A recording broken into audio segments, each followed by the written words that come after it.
Okay. Mm-hmm. Switch this to politics.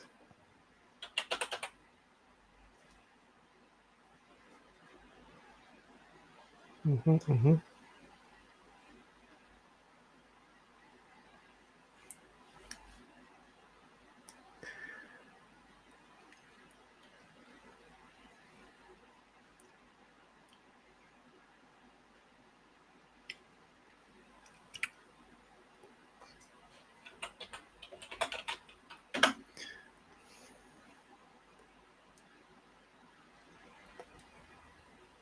Doop.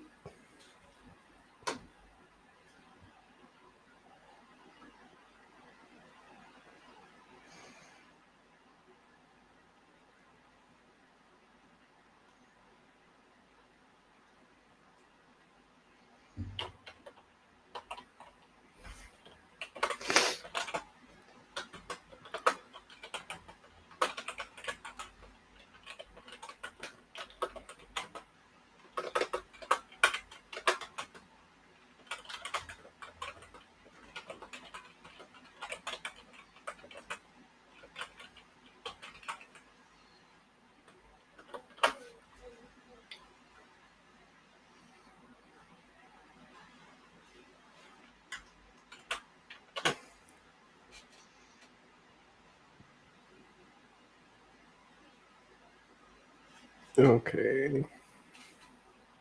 It's nice that they didn't just call me crazy and dismiss me out.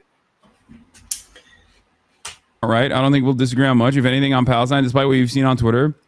3, I agree. We should be able to talk. It seems like we have a lot to discuss. I'm definitely interested in demystifying whatever concept you have of me being a right-wing Palestinian hater. My gripe with the activists is their nonstop propaganda campaign to ruin anyone that doesn't pass their purity test, despite agreeing on 95% of things. Brother, this is the most like self-unaware take of all time.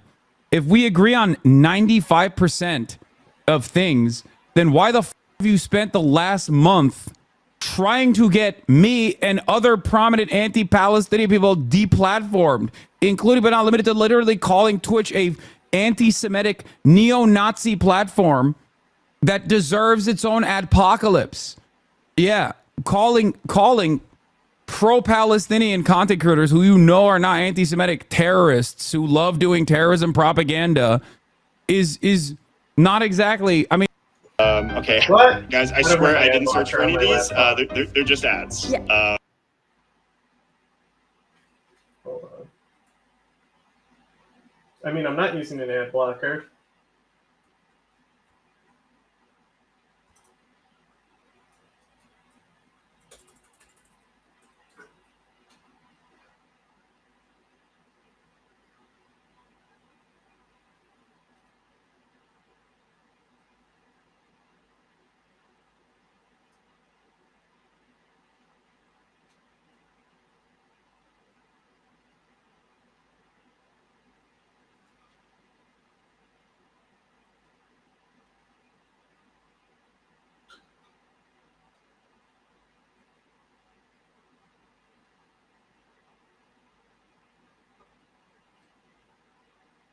What is this? I think it's nice that they didn't just call me crazy and dismiss me outright. I don't think we'll disagree on much. If anything, on Palestine, despite what you've seen on Twitter.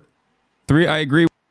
If we agree on 95% of things, then why the f have you spent the last month trying to get me and other prominent anti-Palestinian people deplatformed, including but not limited to literally calling Twitch a anti-Semitic neo-Nazi platform that deserves its own adpocalypse? Yeah, calling pro-Palestinian content creators who you know are not anti-Semitic terrorists who. I'm like legitimately conflicted on why Ethan is doing this. And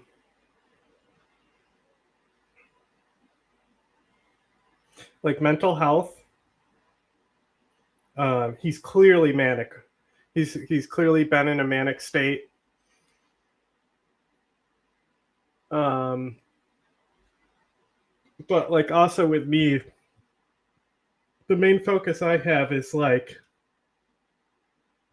if somebody's being paid to lie, or they're engaging in cognitive dissonance.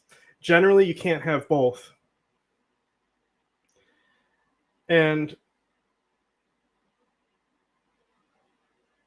I think there has to be some sort of dissonance there, because, you know, like the other day on Ethan's show, he was crying because Hasan was on CNN and Pod Save America, and he's like, don't they know that like Hasan is literally anti-Democratic Party? And like, no. And you would think that if CNN, and he's like, I guess they didn't do their research. Ethan said that. The guy who's like literally didn't even know who Gallant was, saying that the Pod Bros didn't do their research on Hasan. And you would think that when like everyone rational in the room is like looking at Ethan and being like, Ethan, what are you doing, bro? You would start to kind of have a realization. And another reason why I think that there's cognitive dissonance occurring is because the day after the election, he did a stream and he was like, oh, did you know Hasan like hates the Democrats and didn't vote and told people not to vote? And then he put a bunch of clips in from like Destiny's subreddit, and none of them supported his theory. His crew started pushing back on him. And there was like a visible discomfort, something that we do see in people who are experiencing dissidence. So another part of that is I think that like outside forces, primarily Destiny, are exploiting Ethan's mental health and the situation. You know, they're purposely pushing things to Ethan so that he'll start believing these things, even though like the voting thing, which was outright false. So I think it starts with some legitimate grievances that Ethan had. And then as the weeks have went on, it's gotten more unhinged. And I think the more unhinged it's gotten is the more there has been agents actively influencing him and trying to push things to him. Because it just kind of doesn't make sense. You know, it's just they keep validating him and then push him on more theories and conspiracies and things like that, to the point where he's really not in a very healthy place. Like at the beginning, he was starting out and saying like, you know, like, I don't think the bridge is burnt with Hasan. I think in the future we can be okay.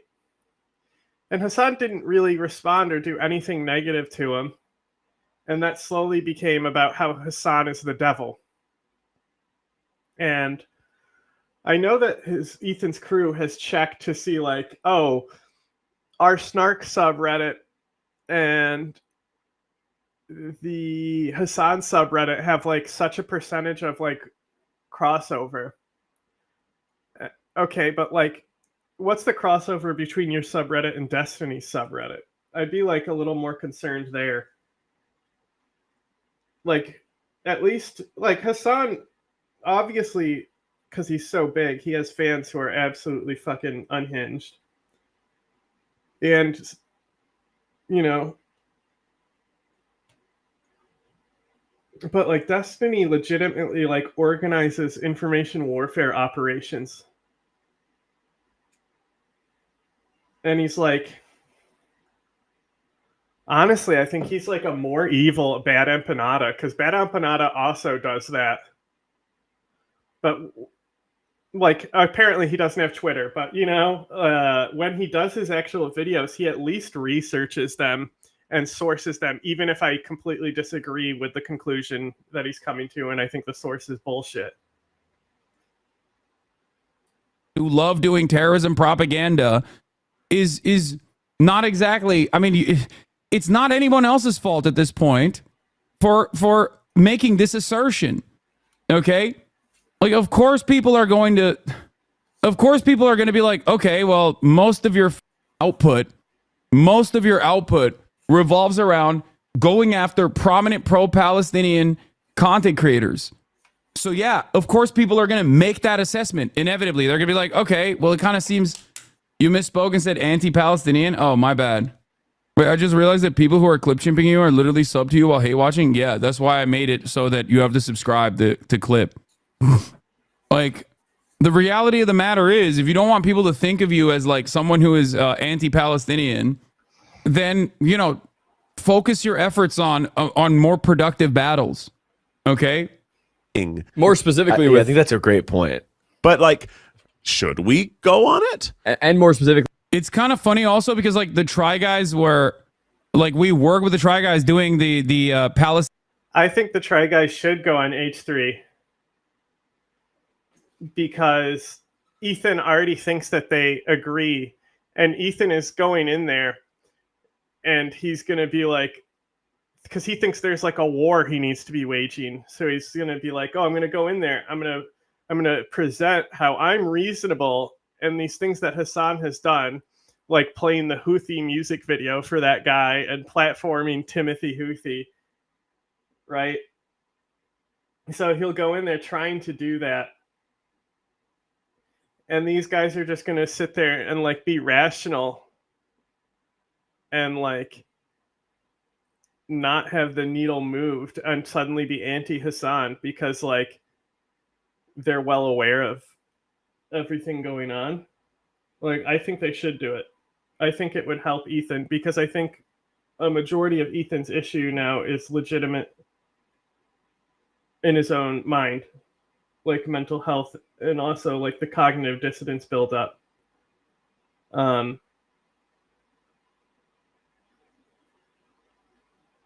Like he's in his own unreality and convinced of things. Palestinian.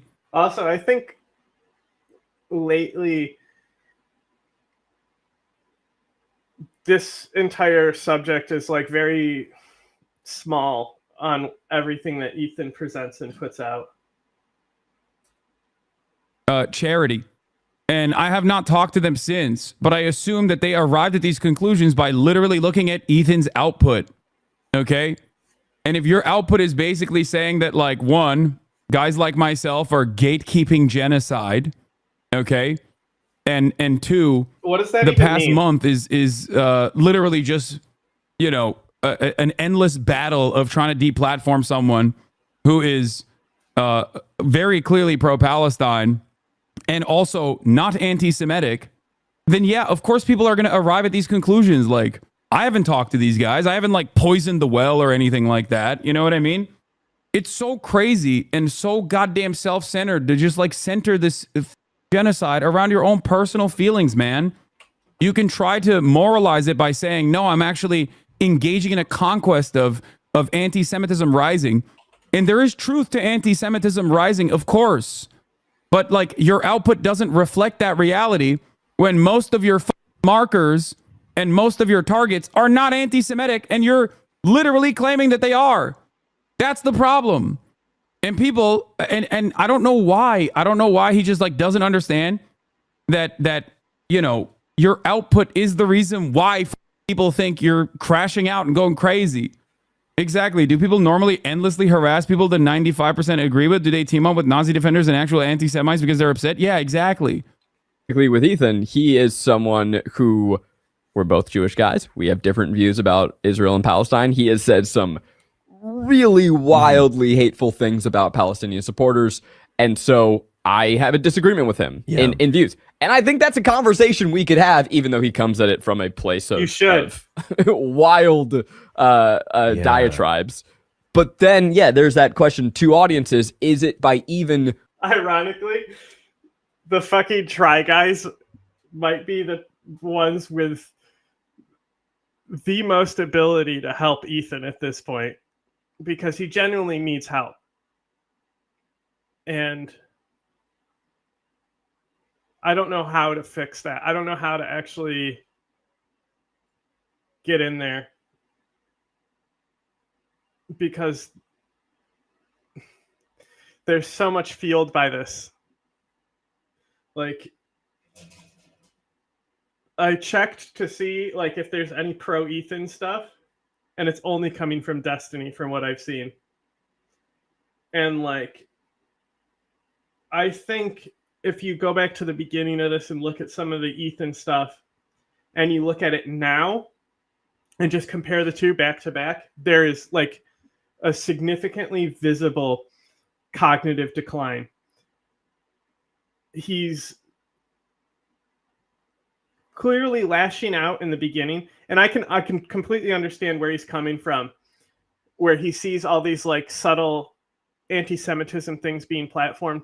The fact that like Hasan literally has like a pro-Hamas stance.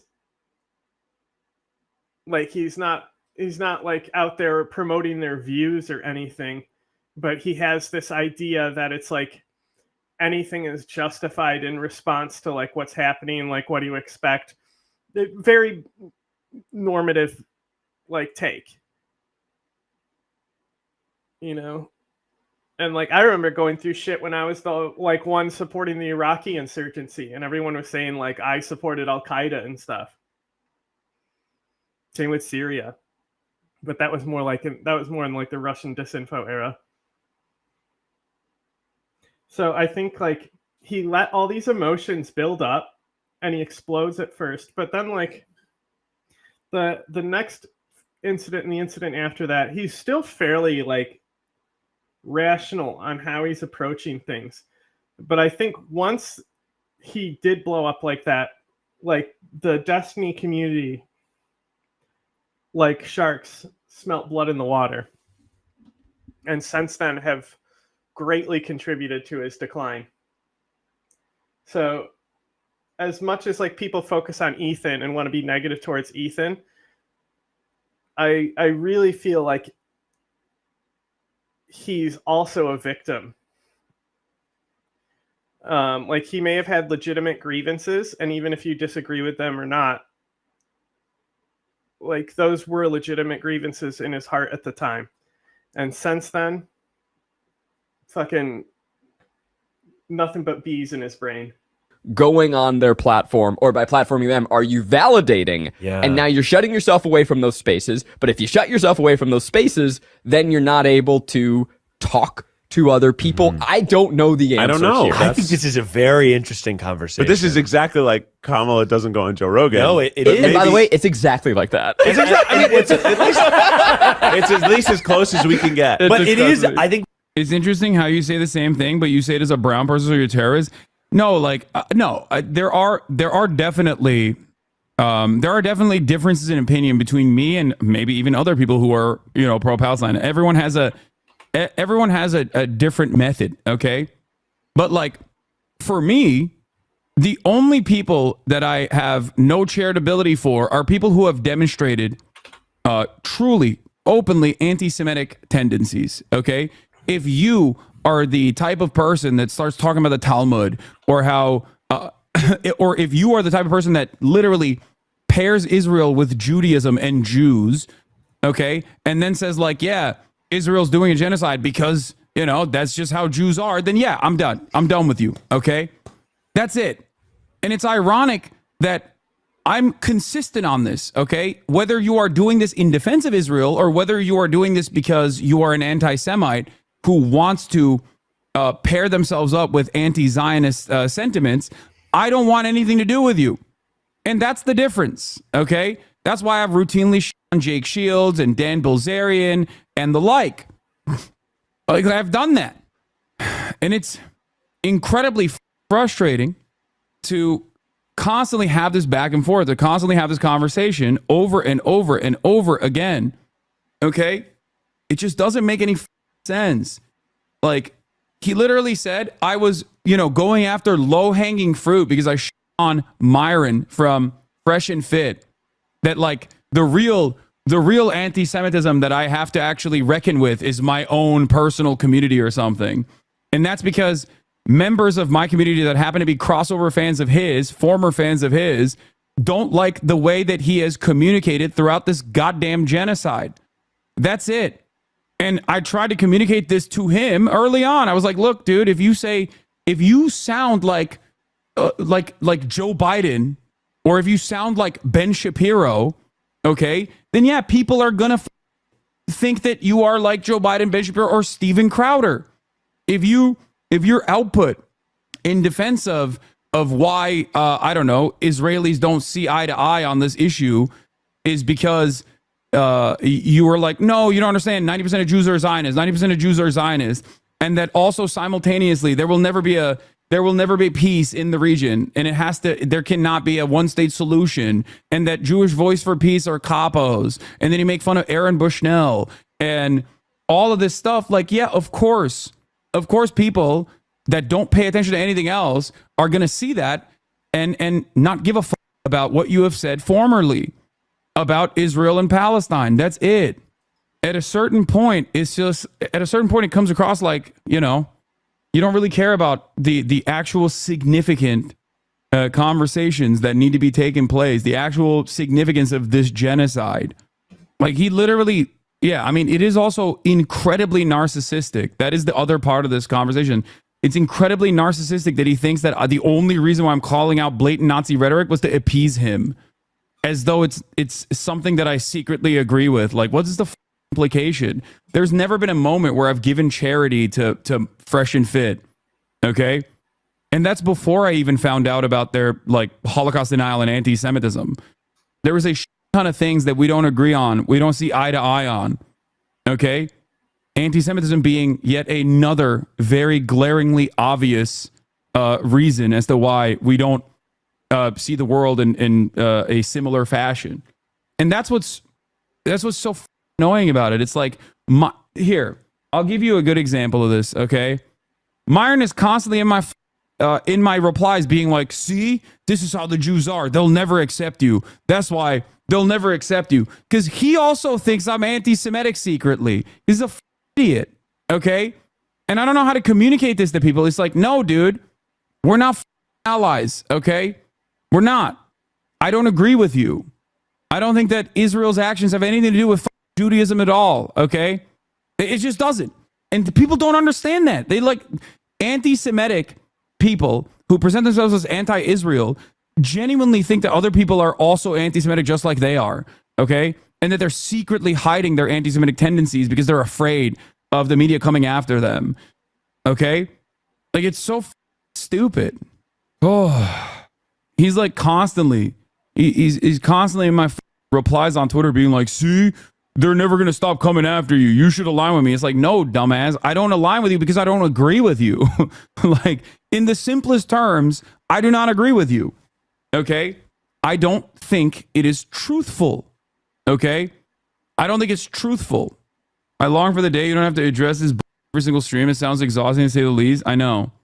So annoying. But I'm glad that he has some level of charitability for the Try Guys. Maybe they can actually get it across to Ethan that, like, consistently making your output around Israel's genocide of Palestinians your own personal feelings because, like, 3 upvoted Reddit posts are hurting your feelings, and then pairing that up with, like, real anti-Semitism rising as though you're on a moral crusade by putting the crosshairs on people who are not anti-Semitic that you are falsely smearing as anti-Semitic is obviously going to make people think that you're doing this to deliberately defend Israel and change the dynamic in the conversation. I understand that a big part of that is just pure narcissism, okay?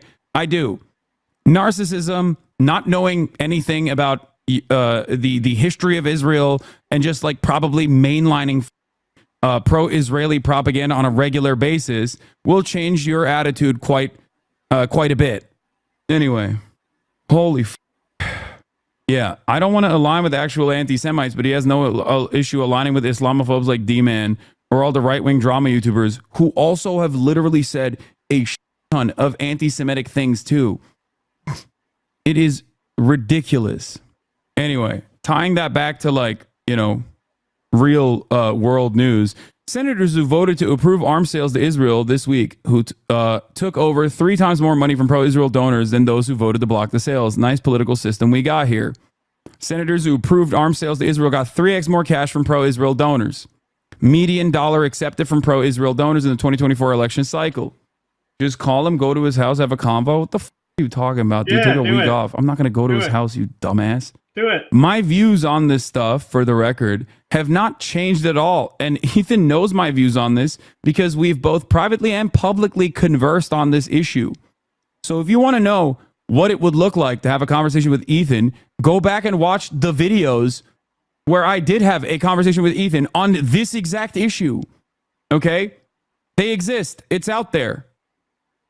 Hey, did you see the news? The entire Democratic Party is down right now. Don't autoplay me. Once again, if you're a Hasan fan, challenge him to do better than this. Ethan Klein regularly turns off the comments of his video. He cannot stand criticism at all. And so it's just kind of interesting to me because he's That's like, funny. if you're in Hasan's chat, do this, I've do never that. watched But at the this same girl time, he's before. like, hey, if you're in there. Hello and welcome to my YouTube channel. Today we're going to be talking about Ethan Klein. He's been crashing out repetitively for about over a month now. And although I've avoided talking about him, I just kind of want to talk about his I don't like the term crashing out. Like, because he's fine whenever he's not talking about this. He's not even like manic when, and he like, whenever he talks about this, he starts making himself manic. It's very bizarre. You would think his body would avoid doing it because there should be like an anxiety or emotional trigger that his body is responding to, and he'll steer away from that stuff. Normally that's like associated with like a lot of like mental health issues and stuff like that. But when you're manic, sometimes you just go, fuck it, I'm gonna make myself worse.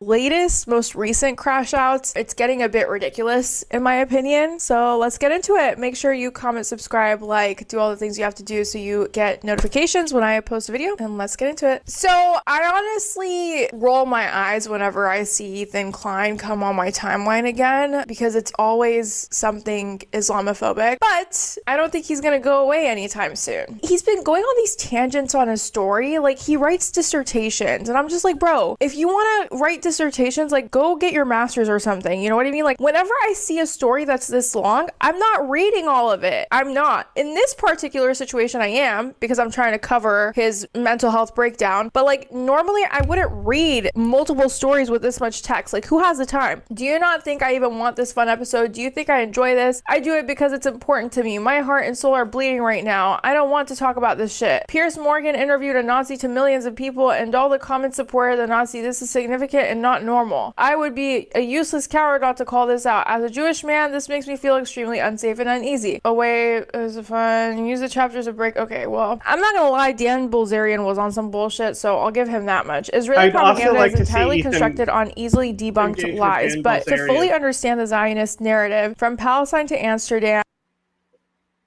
Like, him actually engaging with people like Dan Bilzerian might do some good for him.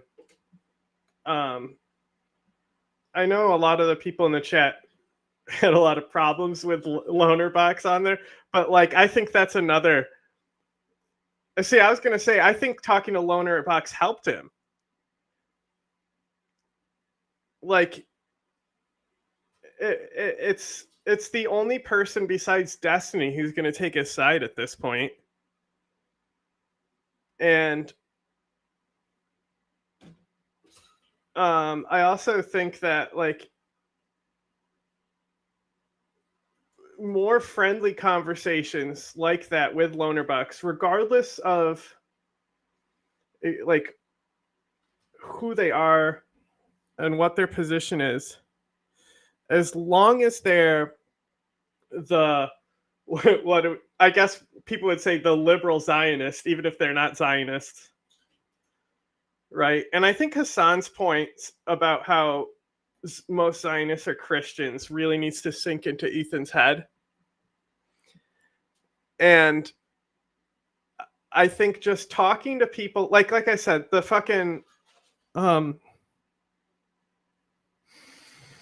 Try Guys. I think the Try Guys would be good for Ethan's health, to talk to them and have a conversation and go up against them. And then it would also be better for Ethan if he was talking to people like Dan Bilzerian, these people who are part of the pro-Palestine movement that are just like weird about Jews. In which Israeli perpetrators claim to be victims, we also must understand that to someone who has only ever known impunity, accountability, it feels like persecution. The stripping away of privilege feels like discrimination. Criticism of their racism feels like racist attack on them. Holding them to the same standard as everyone else is an intolerable denial of superiority. So I do honestly think this is kind of what's going on with Ethan. I think it's a great descriptor because honestly, I do believe that Ethan Klein has a bit of a victim complex because Hasan has been nothing but nice to him, but it just seems like he keeps going on these tirades. And then recently he went on his show and he said Twitch or terrorist, putting up a picture of Hasan and Osama bin Laden. My guy, this is wildly inappropriate and just, this is racist. This is flat out racist. Ethan is a bigot who called Ramallah a terrorist city. Let's just look at this really quick. You told me once you went on like a mission with them to like a terrorist city. Yeah. That was kind of a crazy story. Yeah, Okay. That Twitch or terrorist thing was made by Destiny Orbiter. And like Ethan bails on it because like all the stuff that Destiny's orbiters are giving him, he realizes it's fucking stupid. Just like the whole like Hasan hates Kamala narrative that he had to bail on, right? So he bailed on that because that was actually a good moment for Ethan. He bailed on that shit because he realized that this is legitimately like insane shit. And also most of the people on the thing that he even looked at weren't Twitch streamers. They had already been banned from Twitch because they're like anti-Semitic and shit.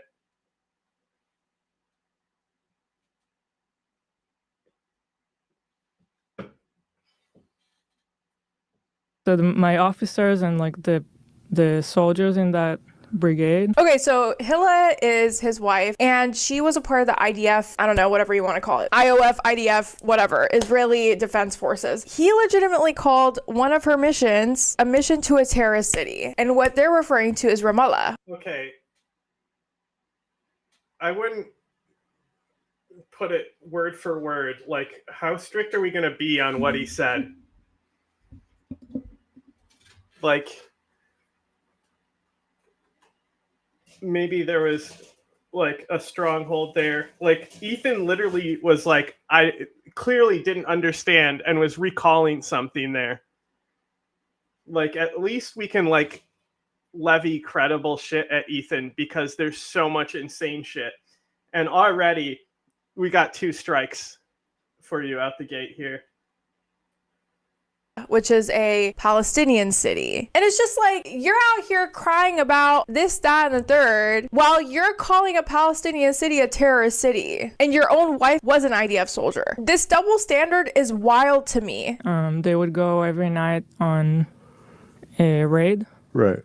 in Ramallah to arrest terrorists. And so I always saw them preparing for it and leaving, and then I would stay in the base. So one time I wanted to go with them just to experience it. Why? You just were all of a sudden had an urge to go with them? I just wanted to see what it's like. Right. I wanted to see it. Okay. So they took me with them one night, even though they weren't supposed to. Did they armor your ass up? You're driving in this like Jeep that's bulletproof. Right. So I was in the Jeep, and then I doubt it was as soon as bulletproof. we entered Ramallah, the people in the city started shooting us. Wow. And I heard like a bullet hit the Jeep like right next to my head. Did it like dent or just No, you you heard just it? hear it. It's a gnarly. I'm gonna be honest with you. I'm gonna call this a crock of shit. I don't believe her. The fact that you're claiming that people in Ramallah had guns and they were firing at you, no. Sorry, maybe it was... Hang on. this is a past story, right? And she just said there was ongoing raids daily into this zone at the time. Okay? When Israel drives into an insurgent stronghold, they fire back. Yes. Like, we've seen it happen multiple times. Like, that's just fucking crazy. Like, why would they not shoot at the Israeli forces that are coming in there against them? What are we doing? Like, they're not fucking stupid. It's an ongoing daily operation. Maybe it was friendly fire with your personal soldiers, but I'm gonna call crock of shit on that, okay? So he also has this like very personal vendetta against another streamer called Frogan, and Frogan is a Muslim Lebanese woman who started off as Hasan's moderator, progressed to becoming a streamer. Now Ethan Klein's like arch nemesis for some reason. It's completely one-sided, by the way. Like, she tries to stay out of. I disagree that it's one-sided. But like, if Ethan can ignore Trisha Paytas, I don't understand why he can't just ignore Frogan. Like, Trisha Paytas isn't anti-Semitic, legitimately anti-Semitic, even though she's married to Gila's brother. Like, come on. Like, Trisha Paytas is legitimately like says racist shit all the time because she's so fucking dumb and ignorant. And like, Hasan was like, Ethan needs to realize that like she's like a young woman who's being reactionary about things, and just like not be like so hard on her, or something like that. I don't remember exactly what he said, but I know I watched it before and said this on stream before. Of it, but he just continues to like, I think he monitors her so he can try to ruin her life, you know what I mean? But she tweeted, "This motherfucker never shuts up, oh my god," because he keeps talking about her. He says, "This is Hasan's mod telling me, a Jewish man, to shut the fuck up." You being Jewish has nothing to do with the fact that you are constantly attacking Morgan. You're constantly attacking her, bro. You got her suspended successfully off of Twitch for a month because you're flat out racist towards Middle Eastern people, and now you want to cry about your identity. Like, here's the thing. This is what really pisses me off. What the fuck? I also wouldn't put her suspension or anything like that on Ethan, because like, Ethan may call out things and give a little fuel, but like, have we looked at what Destiny was doing, saying like it's been his clear goal to like shut down Twitch and get and like all this stuff? Like, Ethan may have pointed out that they did this like thing that might be read as insensitive, and while sponsors were on the walls behind them, right? Who do you think engaged in a campaign of emailing those sponsors? Do you think it was people who watch Ethan or Destiny's community? You know, like, let's at least hit the right target here.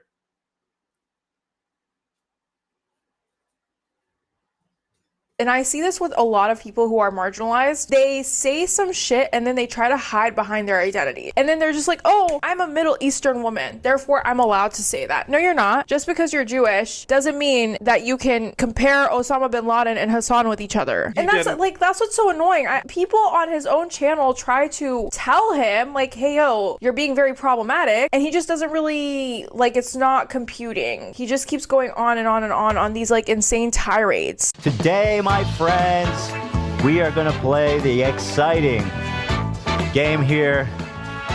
You at home, play along. We're going to play, is it Twitch or is it a terrorist? Let's take a look here, guys. If you still watch Ethan Klein, you're a racist. I hate to say it. And like, when I'm talking about these stories, he just keeps going.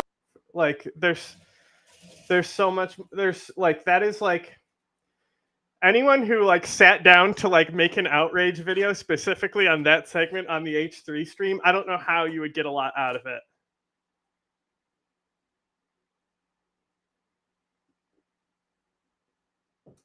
going on these tirades on his stories. I have learned about Hasan over time is that he doesn't show his full extremist views easily. He kind of lays the ground and then he maneuvers, and here and there he'll prop like something really crazy, but you may miss that, so you kind of think that he's normal. The thing is, their personal vendetta against Hasan feels just feels so racially coded. Oh my god, here we go, another fucking dissertation. If Hasan cared about anti-Semitism, he would listen to his Jewish friend when he expressed his genuine concern for anti-Semitism festering in his own community. By the way, Hasan has always acknowledged that anti-Semitism is a problem. That's never been an issue with Hasan. Hasan has always acknowledged that. If Hasan cared about anti-Semitism, he would stop purity testing every Jew based on Zionist/anti-Zionist, a term that has lost all meaning. 90% of Jews globally he considers Zionist. That's not true. A term that encapsulates both religious supremacists who believe that they have mandate from God to settle in the West Bank. Ethan is framing Hasan as somebody who believes that all Jewish people should be displaced from Israel, which is like a very hardline position. And the reason why he believes that is because Hasan has expressed that he supports Hamas, as in supporting them as a force against Israel. Not so much like supporting their values and ideas. Like, Hasan isn't fucking going around, trying to fucking promote like Sharia system and shit. Like, that's just silly. And also, saying Israel shouldn't be a country is not a big deal either. Like, Ethan, when Hasan and him debated this, Ethan was under the impression that ending apartheid would just mean that Palestinians can go through Tel Aviv and kill Jews. And Hasan was like, why would they do that? And it's because of Hamas propaganda and anti-Hamas propaganda, why he has this perception. And I think Abby Martin, another propagandist, she has this great video where she just goes to like Freedom Square or something in Tel Aviv and just interviews people on the street about Palestinians. And it's pretty eye-opening. But also, it's Abby Martin. So I'm sure if she encountered anyone who had a normal opinion, they didn't make the cut. But it still platformed a certain opinion in Israel. And I can totally understand how a white victim complex can set in and how people can be afraid of stuff.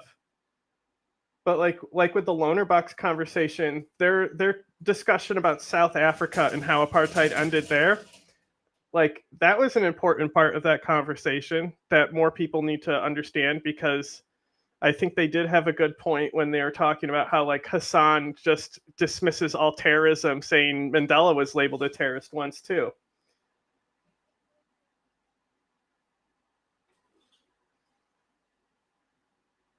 Like, I don't think Hamas has brought us, as this whole conflict has brought us closer to Palestinian liberation. Like the fucking Abraham Accords have done more than Hamas at this point.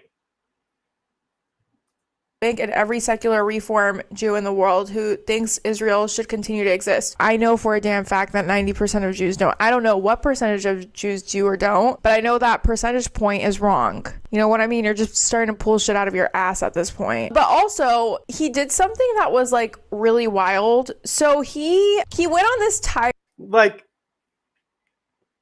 when we say that Israel shouldn't exist, we also need to understand that pre and post apartheid South Africa are two different countries and systems. Like, a lot of the South African system was able to stay intact, but it was an entire reform of the state. Like, it's fundamentally not the same state. And so that's what needs to happen. Like, the name Israel doesn't matter. Like, it still can be a place and a homeland for Jewish people. like, nobody's saying that needs, I mean, there are people who saying that needs to go away. Of course there is. But this perception, I think, is at a root a lot of the issue, is that Ethan legitimately doesn't understand people's positions, and people tend to, because it's involving like apartheid and genocide, that rad lib core of people, and I mean core inside, like, you know, your lizard brain part, it's the rad lib brain. They say things like, I say Israel should be destroyed because it's dramatic. What I'm not saying is that everyone in Israel needs to be killed or driven out. But to act like it can continue in this state is just silly. And Ethan acknowledges that he doesn't want it to continue in the certain state. So ultimately, he also agrees that Israel should be destroyed, and he doesn't realize it.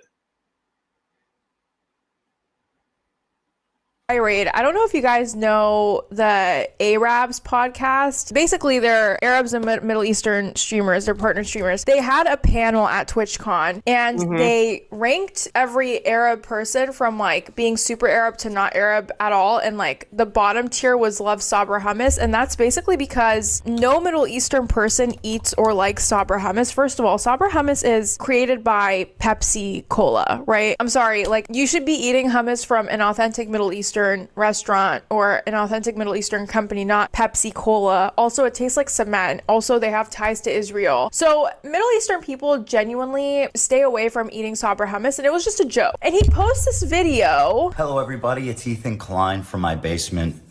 Beautiful Friday evening. My kids just went to sleep, and I opened Reddit to browse my community, who I love so well. And at the top of the subreddit is this very lovely clip entitled, "Just a casual panel provided by Twitch at their con, broadcasted on their official channel." What is it? Well, it's a panel hosted by Frogan and 4 of her friends, in which they have a tier list where they rate people. So this is obviously a satire game. It's a joke, okay? And mind you, Twitch had pre-approved of this, like this was a part of their plan. This panel happened months before Ethan made this video. Like this panel is basically old news at this point. Where good is Arab and bottom is loves Sabra. Sabra is a very popular hummus brand. I know in Israel, it's pretty much in everybody's refrigerator, and it's kosher. They're an American company, but they've been the subject of the pro-Palestine boycott. I mean, it's kind of just Arab good, Jew bad.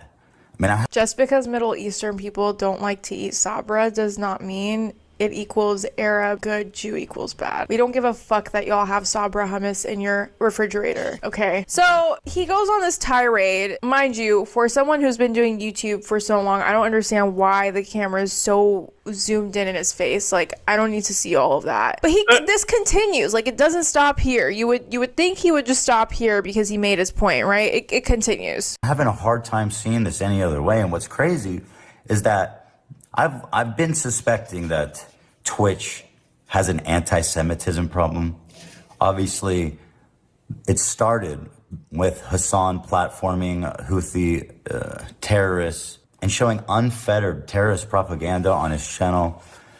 But now, they've unbanned Sneeko. Down with the Yahud! Down with the Yahud! And they've just unbanned Fresh and Fit this week.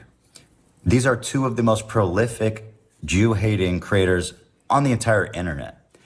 And these are the 2 they've targeted to bring back. Now, taking this all in account, here's an officially sanctioned event at TwitchCon. Let's take a look at it and see what exactly is Twitch endorsing here. Okay. It's the perfect transition to our first person, Hasan. Yeah. Gee, I wonder where they're gonna put Hasan. So Fresh and Fit and Sneeko are banned off of Twitch. I don't know what he's going off about. Also, Fresh and Fit and Sneeko, they're pretty bad people overall. Once again, in my opinion, victim mindset, but I'm gonna guess they're gonna put him in Arab. Hasan is Turkish, but he's a brother. Yeah. You know? So Yeah, I think he'd be on Arab coded. I mean, I would put him in Arab, to be honest. I would put him also in Arab. Which is great. That's the good one. That's the one you want. Austin. Let's go down the line. He's Arab. Arab. He's Arab. Arab. He's actual Arab. Lebanese. Like, Yeah. Good job. Good job, Austin. The next person is one of my favorite people, Ethan Klein. I told you guys to clap. This is a good reaction. That was a good one. Oh, Jewish. Dude, where's No, boo because you suck. It has Yeah. nothing to do with the fact that you're Jewish. Like- This man is crashing out hard. Like, you constantly attack this girl, and you think she's gonna just not have an issue with you.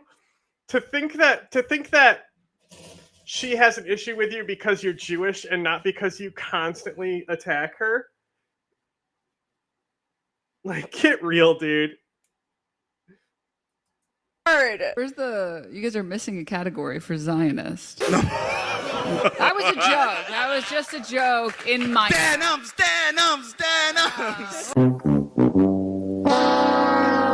We're very proud of you, Denims, for bringing anti-Semitism right on stage, and you guys are killing it. And may I point out here, Chevron, Capcom, and Samsung.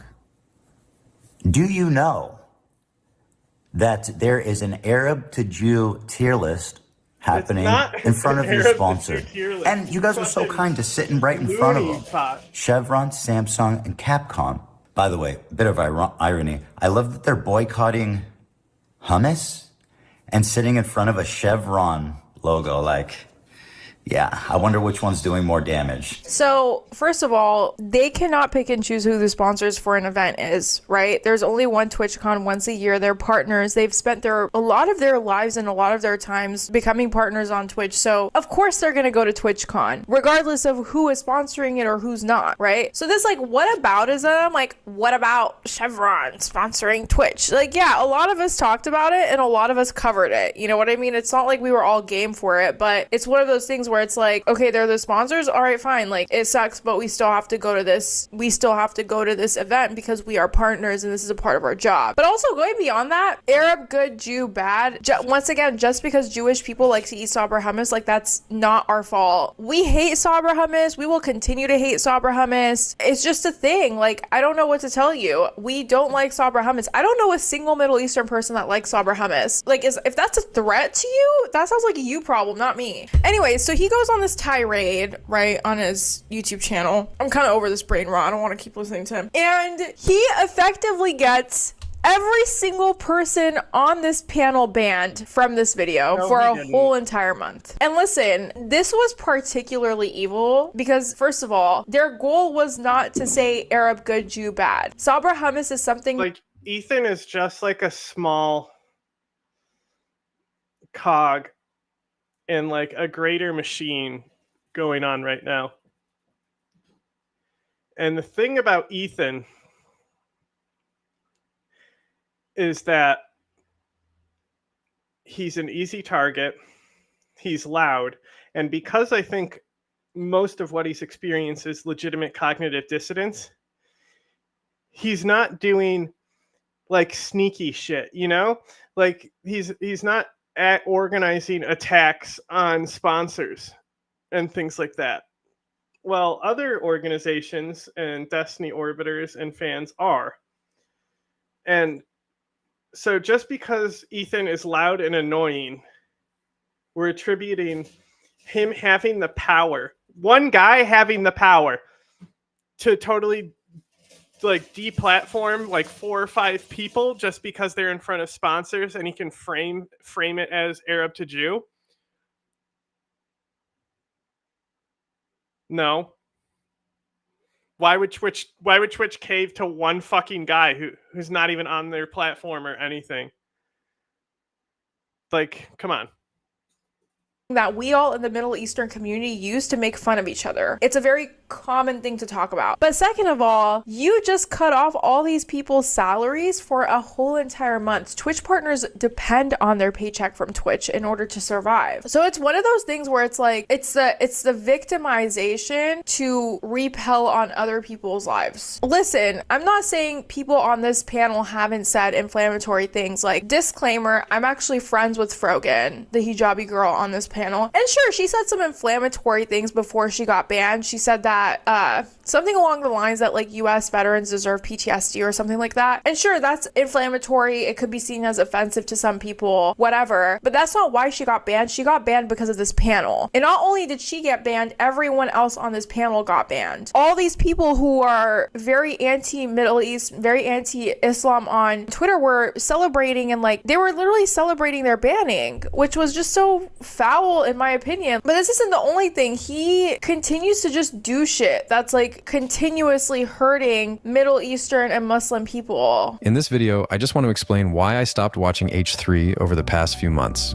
What made me go from a pretty big fan of the show to, I guess, what Ethan would call a fallen fan. So I figured, why not make a video about this to highlight what's been bothering me and why, after all these years, I've decided to stop supporting Ethan. Why are people mad at me? I want someone please to explain it. Explain why you're mad at me. Go ahead. I'm dying. Please. Tell me why. I'd love to know why. If you are actually articulated why you're mad at me, it wouldn't make any sense. So I'm dying. Please write it. Not even disagreeing, frankly, just trying to have a conversation. So in short, you know, suck my f***ing dick. So Ethan has been on a crusade against several creators, including his former co-host. So these creators are the ones from the ban that I was talking about, the Twitch panel ban. Hasan, and recently he's criticized Hasan specifically for not watching the videos or addressing the points Ethan raised against him. Hasan, I'm sad to say, did not watch any of it. He didn't watch a single point I made. Instead, he took to saying that I'm crazy. But about a month ago, I recall Ethan having a meltdown over a video made about him from a smaller creator called North Star Radio. So let's see if Ethan watched it and how he responded to the points made in the video. This dude, Comrade Casey. I don't care about any of this. From just a few days. That's as crazy as Hasan's, you're bound to yell at your chat sometimes, because sometimes chat gets very, I love you guys so much, but sometimes y'all get annoying as fuck, you know what I mean? Like sometimes y'all will be arguing these points in the chat that has nothing to do with what we're talking about, or sometimes you say something that's like out of pocket, whatever it might be, right? Like we love chat, but sometimes we also gotta put y'all in line. But also the difference between like Twitch live streaming and, for example, posting videos on TikTok or YouTube or Instagram is that you get this parasocial relationship with your chatters. So sometimes chatters kind of go out of line because they feel more comfortable than, for example, YouTube or Instagram, where they only see you at a certain capacity. Like there's kind of a wall there, right? But when you're live streaming, you're seeing that person live, right? Like there's people that watch Hasan all 8 hours of the day that he's streaming because they're at work, right? And they're just like watching and watching and watching and watching. And it's like sometimes the mods are annoying, sometimes the chat is annoying. Like it's just a part of the job, right? And so it's funny how Ethan's criticizing Hasan for going off on his chat, but then he's also going off on his chat, because this is a problem when you live stream for so long, right? Like when you're live streaming for an extended amount of time, sometimes you have to put your chat in line. Like I don't know how else to say it. It's a thing. And like, you know what? Listen, if Ethan Klein doesn't like Hasan now, which is very clear that he doesn't, right? Why were you on a podcast with him for so long if you didn't like him? That's what's so confusing to me. Like for someone that really hates Hasan that much,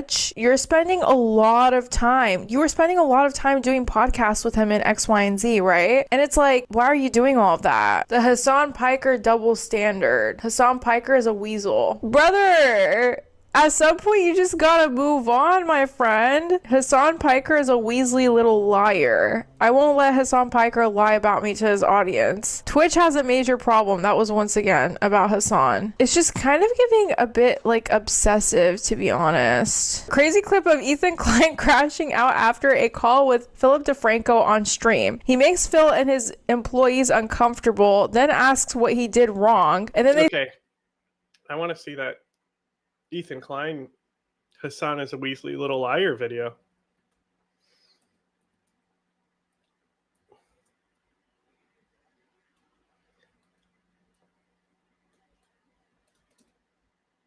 Come on, let me touch things on my laptop.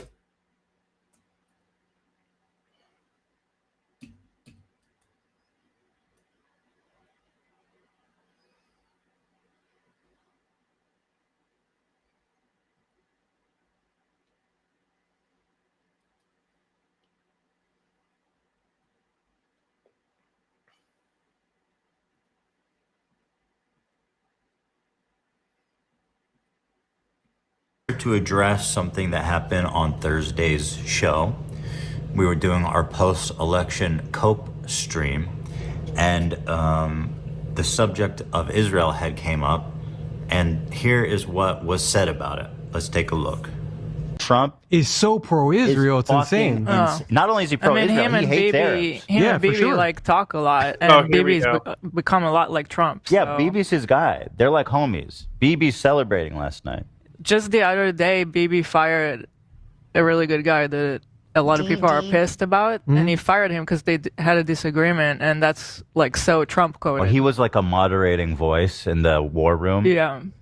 And he got rid of him, or at least a more moderate voice. I don't know anything about the guy. Here we're talking about Yoav Gallant, who was a member of Netanyahu's war cabinet, who just yesterday was fired by Netanyahu because he wanted to end the war. And Netanyahu wants to continue the war, and therefore he fired him.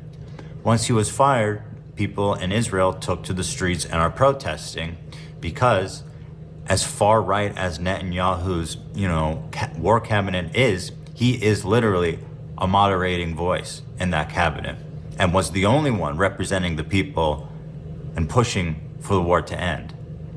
The problem with Yoav, which I don't even think Ela probably knew at the time because this war's been going on for so long, is that he's somewhat infamous for this quote here.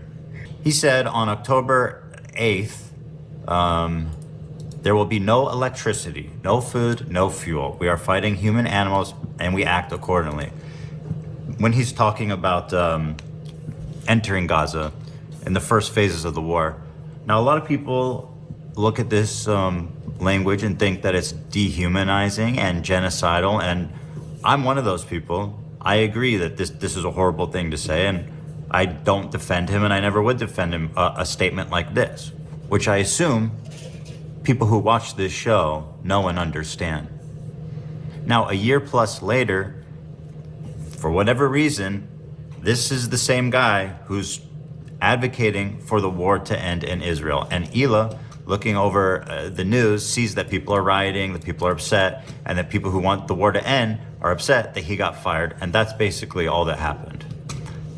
We're talking about the fact that he's the only person that wants to end the war. And I personally don't understand how that's not relevant. Here from The Guardian, a left-leaning newspaper you guys all probably know. Here's a headline: Benjamin Netanyahu fires Defense Minister Yoav Gallant, triggering protests in Israel. Demonstration in Tel Aviv, widely seen by Israel's allies as a break on far-right elements of the Israeli government. Again, this isn't just my opinion. This is opinion that's held by internationally, that he is a moderating voice on the war cabinet, once again, advocating for the war to end, which is what I thought we all wanted. Here's another article from The Guardian.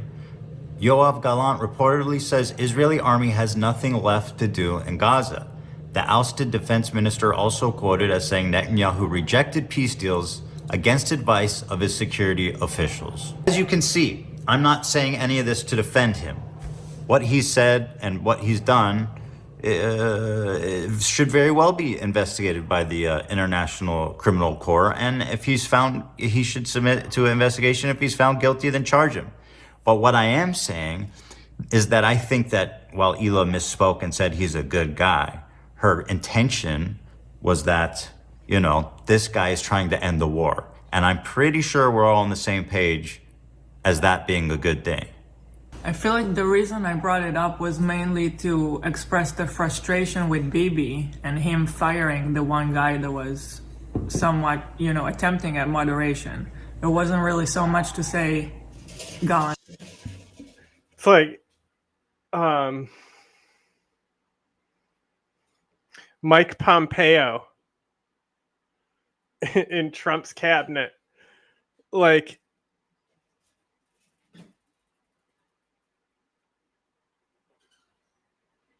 he was a moderator of Trump's cabinet. He like actually like Trump, he was able to take like Trump's zany ideas about China and be like, hey, what if we form like a, international coalition, and blah, blah, blah, blah, blah. But like, the issue here is expecting both of these people to be well read enough on the war to understand who Gallant was in the first place, right? And Ethan is also being disingenuous here because they actually talk about it further. Where Ethan was like, I'd seen him before. He looked mean, so I thought he was a bad guy. And then he again says, no, he's not. Right? So like they can feign this ignorance of saying they didn't know who he was. Or they're not read up. Like, because like, how many cabinet members can you name? Probably more than most if you're watching us. But then your average person doesn't know who the fuck Anthony Blinken is. So, to the average person, it's just Bibi is bad and anyone in his party is bad and prolonging the war. So anyone against Bibi, good. It's just AB politics. So, I think if this was the only issue, it wouldn't be that big of a deal. Just instead of saying I misspoke, just say I'm ignorant on the situation. And honestly, presenting the ignorance on how little they knew about Gallant. And, she probably just sees it on Twitter. Israelis are mad because of Gallant being fired. Or something, whatever app she's on. So, because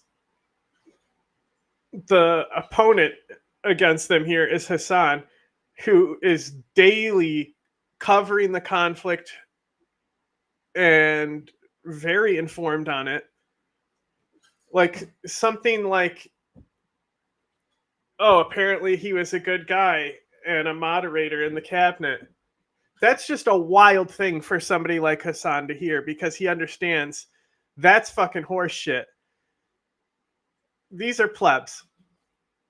If they were more well read, they probably wouldn't have said something so stupid. And they probably wouldn't have a lot of issues with Hasan if they actually learned about the conflict and what was going on. They just they have a point of personal privilege here, thinking that because they have a connection to the land, having a citizenship there, then they have an authority. It's like Americans who think they know about America because they live here, and like everyone knows more about America than Americans. Is a good guy. I shouldn't have used that word. That was a bad choice on my part, considering stuff that he has said that I was not even thinking of. Really coming from the concerning feeling of like, we have Trump in office and Bibi just fired the guy that is opposing him. That's all I was trying to say, but I do understand that was not a good choice of words, and I would not have said that again. So I'm stepping away for a little while from being on camera and being on the podcast. It's too much, and it's not fair for everybody. And yeah. So that's where our head was at when we said that. But now people. Then later, Ethan would blame Hasan as being the reason why his wife isn't showing up on the show anymore. Like Hasan are going on their channels and accusing us of supporting a war criminal.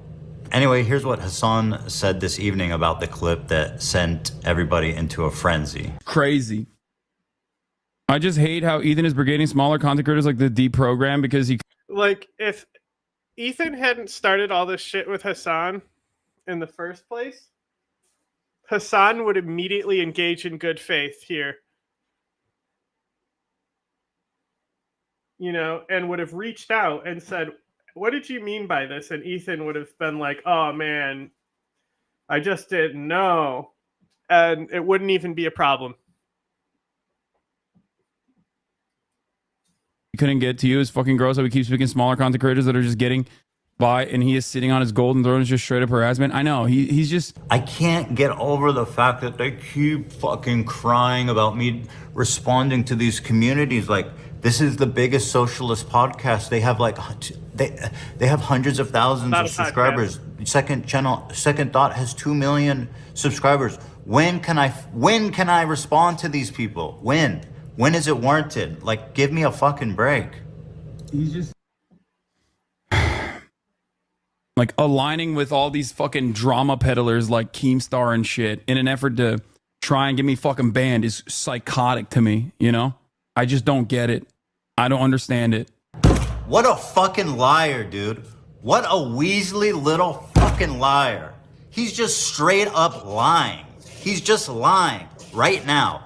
In fact, this is a lie that he keeps saying, is that I'm somehow aligning myself with Keemstar. Once again, I'll show you. I went and fished out the original stories. I was talking about Frogan getting shit from a ton of conservatives for her wonderful remarks about hoping American... He did say Drew is a conservative there, but when I saw Ethan putting Drew on his stories, I immediately lost my shit. Military men get PTSD. I was showing it to say it's not my fault that she's getting harassed when this clip of hers going mega viral on Twitter and being called out by the worst people on the internet, right? Look at, these are all conservative shitbags. These are all people that I disagree with and have openly said terrible things about, including Keemstar. So like the way that he singles him out and says, oh, Ethan is co-signing Keemstar. Wait. So Ethan, your point is that you're not the reason Frogan is attacked. It's her behavior.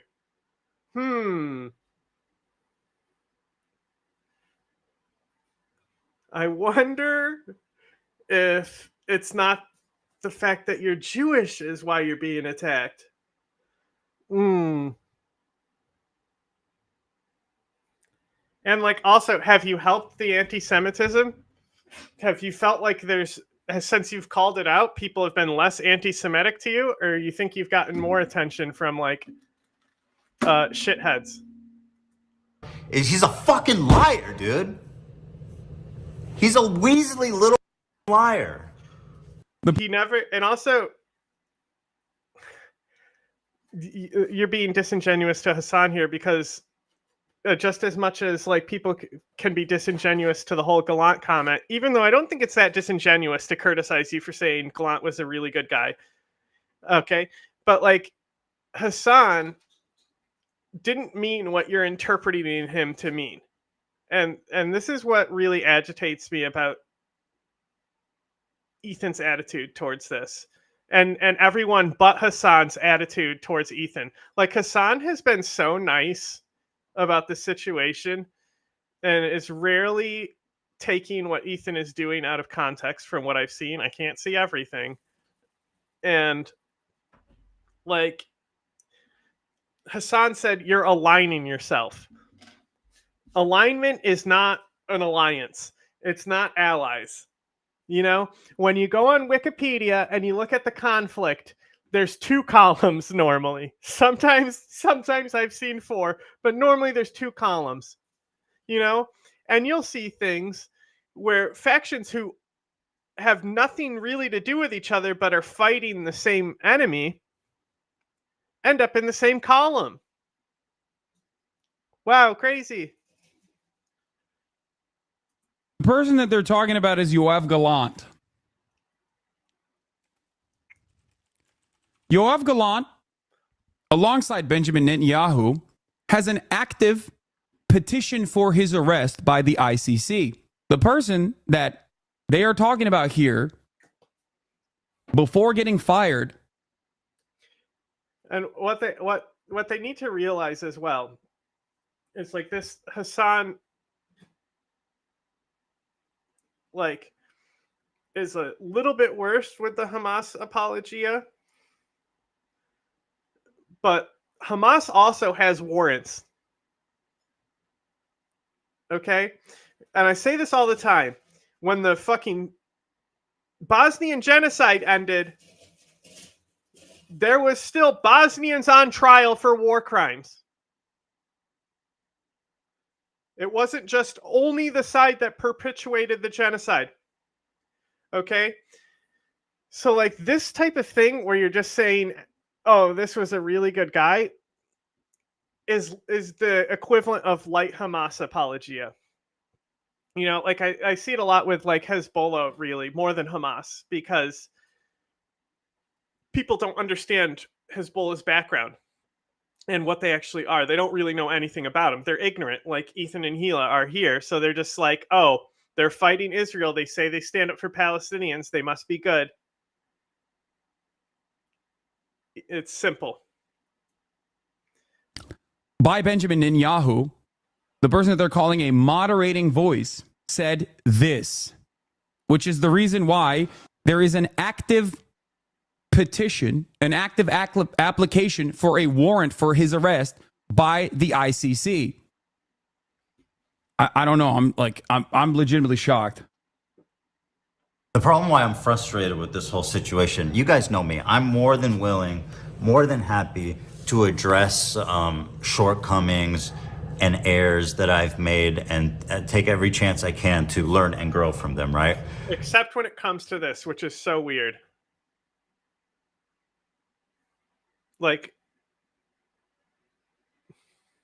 there's so many people that could help you here. But the problem I have is that there's our subreddit and our community is overridden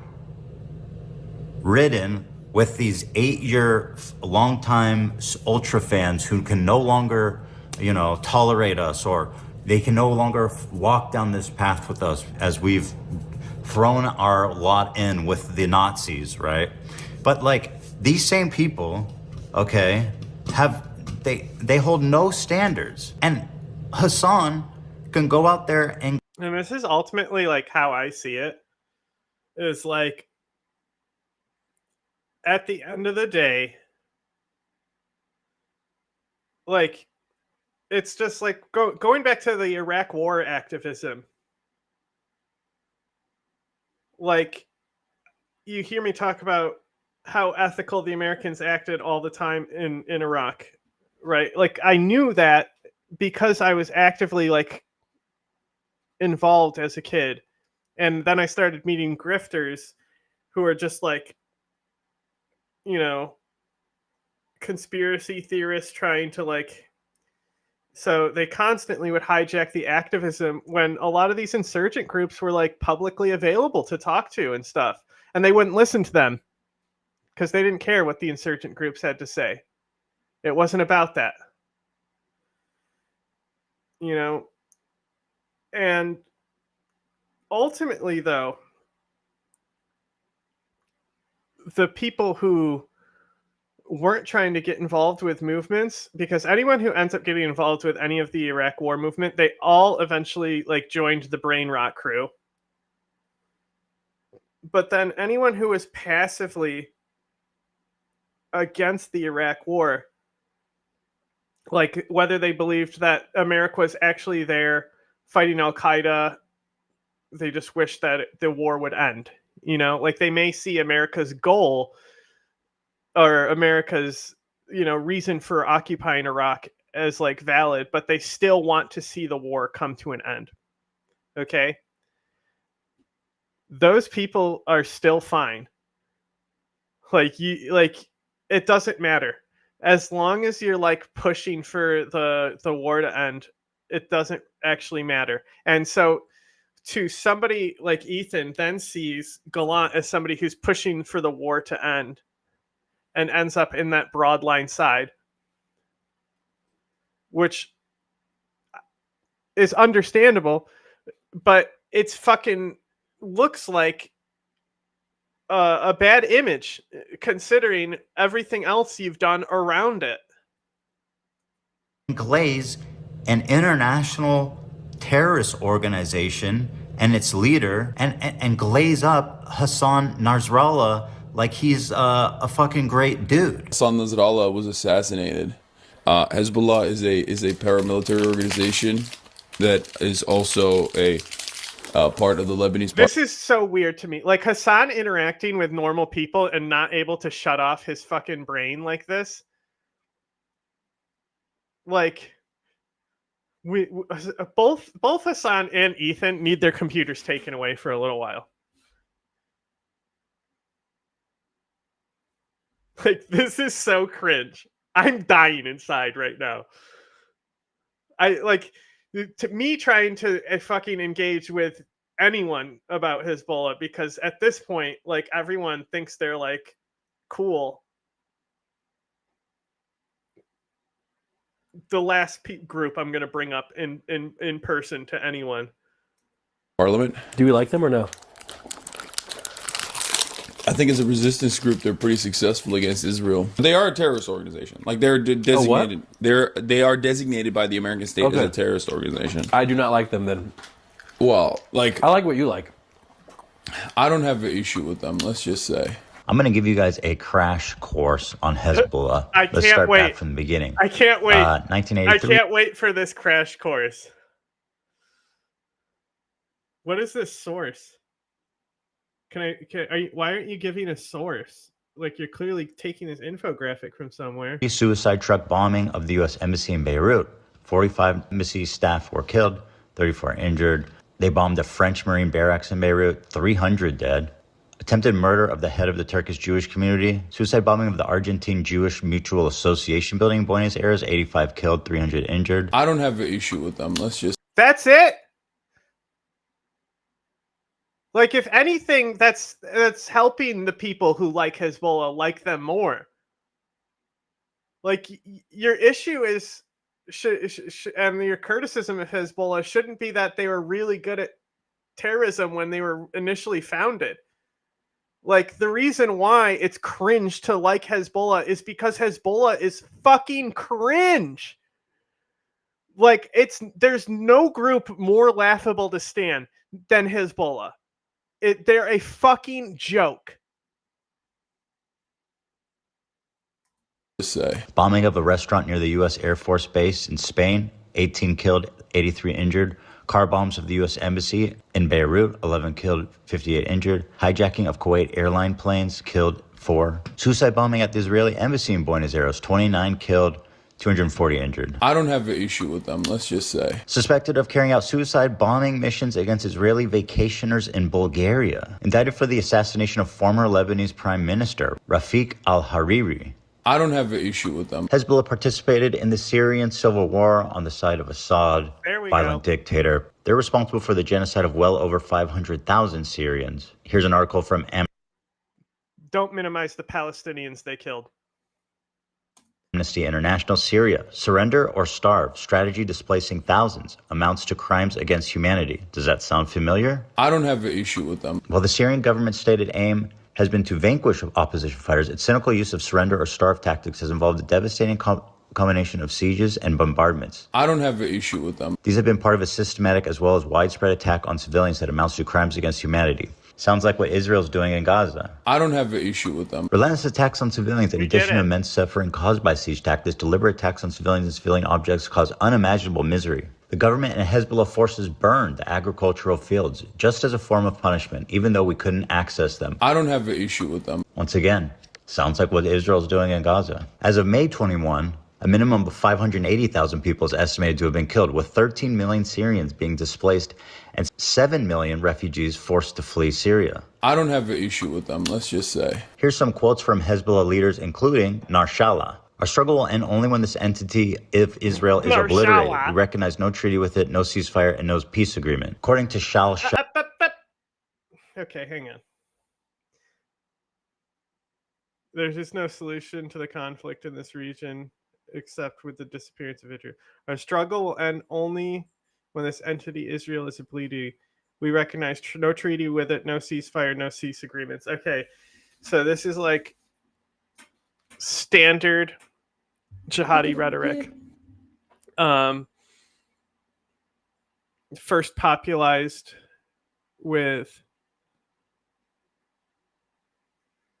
what is his name? Why am they say when you have as many names in your head as me?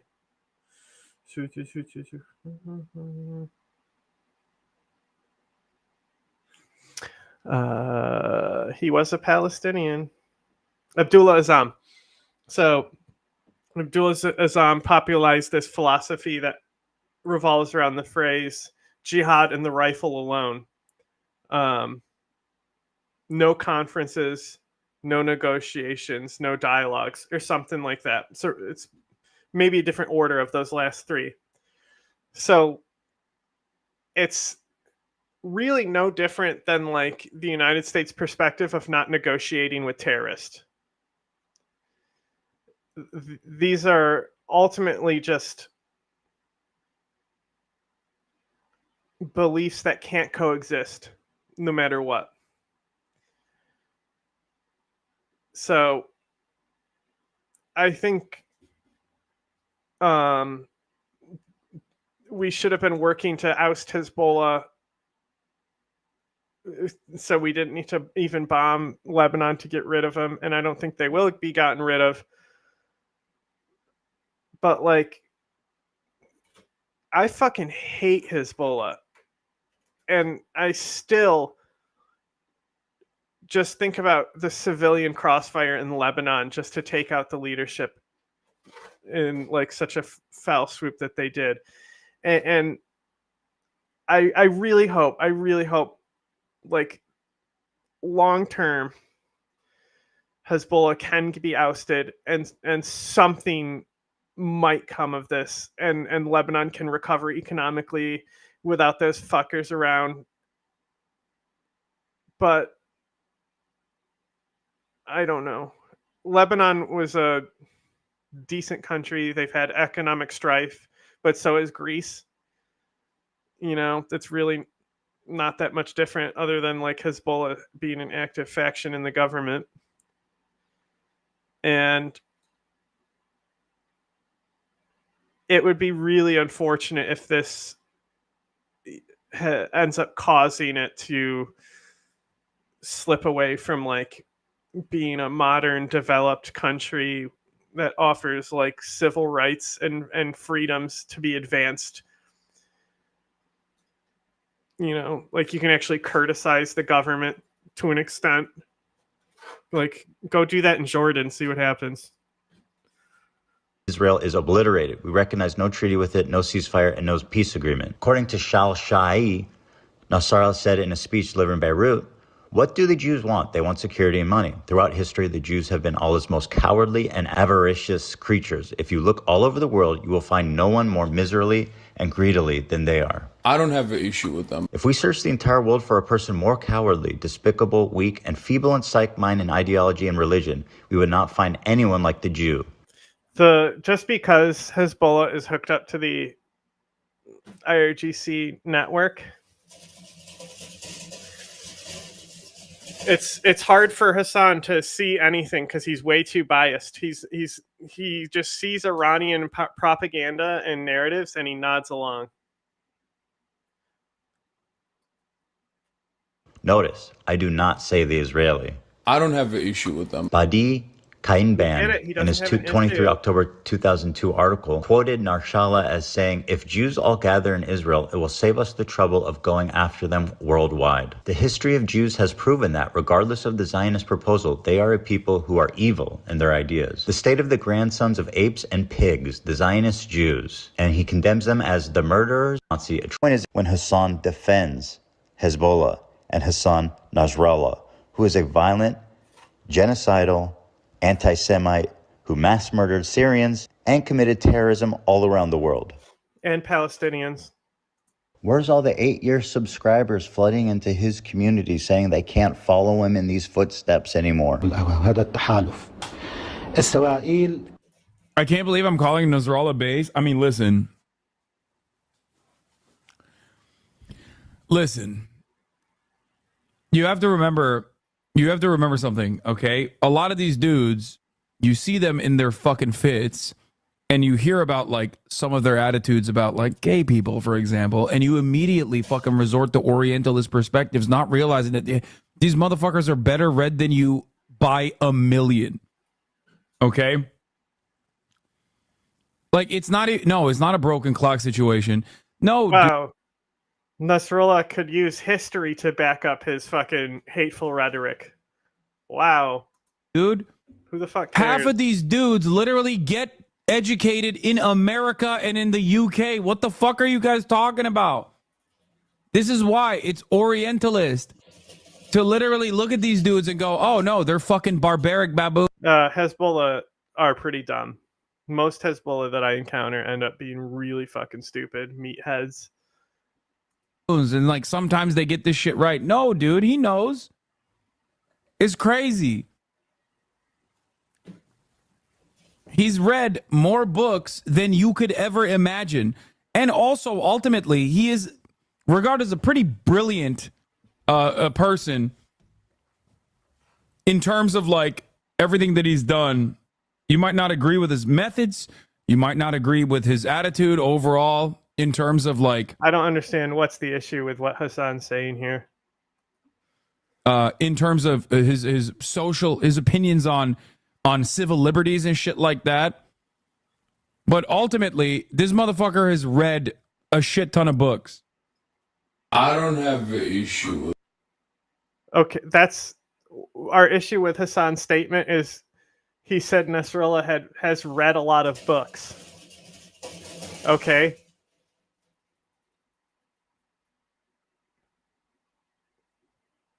I bet you Hasan likes Hezbollah more than he likes Ukraine. That's an issue. Just say. I bet you he has more criticisms for Hezbollah than he does for Ukraine.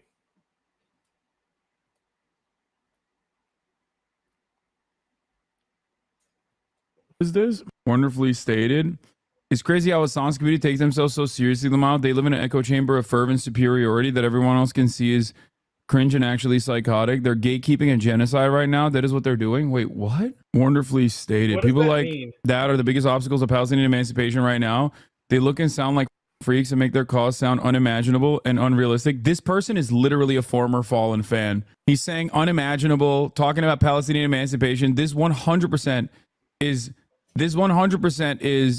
a former Hasan Abi head, the person who wrote this. I welcome every single person that speaks out against the atrocities that Israel commits on a daily fucking basis. I, however, don't think that it is valid to routinely go after one of the largest communities that combats anti-Semitism and Islamophobia with the same severity while maintaining an anti-Zionist position.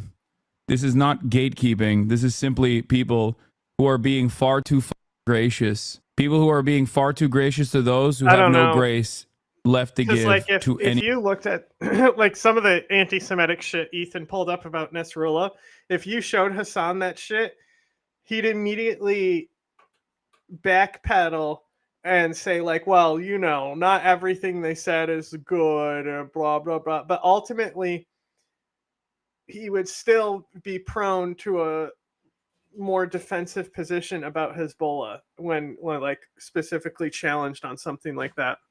Any other person. He literally posted on the D-Reddit. This comment was posted by another Destiny fan. This is a former Hasan fan who's a Destiny fan now. Or maybe Destiny fans have been watching me so much that they literally sound like me now. If they really wanted to help people of Palestine, they only want to use their suffering to virtue signal about how morally and intellectually superior they are. They don't actually give a fuck about human lives. Yeah, I don't know who this is for.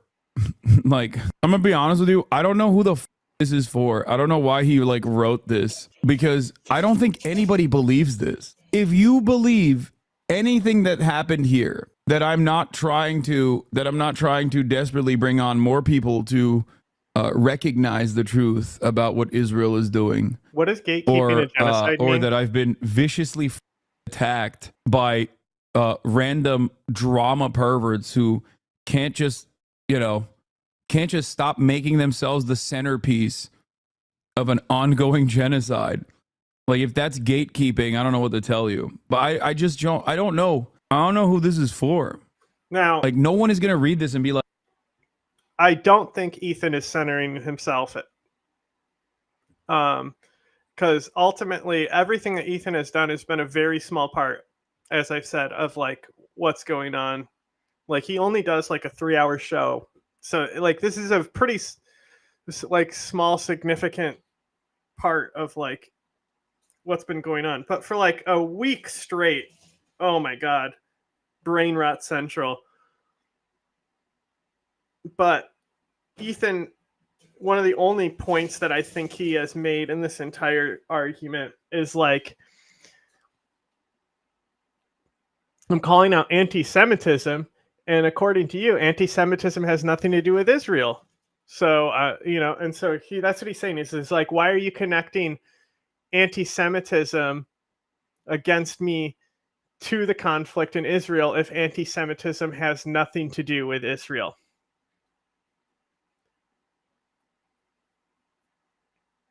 I understand what he means by that. Like, I think it was totally fine when he aired his initial grievances about how he's seen more anti-Semitism, because of course he has. And I like, you're more prone to notice it when you're Jewish. like, you know what? You're right.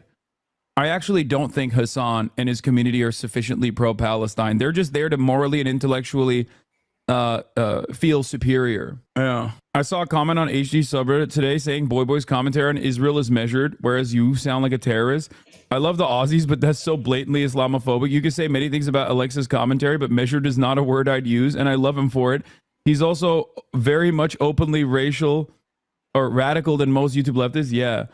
Saying that my commentary on Palestine is infinitely more radical than Boy Boy is so funny, because Alexa is a million times more radical than me. He's Australian, okay? Aussies don't have the same limiters on, okay? And of course, I love them. I love them to death. Chat, judge me by my enemies.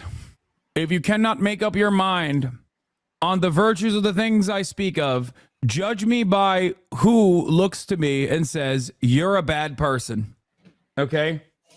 That's it. This is an attempt to get you to collab. It's an attempt to say you should collab with Nazis so they can say you're a Nazi too, lol. Wait, what? I will never collaborate with Nazis. Then they would collaborate and compromise with more communities that do want to help. Wait, what? I do. I don't think this person has ever watched a single moment from my broadcast. I was willing to even collaborate with Ethan, far past the point of him ending leftovers. He called Jewish Voice for Peace capos, dude. The do you mean? That was like early into Israel's genocide. People yelled at me non-stop. You helped put together creators for Palestine? I know. People yelled at me non-stop for being far too gracious to Ethan over and over again. What a ridiculous crock of shit. Yeah. Collaborate and compromise with more communities like the Try Guys, Smosh, like the Campus Encampments, like the Uncommitted Movement, like having Rashida Tlaib and Ta-Nehisi Coates and Motaz Aziza on stream. Like, I've had literal genocide survivors on stream. Here's how you should do it. It's so funny. I literally had Asmongold on to talk to him after his statements about the barbaric nature of the Palestinians. Yeah, I saw this. AB, I think this guy is... he's on Ethan Klein's show. I think he's Arab, I believe, and he can't win. No, because you're either fighting against your host guy because you believe it, or you're fighting against it, but you get called like an Uncle Tom or... No, so the problem is weird. After an Ethan Klein show, what I saw is... Can we not do this? Like, can we not be like, oh, he's got Arabs working for him. They're working for a Jew. He went and he did his own stream and he booted it up. And he was like, literally...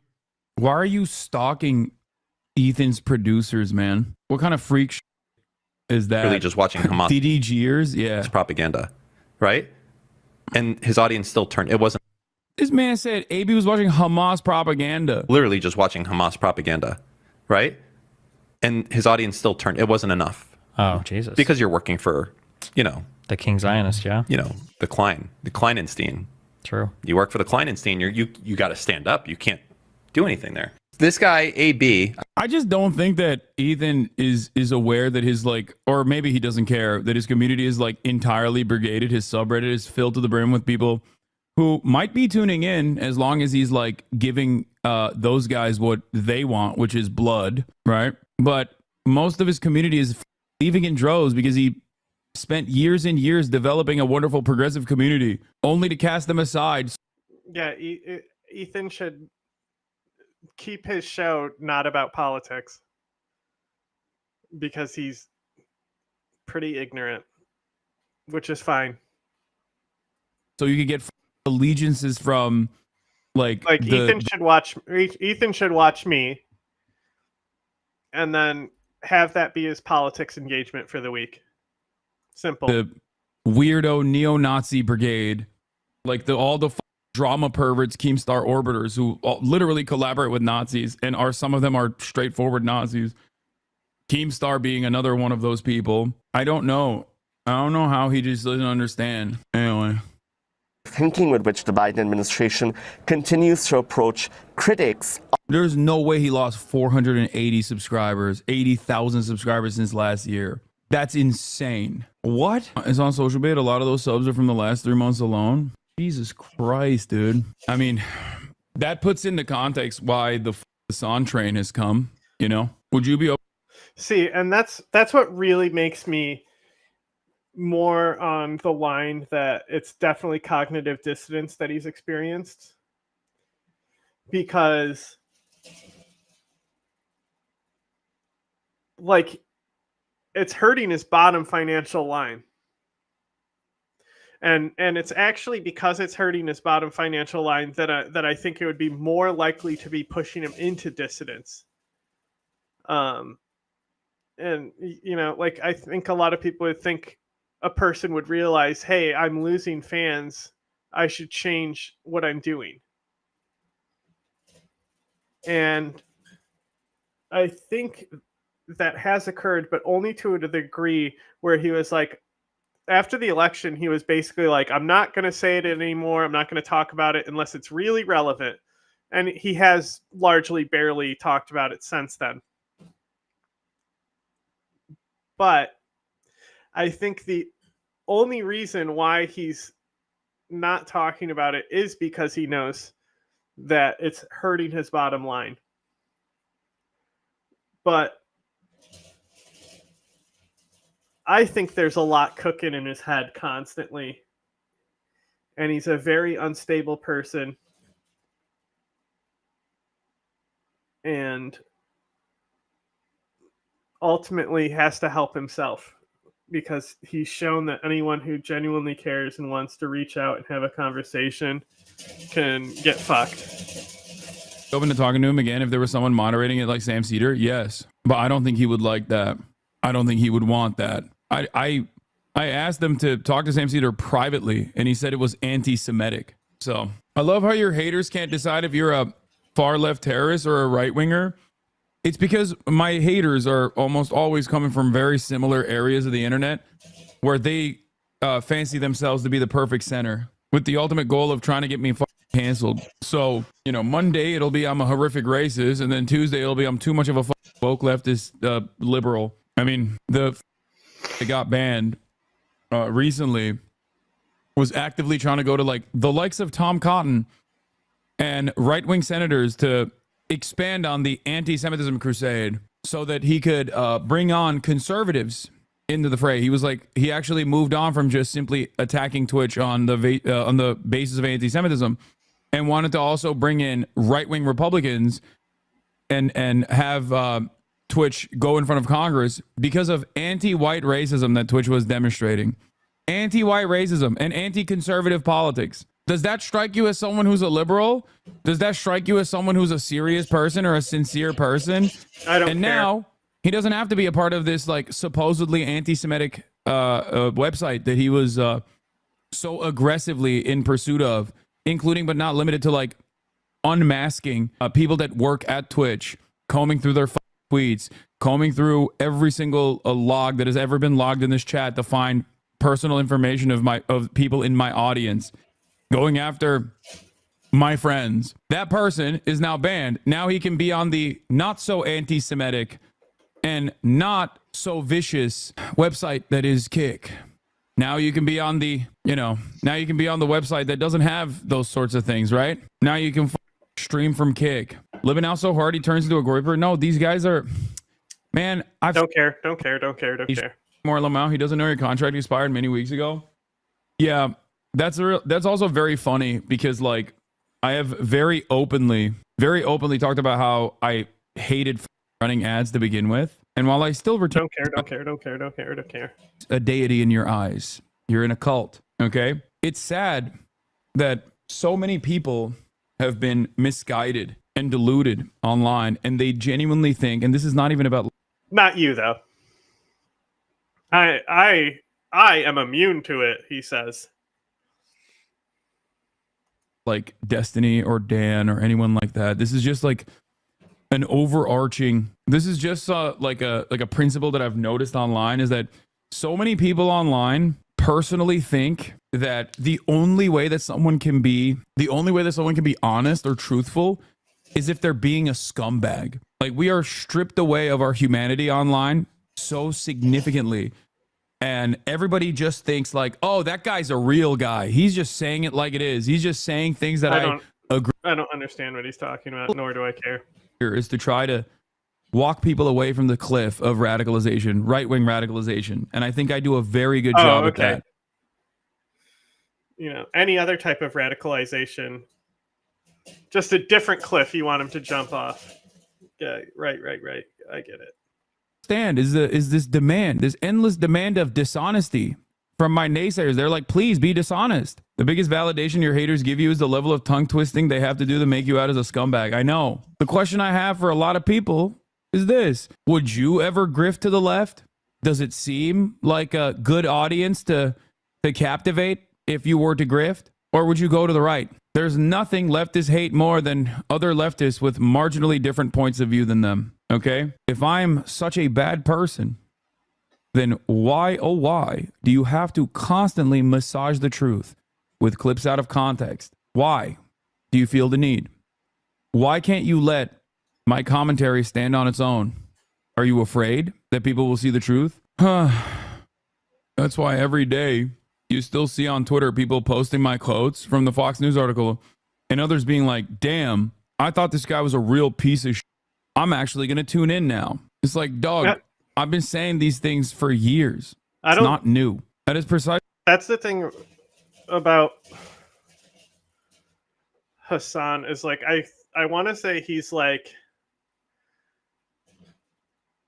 the nicest out of like the big political and even like content creators in general. Like he seems like a very nice person who, you know, lives a Buddhist lifestyle that I support.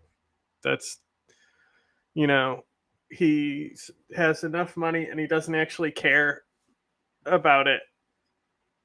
You know, like he's gotten to the point where it's like, it's not money, it's just tangible wealth.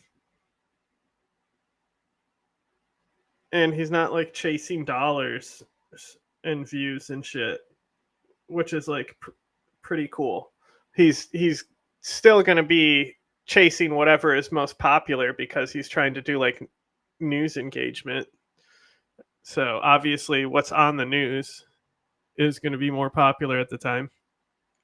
So the reason why you can always go back in time and look to my commentary, okay? And recognize that I've been saying the same shit for years. You must not have been paying attention, okay? Saw someone say they just thought you did React content and stole videos. Yeah, no, of course. I don't even fault these people, by the way. I do not fault these people. Everyone is busy. Everyone is busy. Care. Obviously, you've changed your viewpoint from past. We're moving on.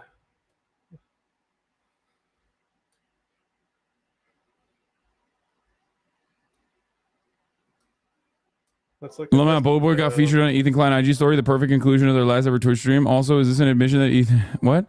The campaign to make me seem insane for speaking against Hasan is nothing short of pathetic. What are the chances these guys watch anything I've actually said? Amazing how Hasan and friends suddenly think mental health is a funny way to insult someone. First of all, they're Australian. They've always thought that attacking mental health was a funny way to insult someone. Okay. This clip is hilarious, by the way. What is this clip? Is this the one where they show their fucking balls or something on their last huzzah? Oh, Ethan. H3's fucking crusade to get Hasan.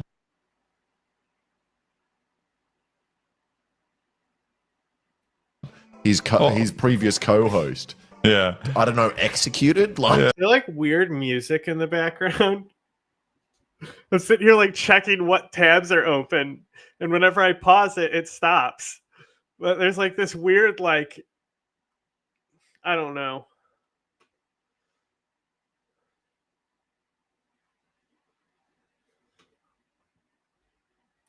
I don't know. I mean, look, I've avoided talking about Ethan this whole time because I just feel like he's, I don't know, it's like watching a fucking unwell person. It's so weird. Like, it's just like, wait, why is he posting this? This is like, why is Ethan posting this? This doesn't make him look good. It's almost like watching Fusi, except he doesn't leave the house. You know, Fusi was like having a mental breakdown, but it's like scary because he's out in like an airport and he's doing scary shit. No, I think Fusi is a little bit worse than H3H. No, but I'm saying it's worse because he leaves. There totally is like weird background noise, and it sounds like a game loading screen that's like lagging on the load, so like the music cuts in and out. Yeah, exactly. That's the one I was like. But it's like Fusi leaves the house, and that's why it's terrifying. Yeah. Ethan sits at home just like slowly unraveling. It's again, both those things not palatable. I don't like to watch it.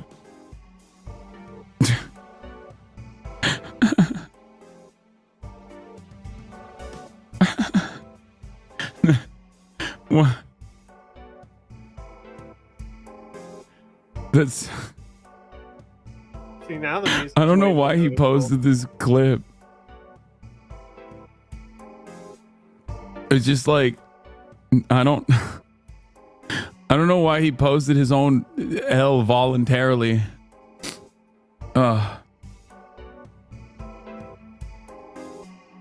Hasan and okay. Another Hasan L. This thing is like, when you're on for 8 hours, a lot of the shit that's actually clipped is not worth watching. Let's see what this idiot has to say. Limiting Hasan for his blatantly false reporting. I was right about Ukraine. That's right. War is not imminent. Oh, shock. Here we go. Israeli airstrike hit the Al Ahli hospital. You were so right. They added 7,000 new troops. So what's going to end up happening is that by April, this is going to be done. IDF didn't bomb the hospital. Change title. IDF didn't bomb the hospital. Yes, it did. Yes, it did! I criticized him for being a propagandist, coming to conclusions on breaking news when the story hadn't even been fully reported on. You right now have the same thing you always do. I'm just saying, no, like this, you're doing it in real time. You're doing it in real time, bro. Over the course of an 8-hour broadcast. He does do that. He does come to conclusions very quickly. If you look to literally 3 moments, how come nobody else shut up as much as you, dude? That does 8-hour broadcast. Because no one has. I think Hasan should like do, as much as he claims that he's like, oh, I'm not a journalist, I'm not in news, blah blah blah.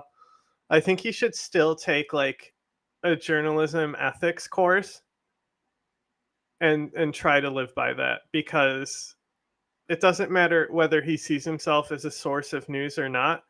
There's just a huge abundance of people out there now where he is their main source of news.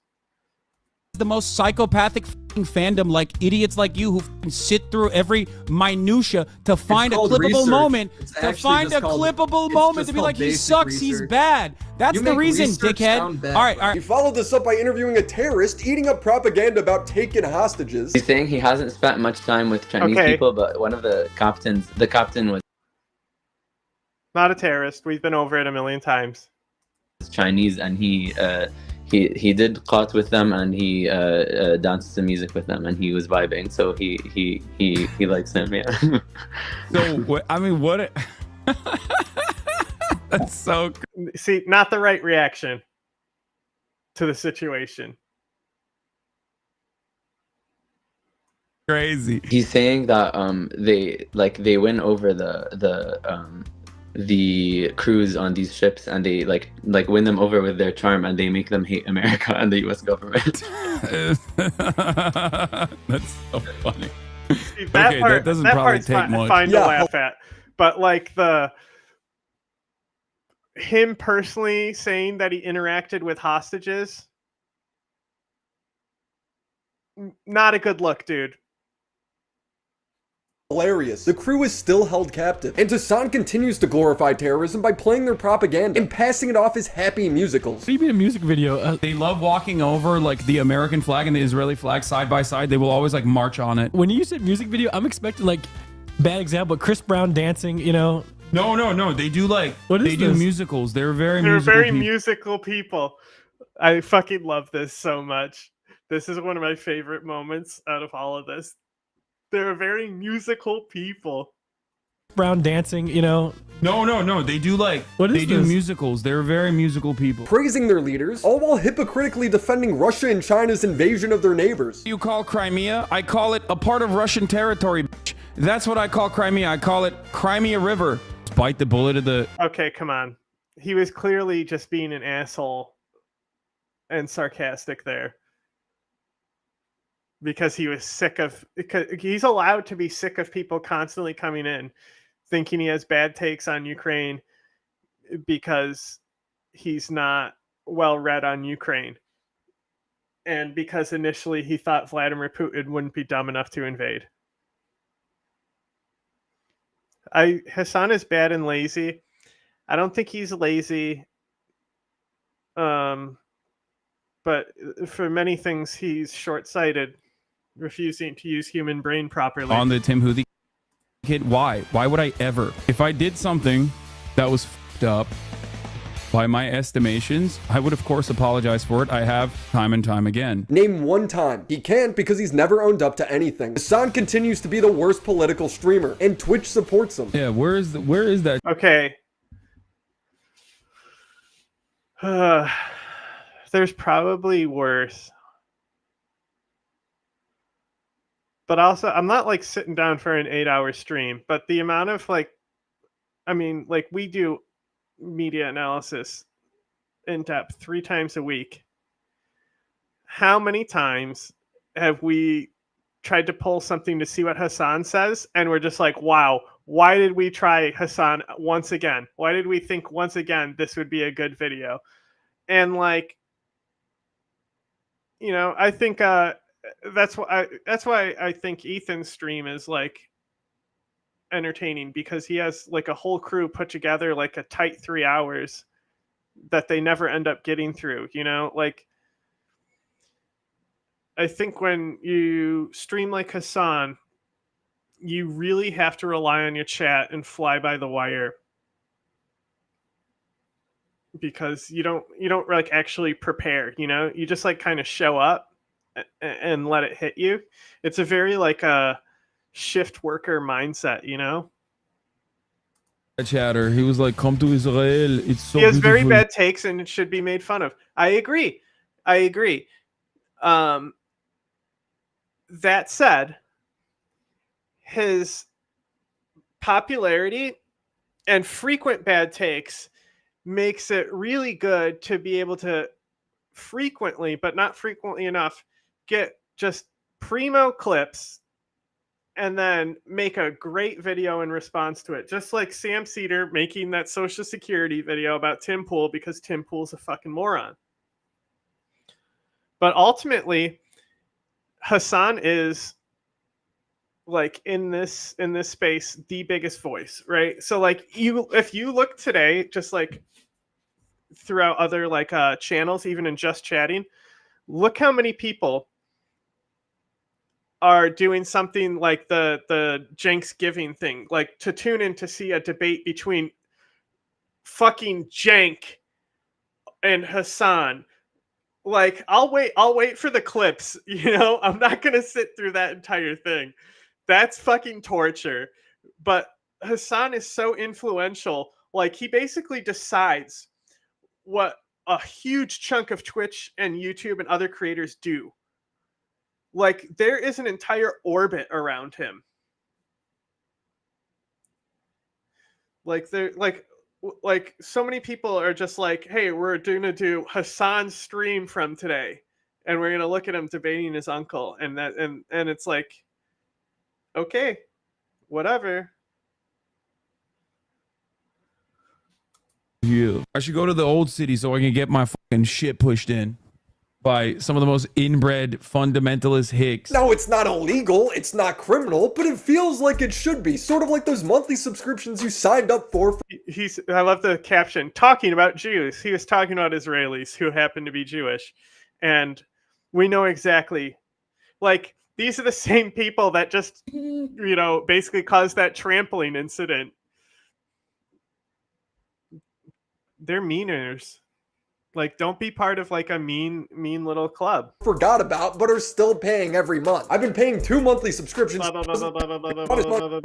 A small amount of nationalist forces gaining prominence is additionally fucking terrifying. It's like Tinder, okay? It can cause a fucking wildfire of nationalism because it's already baked in to the attitudes of the commoner, okay? Every person already has like a predisposition towards nationalist tendencies.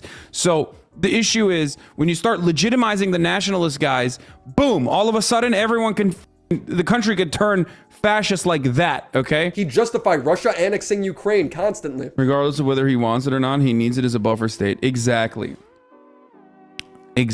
Russia's historic access into the Black Sea, Crimea, that's like historically and ethnically all Russian, majority Russian. They're Nazis. Everyone's going to be radicalized. But when it comes to a fundamentalist group like Hamas that theoretically would run the country, Hasan doesn't seem to have those same worries. He justifies it by using Republicans as stand-ins for Hamas. I'm saying that the gay people and the trans people that are living under those conditions in Gaza, right, see Israel as a far larger problem in their existence than they do like Islamic fundamentalism in terms of governance. If we were getting ruthlessly slaughtered by an alien force, I wouldn't give a fuck if someone was homophobic or not. I'd be like, thank you for fighting against the alien force. That seems awesome that you're doing that. I would actually arm up side by side with my fellow homophobic Republican, rabid Christian fundamentalist sociopaths to try and protect my home. And that's the point. That's the same thing as the... Hang on. What's the issue with what Hasan said there? Azov battalion fighting in Ukraine. How does he have these conflicting opinions?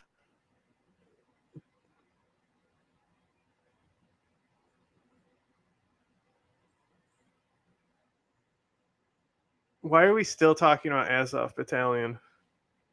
It makes no sense. Asmongold made the horrific decision to call Palestinians' culture inferior. Hasan rightfully called him out for this. These people are not your allies. They are not the same as us. They come from an inferior culture, and it is directly antithetical to everything Western values stand for, and it is an... This is also was very silly because as I continually argue and present, people are human beings. Inferior culture in all ways. It's terrifying. Like saying they're inferior, saying they're evil to justify the death and destruction that befalls them is so horrifying. Because remember, Hasan would never call another culture inferior. He would never do that. I don't agree in theocracy at all. But like, wouldn't that mean that it would be inferior?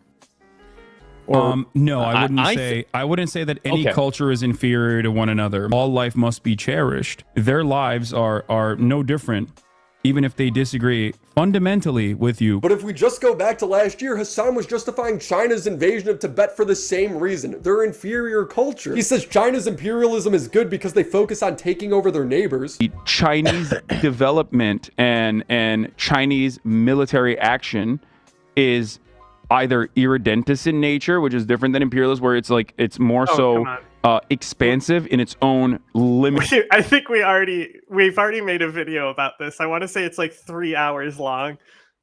Area rather than global imperialism, which is done with the express effort with the Tibet, Taiwan. Tibet was literally a feudal. Also, it's silly to think that China doesn't engage in both global and localized imperialism. That's just silly. Like, oh, but they're not putting military bases all over. Okay. Most imperialist countries don't. Slave mandate, like So autonomous zone. China did them a favor. That was one. I mean, in America, when I say something like this, people get very upset. You know, we talk about the Dalai Lama saying "suck my tongue" or whatever, but like that's not far from the norm in normal Tibetan existence before the Communist Party came in and So China unilaterally took over Tibet, like these are their culture. They basically are trying to, homogenize the culture. In the name of squashing an inferior culture, China killed over 87,000 Tibetans. That's 1.2 million, 1 out of every 6 Tibetans since their occupation. I don't understand how you could be pro-Palestine and then support Russia and China. Israel's neighbors with Gaza, does that make what they're doing okay? No, of course not. His politics makes no sense. It's constantly contradicting himself. But then you realize that he's America bad all the time. That's it. Let me explain to you 2 principles that you should keep with you, coming from a person who's Turkish, okay? When you look at a situation in the Middle East, you look at what the local government is and who the Western forces are. Never align with the Western forces. That's a principle that you could take home with you. If you want to actually be moral or if you want to be smart about the way you analyze other countries. Does Russia count as Western forces? Also, it's kind of like downplaying Turkey and Iran and how much dirty shit they've done. You know, at least Saudi Arabia is doing it with like money and above board shit, you know. They're like, we have Mecca. Like Egypt, Jordan, like they like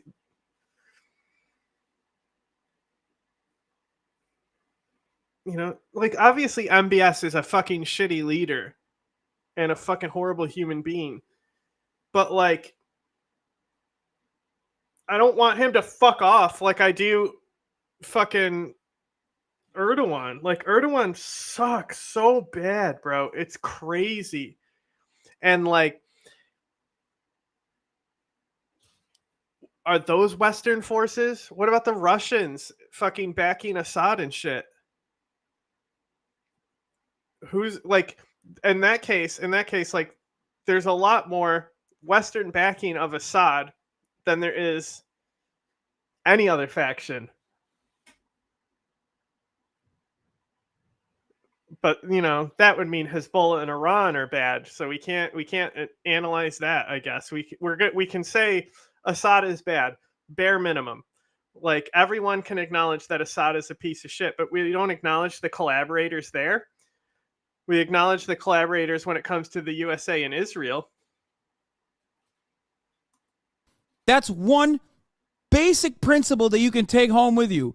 All of a sudden, magically, you are above on your foreign policy analysis. You're going to be better off than 90% of people that look at the situation. That's not what an analysis is. That's doing the same thing Sneeko does. It's Hassan's always... I'm tired. Nah, because like this is just the warm up. It's real hell after this. It's been this way. He doesn't care about principles or being morally consistent. Do I think that this could be a dangerous precedent? Absolutely. But the right has been doing this for a very long time.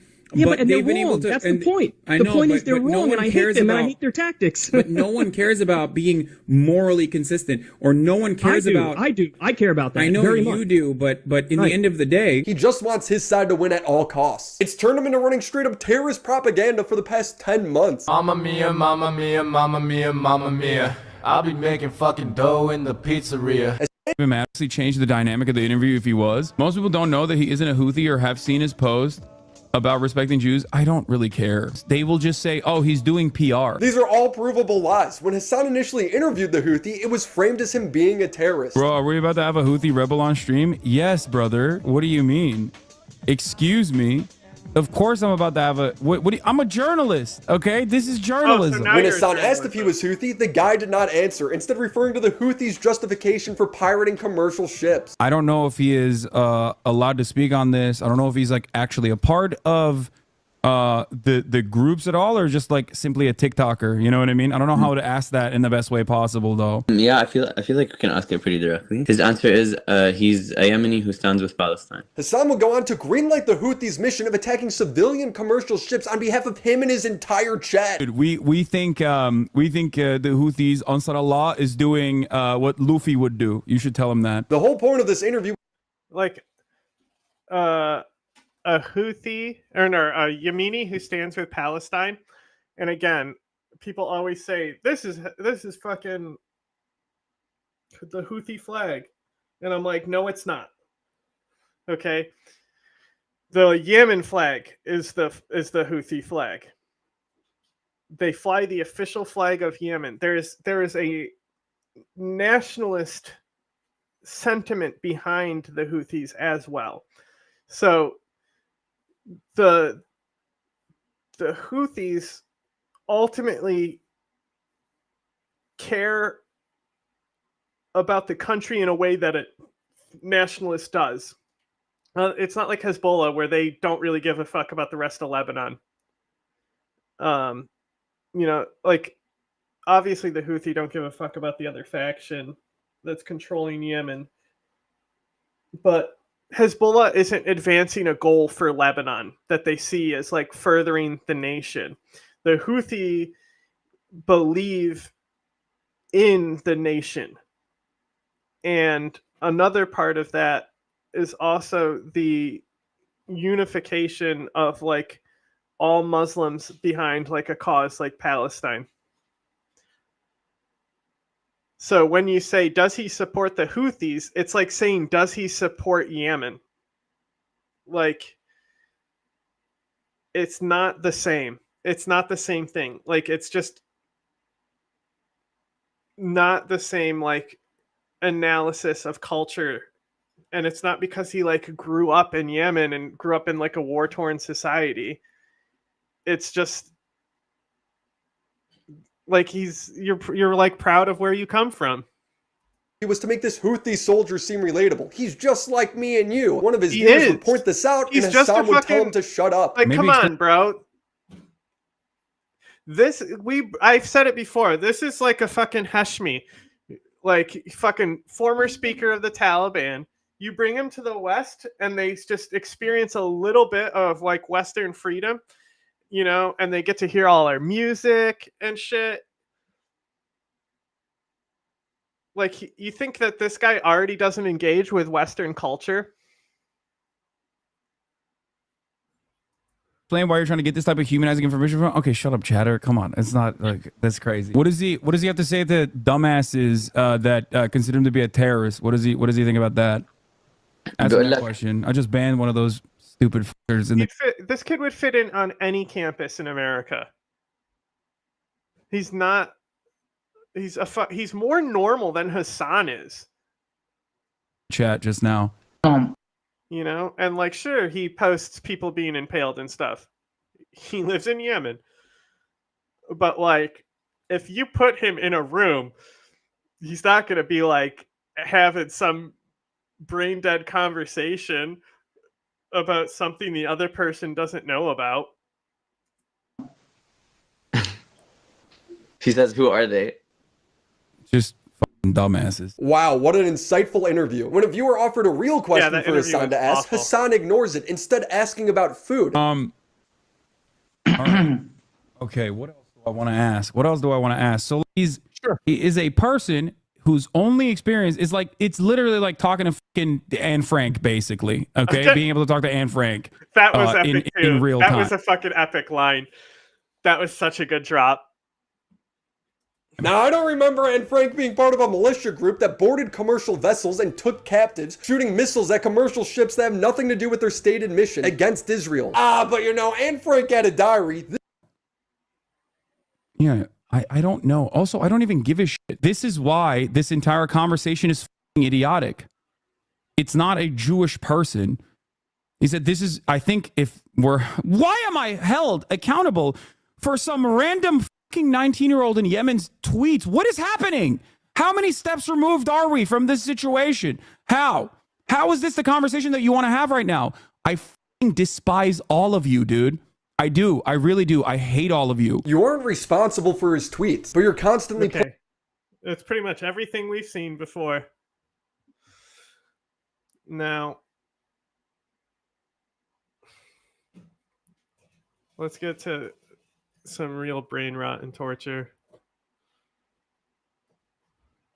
In his pathetic inability to respond to any of the people who criticize him, went and had a nice little chat with his partner manager, sent them like all of my videos on him, and only one of them stuck. So they deleted the first Alexa video. If you don't know, every YouTuber past a certain point, usually like around 1 million subscribers, gets a partner manager, which is like a direct line that you have to YouTube, so you don't have to deal with the ChatGPT support that everyone else gets. Like everyone else on YouTube, if you want support, what you get is... There is no support. There's no... ChatGPT would be actually better than what is there. A bot. You never get to talk to a person. It's not allowed. It's just a bot that repeats form letters at you. Whereas bigger YouTubers get a partner manager, where, as it says here, personalized assistance. And obviously a YouTuber like Ethan, who has multiple big channels, who has been on the platform for like 10 years, he 100% has a partner manager. Ethan absolutely does have one. A channel like his, as big as it does, has a partner manager. And I know for a fact that it got through, like it was a direct intervention from YouTube. It was not regular reporting. Because YouTube sent me an email directly from YouTube partner support, which they do not do unless something was done manually. If it's not manually, it's not sent from them. It's not sent, by a named person. It's just sent with like a form. The idea that Ethan Klein, 3 million subscribers on multiple channels, does not have a partner manager is an absurdity. Obviously he does. You guys should not believe people when they lie. Ethan is a habitual liar. Obviously he's lying. So what happens normally when YouTube removes one of your videos or demonetizes a video?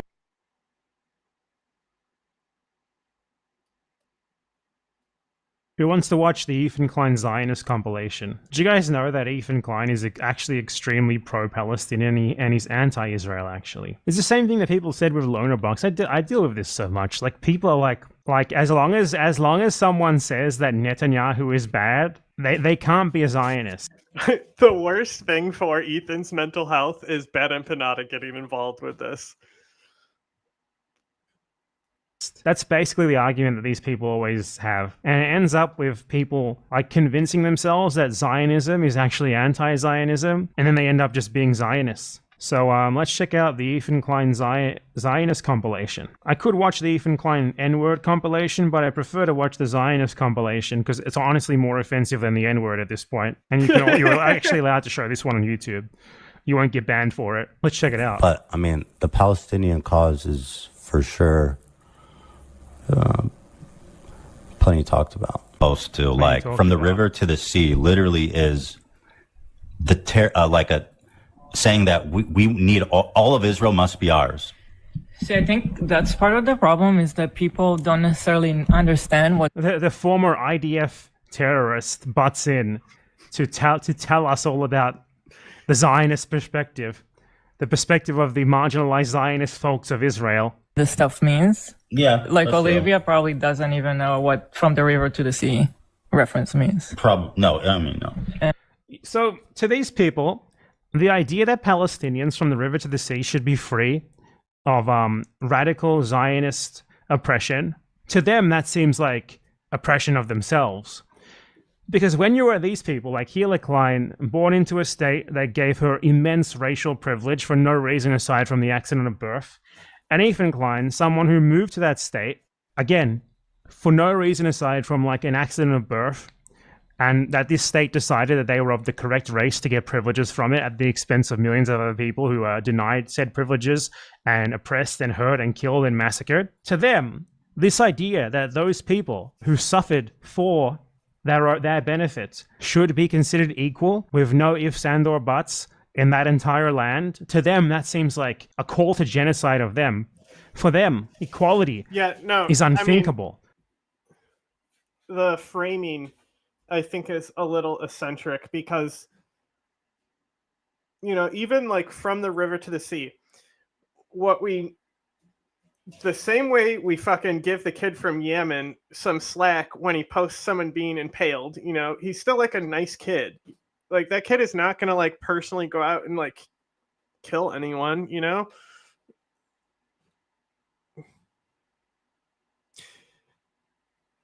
Like, you have to understand that the normative position, even for Americans, is pro-Israel. I love that I named my monitor Slut, and now it just stands out because I switched the format, and now it brings up the name. Normally it's Chinchilla Cam, but I typed in Slut today.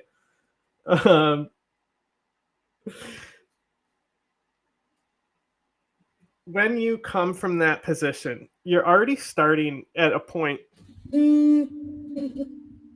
of generalized populist Zionism, where you're absolutely unaware of it. That's like really when you engage in populism, you're unaware of really anything behind it, you know?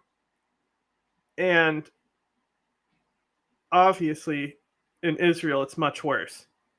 The rhetoric that you have. So another like a great example of this is like China and Japan. So like I think Israel is worse in regards to the rhetoric around the Palestinians, but like there's all these incidents like where like because kids are raised on this like anti-Japanese rhetoric that like certain things happen on like foreigners and like attacks and like the attitudes towards Japanese people, you know? Like you can cause this sentiment in your society by institutionalizing it into your like foundations and pillars. And because they're starting from that position, they need somebody to hold their hand the entire fucking time. Okay? It doesn't have to be you. You can go tell them to fuck themselves. It doesn't matter at the end of the day. But if somebody is not delicately holding their hand, validating their feelings, anytime they encounter some sort of like white guilt complex, they're reassuring that it's okay. Like, that's why if you go back and you look at Hasan trying to present the one state solution to Ethan, it fucking breaks his brain. Because Ethan thinks he knows about the society because he lived there. And he hasn't actually experienced so much of what's going on there. He's just defaulting to where he thinks he's an authority and dismisses anything else. Like if you're not an Israeli, but I don't care about your opinion. You don't get it. You don't get how this is anti-Semitism. You don't understand that type of shit. So when they hear from the river to the sea, it is like fucking impossible to explain to these people that it's totally fine. Like it's not about getting rid of every single Jew or anything like that. It's just literally just anti-apartheid at the end of the day. You know, it's the fucking like defund police. People like think these people don't want cops anymore, and it's impossible to even explain the nuances. Which is what I'm getting to is some slogans are bad, and the reason why they're bad is because of the opposition. Like, you have to deal with the brain rot around it. For them, the idea that people should not be oppressed for their benefit is basically equivalent to a call for genocide. Is basically equivalent to reverse genocide. Like that, these people could even invoke such a concept, that they would even dare to talk about such a thing while their country does genocide and has been doing it, just slower since its inception, is just insane. It's like a Nazi propagandist knowing fully well that Jews are being massacred in concentration camps, telling you all about how those Jews actually want to kill all Germans, and then simultaneously, while doing that, claiming to actually not be anti-Jewish. These people are framed. The difference is the institutionalized racism and apartheid system in Israel is more ingrained into society than the Nazis ever were. The Nazis weren't around long enough to like raise entire children for multiple generations on this shit. Like, if anything, it's worse. As anti-Palestinian is insane. It is so fucking crazy, man. That their fans keep showing up to be like, Ethan is actually really anti-Palestinian. He's against the government. He's against Netanyahu. Oh my god. Let's continue the Ethan Klein Zionist compilation. I see that a lot, but people who don't know what it means all of the Jewish people will probably die. That's the Israeli mentality. We have to kill the Palestinians, otherwise they might kill us because we killed them and that made them hate us. Classic logic. That's the thing, is they're not making the connection like that in their head. They're completely forgetting about the current situation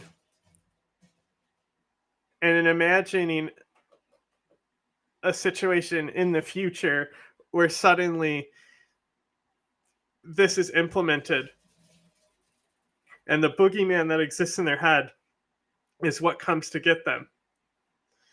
It completely takes them out of reality of the moment. Right there. The slogan itself says people interpret it as destruction of Israel. I know it doesn't say let's destroy Israel, but that's from the river to the sea is mainland Israel. I feel like there's people that are like, they're so deluded that they can't. It's going to be a secular country? You mean Hamas, the fucking Islamic fundamentalist group, is going to come out and do a secular country? What the fuck are you talking about? What does that mean? Like, what does this guy think? Like, to think that you could get a solution with Hamas. That's why I always say, like, Hamas and the Gaza Strip, like, I ignore from, like, the current solution. It's like, what can we do now in the West Bank? Like, I don't want to fucking have these fucking constant conversations about Gaza and Hamas. Like, what about just focusing on the West Bank? And the other thing is, you can't do it with the fucking Likud. And I mean, really any Israeli government, because the moment that the idea that we would move towards a two-state solution, all they have done is make sure that it doesn't happen and completely erode everything to make that happen. You know, Ethan doesn't understand the fundamental idea that Hasan is even presenting when he says it's already de facto Israel. West Bank is Israel. It's an apartheid state. Like, they can't wrap their head around that it's already a one-state solution. It's already there.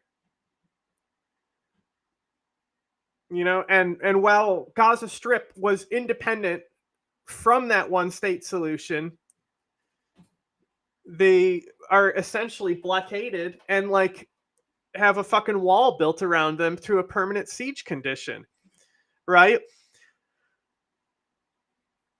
Like, it's either be a part of the fucking state or get fucking blockaded and die, you know? And this is before October 7th, obviously. And, like, not only that, a majority, and I bring this up all the time, a majority of Palestinians work in Israeli businesses, right? Like, the society is already integrated. The fact that your workers have to go through checkpoints is a hindrance to employers. Like, the capitalist infrastructure wants that shit gone. It's integrated already. It's like terrible movie, but it's about the women who make us go to the moon. What's that movie called? Hidden Figures, right? So they changed the actual story, and the thing that they added was that the segregation ended because she had to go to a bathroom that was like really far away, and it was interfering with her work. And I'm like, out of all the things you could have done to simplify it, why is it women go to the bathroom a lot? Like, why like, where were your optics when you're writing that into the story?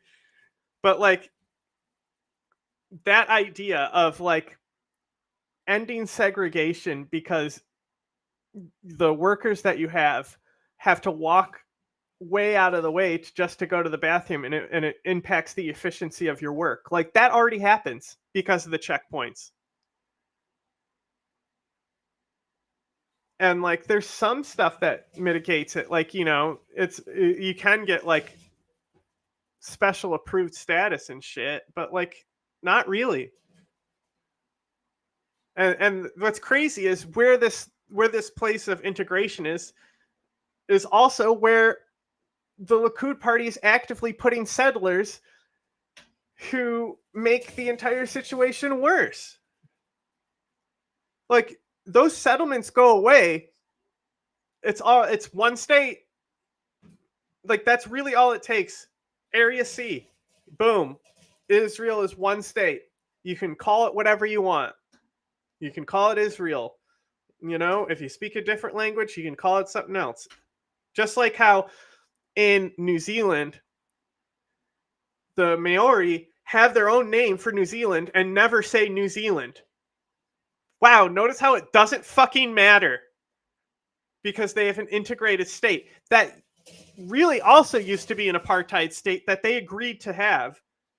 You know, because it was that, or looking around and seeing genocide after genocide from colonialism. He's even talking about here. Like, Hamas is going to come out and do a secular country. What the fuck does that mean? He basically just thinks that every Palestinian is Hamas. That's the only way that this makes any sense. Like, for him, The Hamas issue is that they can't get over Hamas' existence. They can't separate Gaza from West Bank. is a slur that refers to all Palestinians. Like seriously, like imagine,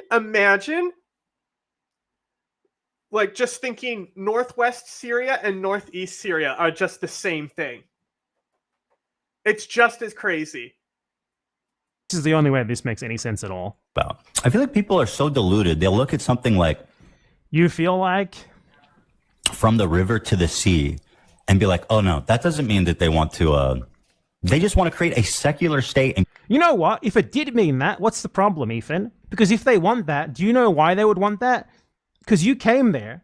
You, Zionist Israelis like you, went there, stole the country from them. You massacred them, expelled them, stole their country from them. And now you see them saying they want to take it back, and you frame them as the bad guys for it. You're just so fucking moronic. These are the same guys. Well, they're not even saying that they want to take it back. I mean, some are. But, like, no. Guys who, like, scream and like fucking moan at people. If they don't say, yeah, Ukraine should definitely take back Crimea tomorrow. Yet apply it to their own country, where they have gotten extreme benefit from that theft. Like, Ethan has benefited so fucking much from the genocide of the Palestinian people, to the point that he literally was just allowed to go and live on their land for nothing aside from the accident of birth. He was born in another country as the right ethnicity. Boom. Go. Free citizenship. Go live there. Get your free birthright trip. Go. And now he has the gall to tell us that his victims, make no mistake, they're his victims, because he benefited from their victimization. He has the gall to tell us that those people hating people like him for what they have done to them is wrong. That those people wanting what was taken from them back is wrong. Give us a fucking break. Hello, it's me, Ethan Klein. I'm pro-Palestine. What I mean by that is, us, the Israelis, keep everything that we stole. And the Palestinians get a nice little concentration camp in part of the West Bank and Gaza, where they have... Like, that's the thing. Is like, the main demand isn't even that. Like Camp David, bro. Like, the biggest thing you can say is that they want the right to return.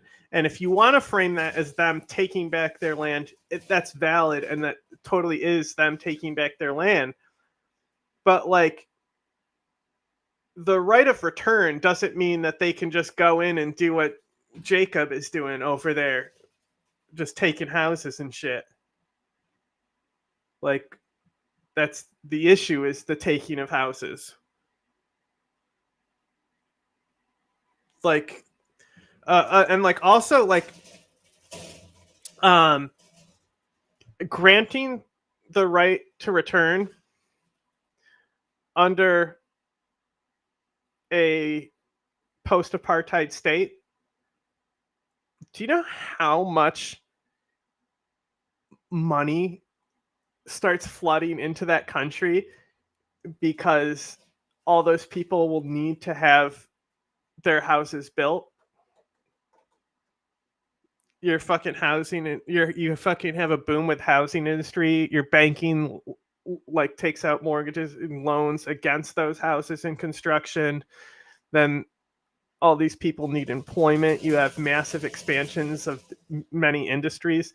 Even, like, the government can then even go in and they can take a huge slice of the job market and put these people in these, like, government positions that are, like, in development of certain technologies or weapons and things like that. Like, you would basically create a golden age effect.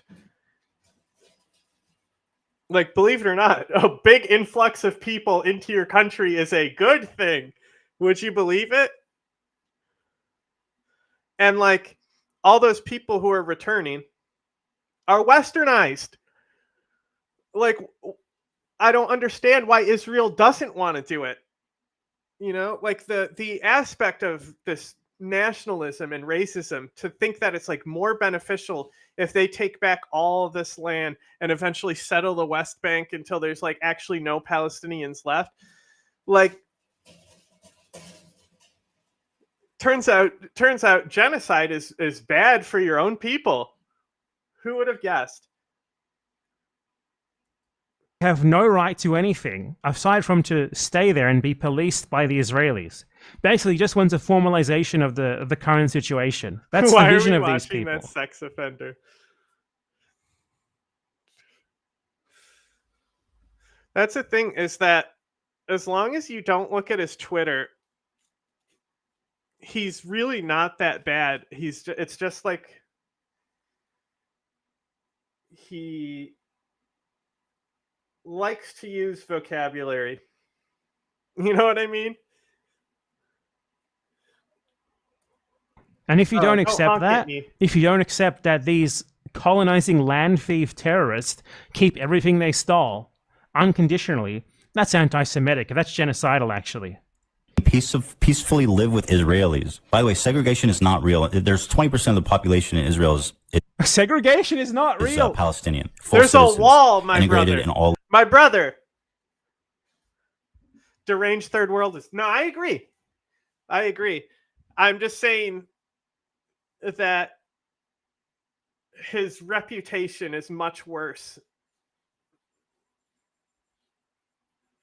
You know, like, I frequently, you know, I would expect to click on him and just have, like, the worst, most twisted, brain rotty thing. But then, like, you click on certain things where it's like, oh, here's going to be a video of him denying, like, the Uyghur genocide.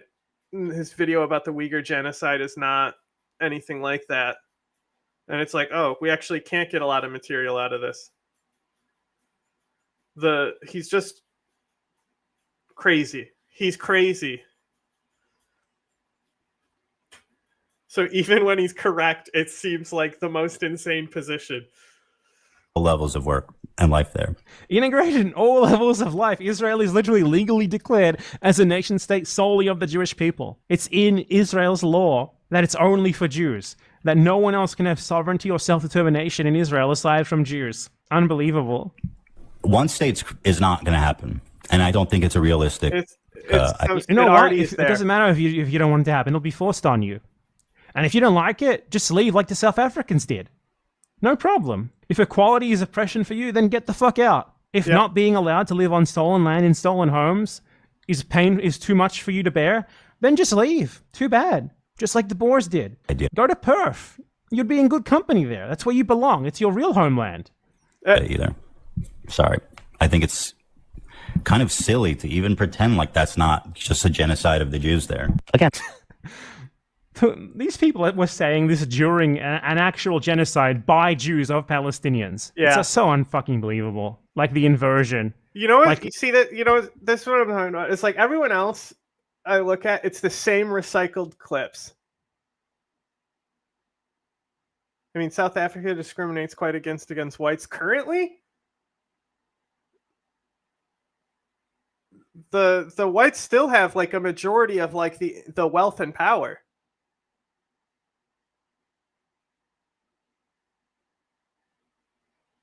Like there's still tremendous amounts of like, it's more systemic of like poverty structures and stuff. Like there's a lot of work that needs to be done in South Africa, but it's a fucking post-apartheid state. It would be like, imagine a fucking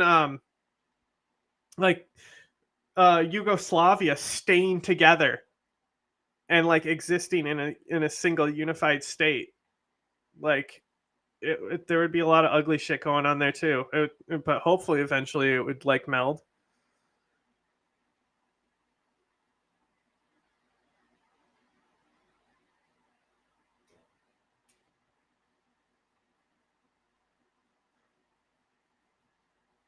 But like the idea to think that people who are already employed by Israelis are just gonna like start slaughtering people and saying that,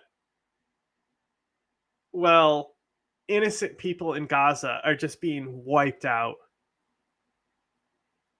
just in pursuit of a terrorist group, which, you know, I would say they're not really pursuing the terrorist group. That's just a scapegoat. But, you know, that might be my bias being an American who grew up behind 9/11 and seeing all the fake nationalism and everything, you know, like torture being justified because of it and things like that. No, we can't take the necessary steps to free these people. We're going to take the necessary steps to emancipate these people. Why? Because they hate us so much that I think they would kill us. Well, maybe you shouldn't have made them hate you too much then. Maybe you shouldn't have done that in the first... Also, why don't you respond with the argument of like, Palestine already is free. Like, you know, like technically they have an independent government, right? And like, if you approach not liking the slogan from that angle, then you can work it into is like, shouldn't we just be advocating for like general ending of apartheid? Just flat out stop apartheid. And then because if your slogan is immediately about ending apartheid, and that's the only thing you're focusing on, the argument immediately has to become how it's not an apartheid, right? The people who defend the apartheid have to continually present arguments that it is apartheid, which continually challenges them and erodes their views of apartheid existing, right? So eventually, more and more people start to admit that this is an apartheid state and it's apartheid conditions. And then you get to a tipping point. And this is what happened in South Africa. They agreed that apartheid existed and they passed the laws to stop it. Like they held referendums beforehand to see if that's what people wanted, and it was. Place then, because the logic that I have hurt these people so much that now they hate me, thus I must keep hurting them, is obviously circular. And defending yourself like that is an absurdity. I've gone out and I've said that everything y'all want to hear. Revi, I'm pretty sure Jack is Dutch, by the way. I think. Like, his family heritage. No, you haven't. About there being a genocide and apartheid and the fucking warmongering Israeli government and all that fucking shit. He literally just denied apartheid in the previous clip. It's amazing. The doublespeak. And by the way, me talking about this doesn't mean I don't care about what's happening in Palestine, okay? I'm not talking about that at the moment because it's ruining my life, okay? Like, obviously, just leave me the fuck alone. I can't stop people from viewing you a certain way if you're going to make these comparisons that they've heard from actually racist people. You literally implied that Jewish Voice for Peace would be akin to a capo in this circumstance. Oh, you are fucking so bad faith for saying that, and fuck you for even like putting that out in the world. There was Jewish. Why? Did he ever explain that? Why? Just fuck you. How dare you say that? That's bad faith. Bad faith is what these people say when they know that they're caught out, when they have no response. No, like so Lonerbach. Ethan can't cope that it's his own fault. He needs to blame Hasan. He can't self-critique, you know? His fans and Lonerbox himself said that I am bad faith for showing 2-minute long clips of him clearly voicing his opinion. Do you know who? Bad Empanada is bad faith. But who cares? Who the capos are in Palestine versus Israel? The Palestinians who go and work for the fucking Israelis. Those are the capos. The Israelis cannot have capos because they are the Nazis in this circumstance. To even call like a Jew that in the context of Israel-Palestine is an absurdity. Self-evident absurdity. Collaborators with fucking Nazis. Ethan, don't do that, please. Don't say that the Jews' Voice for Peace are akin to capos. Like, that's... I'm telling you that the mere existence of Jewish voices is not a leg to stand on. I don't understand that. But of course, there's going to be failing. Jews. But the most important component. This is the guy. The guy he's saying this. He's someone who claims that Israel is by default legitimate because it's popular among Jews. He said that numerous times. Here. But now, when there are Jews who say the opposite, you can't just say that it's legitimate because Jews say so. Incredible, right? It's like you're tokenizing a few Israelis. It seems silly. Oh, tokenizing people just because of their ethnicity? Wouldn't want to do that, Ethan Klein, right? What? Ethan. One state solution. I find it incredible that people think that Hamas is going to take over all of Israel. See? This is why I continually say, shut up about Hamas. Like, their solution comes after West Bank. You know, there's little micronations in South Africa too. Different reasons why, but hey. And Hamas is going to take... Is that what he thinks? Like, the single arm group of about 20,000 people is going to be handed all of Palestine. Not even the Palestinians would be happy with that. Like, what the fuck are you talking about? Just Hamas. They just sit on Hamas. That's all they do. Everything is Hamas. And happily coexist with fucking Israel. Why is it on them to happily coexist? 65% of Israelis think that you should be allowed to rape Palestinians without criminal charges. 98% of Israelis support the Gaza genocide. Why is it on the victims to accept the victimizer? Why is it on the victims to play nice with the people who have massacred them for decades? The inversion of reality. I mean, it just is kind of how it always has to be. Like, you have to make deals for your own survival. And no, it shouldn't be on them. But, you know, we didn't evolve big enough brains, I guess, to like figure this shit out in our society. Reality of these people engaging is insane. Like, this guy thinks he's a victim. This guy thinks he's at risk of oppression. You are the oppressor. What the fuck are you talking about? Israelis. If there's a state of Palestine, it makes sense. But if you're in one state, all that's going to happen is like everybody. Like fundamentally, you know what this is like? So like, there was plenty of people who were against slavery but still racist. Am I right? So it would be like somebody who's like, no, I'm definitely pro-abolition, but like, we got to keep them down there. We don't want them up here fucking our wives. Like, it's the same attitude. Like, yeah, I'm all for equality as long as they stay the fuck out of my yard. Like, you got to realize that, man. Is trying to bring as many people there as possible, and like by the time there frankly are a lot of Palestinians, right, in the area, and once the Palestinians outnumber the Jews, he's not a Zionist, and he's talking about like the need. Great replacement theory is you can. That's a fucking. This is a. You know, this is installed on people. It's the same way any great replacement theory is. This is the tipping point in our society. You know, this is like, you know, this was an argument also in South Africa because like the whites are technically a minority. You know, it's a minority by percentage instead of like power wielding. To maintain a Jewish demographic majority in Israel. This is literal Nazi speak. Like, yeah, this is all the black people will kill us if we set them free. You know, which has happened.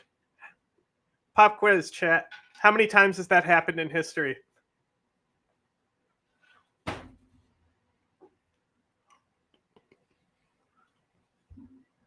Is the Zionist talking point of Palestinians as a demographic threat. It's a literal Jewish great replacement theory. Basically, it's white genocide, but for Israelis. Yep. Anything is fair game for the Jews. Anything. And I'm sorry, but Hamas, the governing fucking body there wants to kill all the fucking Jews. These people just make shit up and just repeat it over and over again. Again. Who gives a fuck about Hamas? You know? Like, I feel like the only people that we can, like, humanize are, like, the Afghans at this point. Like, because we have to cope with, it's like, no, everyone there actually wanted freedom and loved America. You know, but we don't look at like Iranians the same way, and it blows my mind.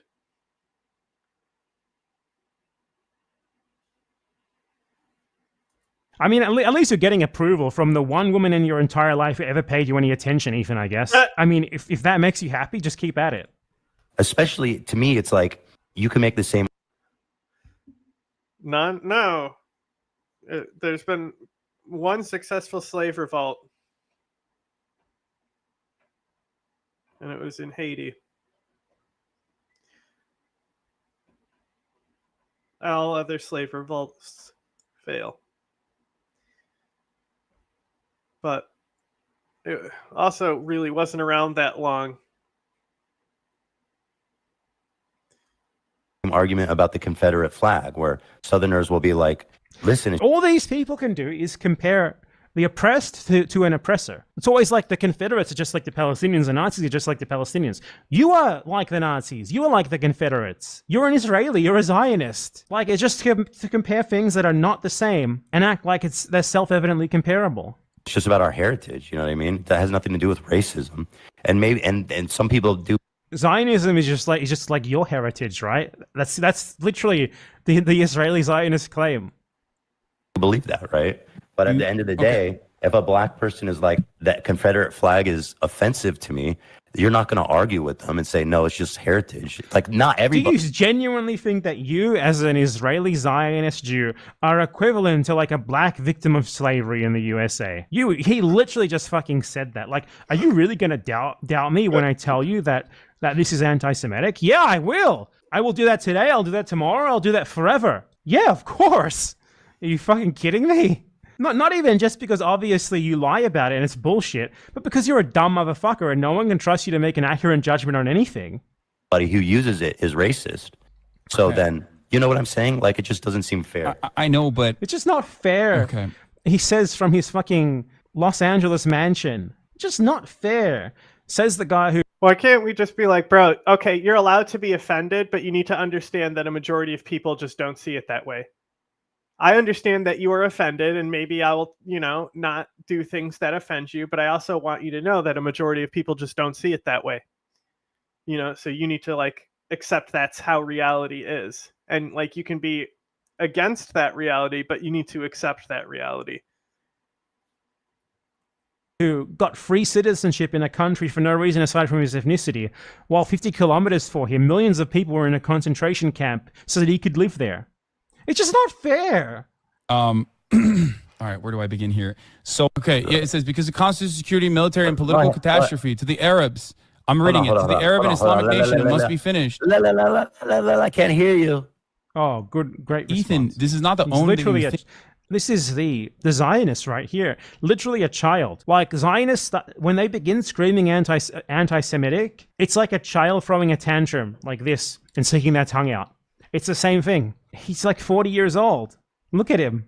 It's the exact same. Wow, what a perfect encapsulation. I think it is. I've already covered this. I already talked about this. I just want people to see it.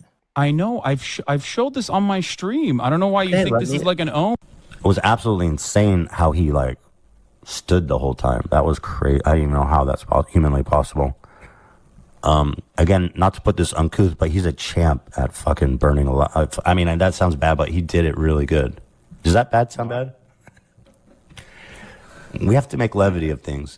Does that sound bad that he was really good? I mean, but I mean that as a compliment. Didn't say a bad thing about the guy. Go listen to Hasan. Actually, you know what? Again, that's the one I really don't understand what we're mad about. Go listen to Hasan. People say, I need to go listen to Hasan. This is bullshit. Please, go listen to Hasan. Who fucking, by the way, yells at people in chat, calls them Zionist genocidal monsters for suggesting that the Ethan Klein, you're a Zionist genocidal monster. hospital wasn't bombed, okay, by the IDF, which is the same fucking thing the Hasan's fans come and tell me. Okay, so he denies that the IDF bombs hospitals now, something that they have done literally dozens, hundreds of times in just the last year. Specific hospital and the specific event, like, oh my god, it's such a fucking dumb focal point to focus on, because it's like one of the only like legitimate things that like Israel can point to be like, see, they also bad. And like, it ultimately doesn't fucking matter. Like, if you're that deep in a fucking argument that you're getting to the fucking hospital debate, like, stop. Just shut up. Just shut up. Like, you're not fucking making ground there. Just like, save your energy. Amazing. So you're a fake fucking fan. Fuck you. Get lost. I mean, being called a fake fan of Ethan Klein is an honor. Sick of it. Yeah, and if you want to call me a Zionist, just call me the fucking K word to my face. Have some balls. Just call me a Jew. Hey, by the way, guys, I'm pro-Palestine. I'm anti-genocide, but also, I think that Zionist is a slur. Scumbag. Fuck you. Name another minority. Imagine watching this podcast. That everyone would just stand by. You're not a minority in any meaningful sense of what that word means. When you think of a minority, you think of like, a minority as in someone who faces like systemic oppression at the hands of the state that they live in. That's never been you. When have you ever been an actual real minority like that? What the fuck are you talking about? You've been a Zionist who moved to Israel, got free citizenship and oppressed Palestinians, and a rich white guy in the USA. To call yourself a minority in any meaningful respect is a fucking joke. It's about equivalent to like a white migrant from the Netherlands to the USA who moved there to get a $500K a year tech job, saying that he's a minority because he's Dutch. Technically Dutch people aren't the majority in this country. So why the Dutch catching strays again? We're a minority, actually. Give me a fucking break. Gleefully and silently. Zionism isn't a race. Judaism is a fucking ethnicity, you idiot. Stop trying to carve. Yeah, we know that. And you know that too. That's why you went to Israel, because you wanted your ethnic privileges there, didn't you?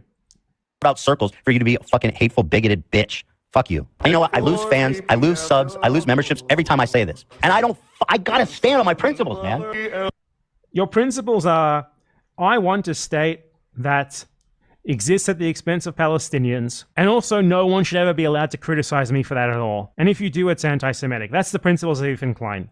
My take was, let's be a little thoughtful. Ethan Klein's principles are me, me, me, me, me. Whatever benefits me, I defend. Whatever I see is not benefiting me, I will ride to the death attacking that.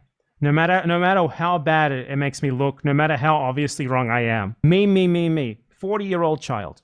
Of Jewish people. That's all I want is a conversation. I don't want to be shouted at that I'm a Zionist. For you know. And like, if I wasn't a Jew, if I wasn't Israeli, half Israeli, I mean, I'm American, but I have Israeli citizenship. Exactly. You voluntarily chose to move to Israel to get free ethnic privileges at the expense of people living in a concentration camp who were bombed while you were there in bombings that you could see and hear for your benefits.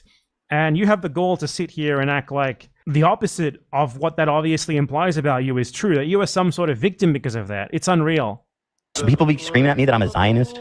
If I was like, let's be careful about mental health and not encourage it. No. This guy is like shit on people for their mental health his entire life. Like, he insults people based on their mental health constantly. Now it's okay. Now it's wrong that when you do it to him. It's time to look in the mirror. You're a fucking anti-Semitic person. I know, because being racist is the worst thing in your life. It's the worst thing you can be in your world. And yet here we are. You know who the CEO of race? I think there's some crimes that are worse things to be, you know? Like, would you rather be a racist or a diddler? I'm just saying. Racism is? It's ideally neither. Every single Israeli who knows fully well, as you did, that they live in a country where they receive racial benefits at the expense of people who are massacred for their benefit nearby, and who does nothing about it. That is the ultimate racist, and that describes you perfectly. Like me, a Zionist. Thank you, Megan, for the gifted. Thank you, Megan, for the gift. She must be a Zionist to gift me right now. Zionism. She must be a Jew. She's probably a Jew. And as far as Jews go, I'm about as un-Jewish as they come. Exactly. So the fact that you weaponize this when literally no one gives a shit about it is insane. It's you falling back on identity because you lose the argument because you know that you cannot defend what you believe. Thank you for saying that. Thank you. Especially given that you have literally screeched anti-Semitic slurs at Hasidic men in Jerusalem. We've all seen that video, Ethan. Okay. I don't fucking care about any of that shit. I know. All you care about is your own personal benefit. Whatever benefits you is right. Whatever benefits you is correct. Whatever you see is not benefiting you is always by default wrong.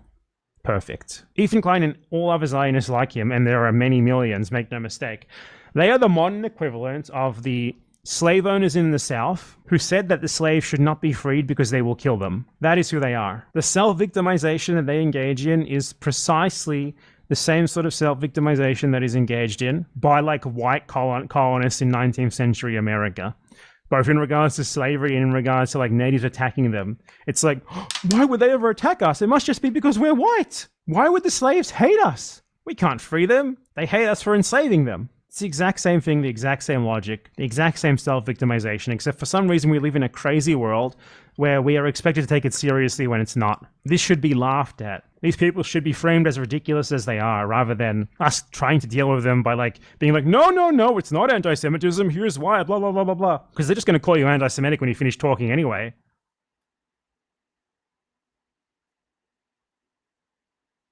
I say just ignore him.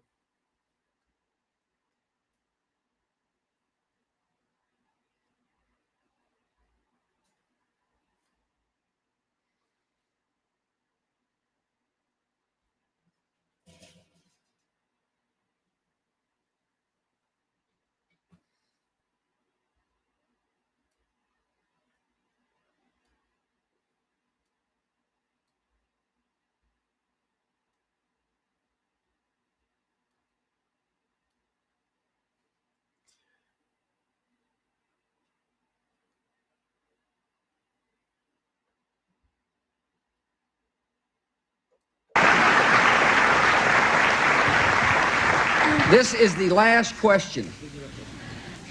And then what we're going to do is we're going to walk around and say hello to everybody, and then we're going to go back to the ranch. Yes, ma'am. My name is Judy Swinson, and I'm in 7th grade. 7th grade. Good. If you do go to Russia, are you going to be taking some kids from Crawford?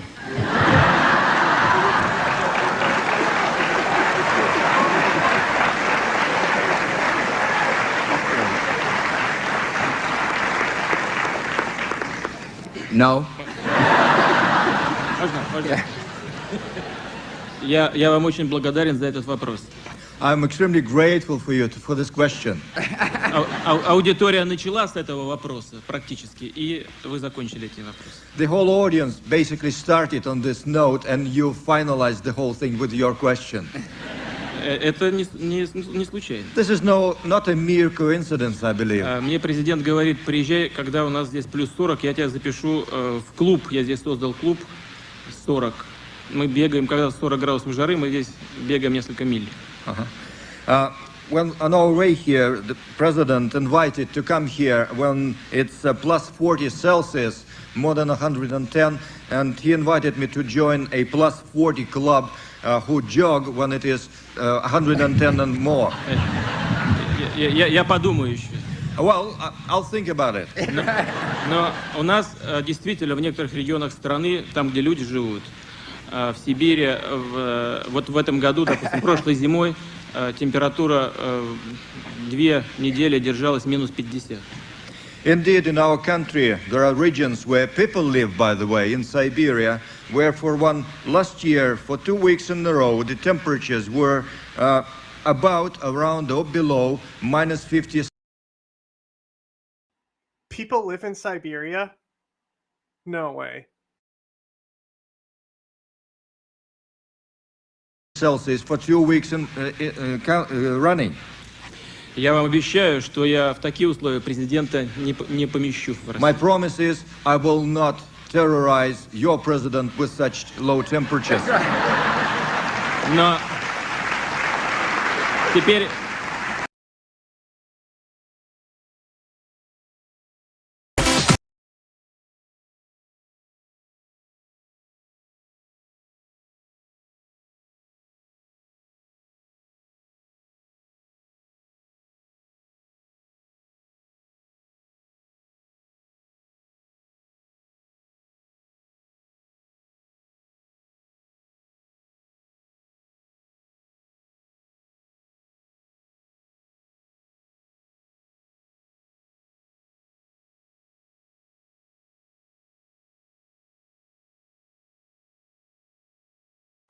Obviously, we have to mute the copyright music, but you know, we're doing the back to work wiggle. It's time to do work.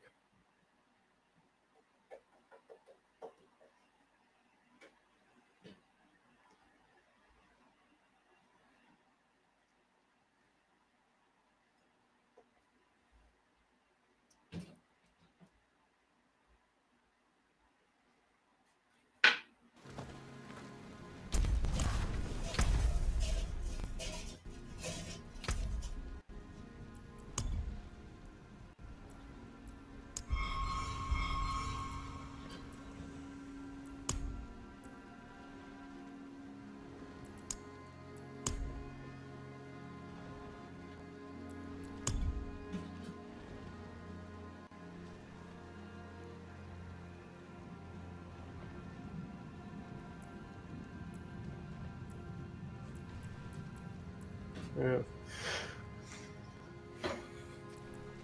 I do want to see like how much slowdown I get on this while streaming too.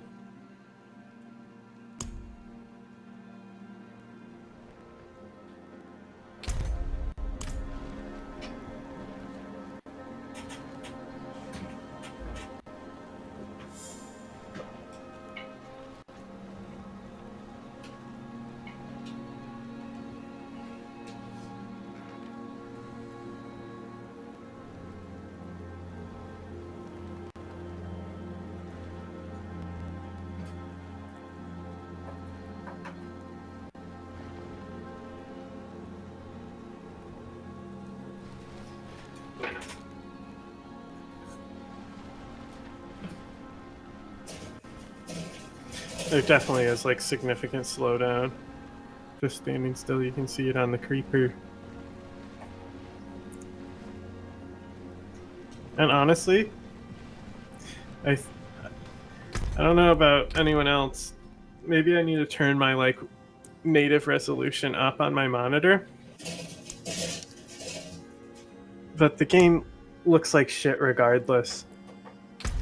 I don't think it really looks any different.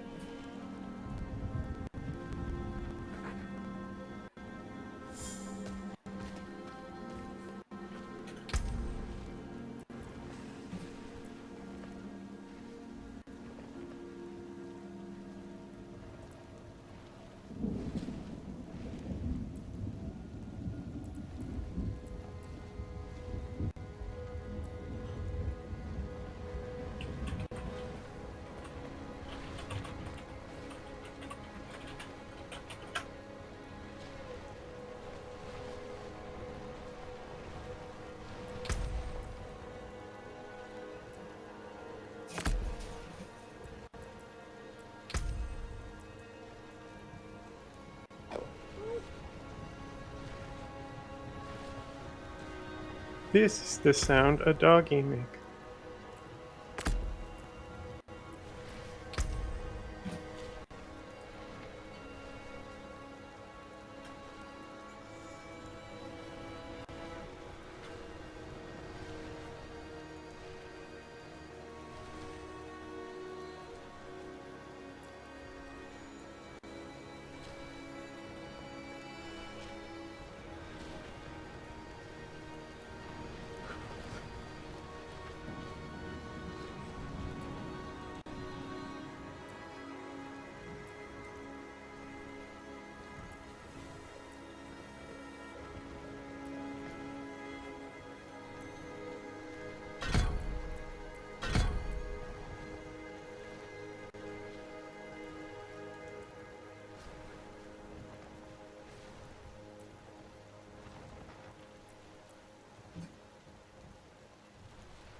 I gotta change my category too.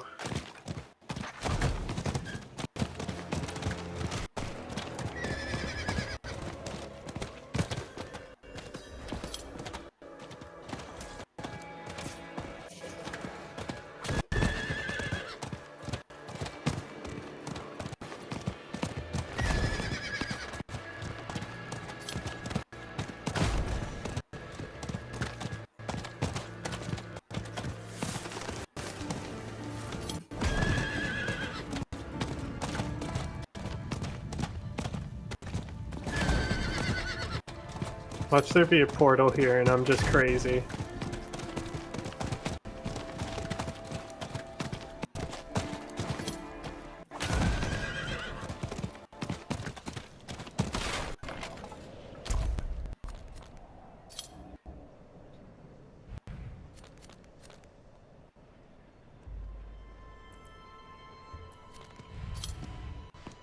There is a portal towards it. I don't know what was going on.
Vigo wanted you to have this.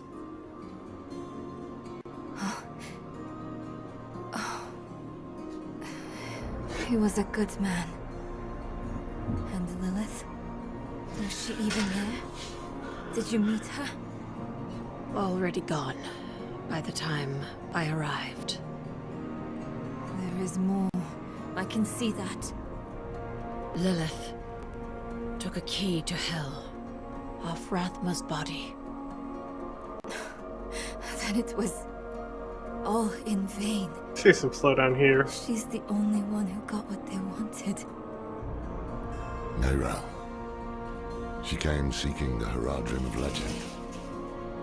Seeking hope. She found neither. But her part in things was far from over. In truth, we would need her more than she needed us. Didn't seem that way at the time, though. For anyone.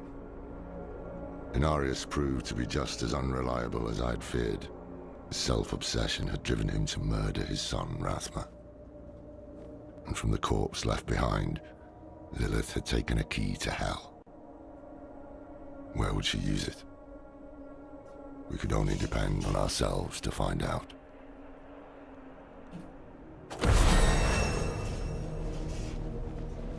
So what's interesting about Diablo 4 is the first 3 acts you can actually do in any order.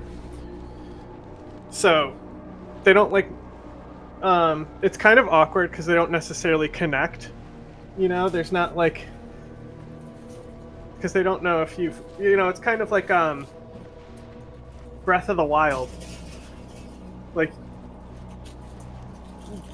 you know, they don't really make it to the zones connect because they don't know what you're going to do first.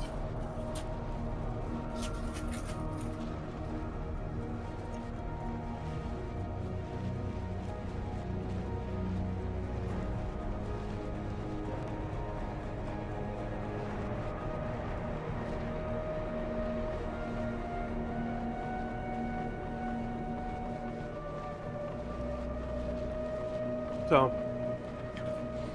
starting at the end of the first act there, gave a recap of everything that happened. You know, which would be better. I thought would be better than just starting in the middle of an act.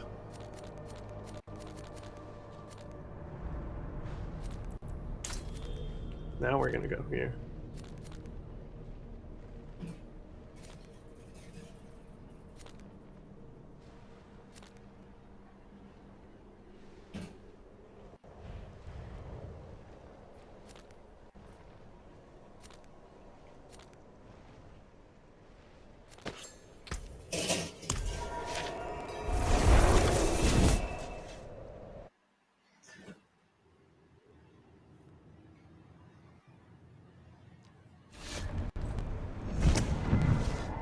The first act, it largely also centers around the Cult of the Light, which is like been referenced a lot in other games.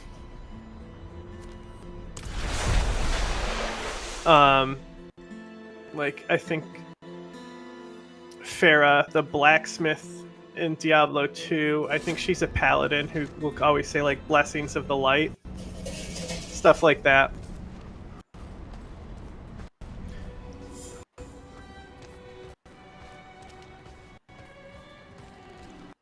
But, you know, here they actually show that they worship the angel Inarius. You know, which hasn't been established as who is the leader of the light. You know, it was just kind of like a paladin faction. They're a generalized, the light is good. But, you know, they're cultists. So, like any other cultist, they're weird. But like the fight that we did last stream, it's like where they fucking put the knight who's a sinner, they like staple him inside a giant suit of armor. That's like an Iron Maiden, like yes, like the phalangist type shit. Cool as fuck though.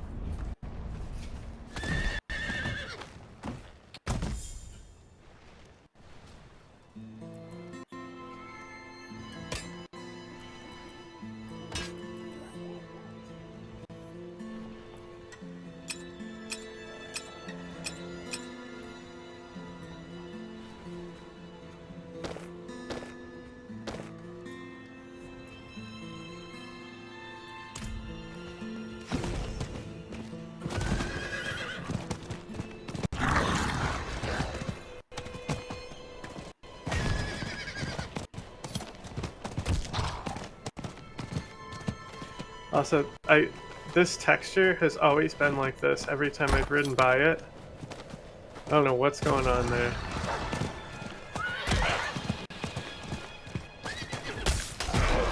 Fucking goat.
Light's blessing. If you have needs, fuck off. Check in with the watch commander.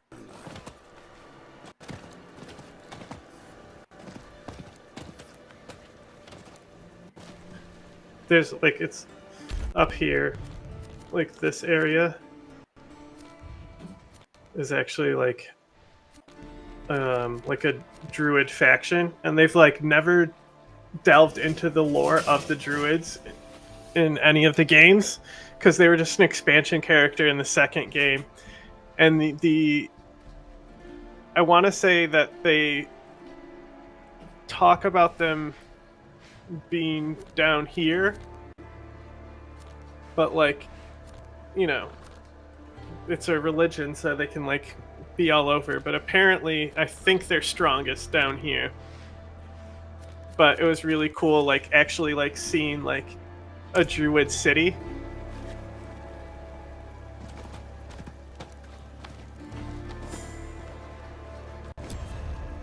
I'm looking for a Haradrim named Donan. An old friend of his sent me. At this hour, I'd wager he's in the keep. Check with the guard at the door.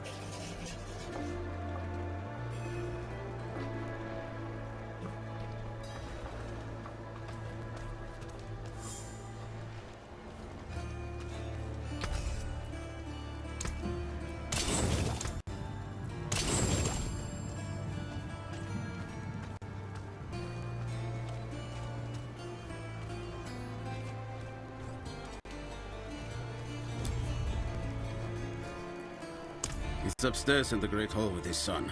Keep it quick. So these are all people of the Light cult.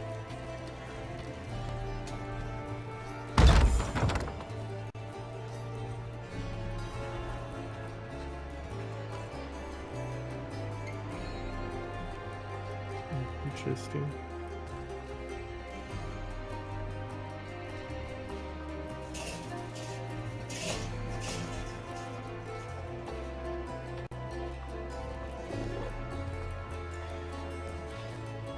This staff in this hand looks like the staff of Tal Rasha, which might be significant, but it might just be a staff. But like, you know, it's some type of like exorcism. But it's like one of those things where you can like look at it from both directions.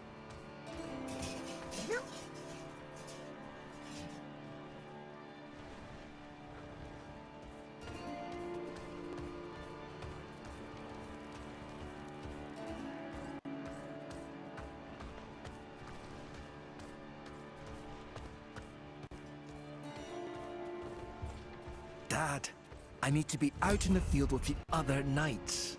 Why the rush, my boy? You know, I found some of my old Horadric tomes. Stay here, and we can go through them together. I can take some with me. We have a visitor. Classic Luke Skywalker story. Dad, I need to be an adult now. This discussion is not over. No, you need to stay here and there read something boring you need? books. I have a message from Lorath. There's a name from another life. I know, right? Has the old man finally come down from the mountain? Like Lorath's age doesn't even make sense. Ancient evil He's like walks too the old. land. A demon, Lilith. He's And pretty you young knew in the this. third game. How? Did you and Lorath discover something But of you know, interest? it's like it's Star Wars again. Perhaps You this know, is all like old connected Ben to is what way you saw, too old from the Yes. how young he is in the I third was movie. Just getting to that. There was an incident at my estate. Probably best if we discuss it there. Go and have a look around for yourself. I'll meet you shortly, and then we can talk more. As for your request, get to Braysteg. And be careful. Stay close to the other Knights Penitent. I will. Don't worry.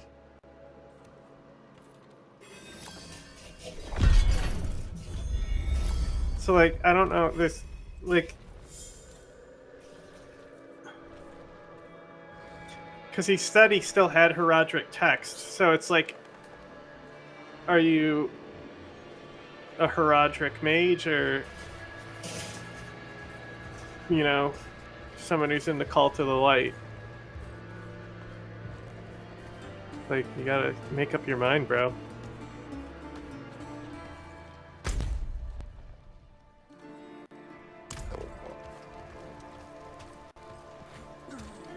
Bro got in a state.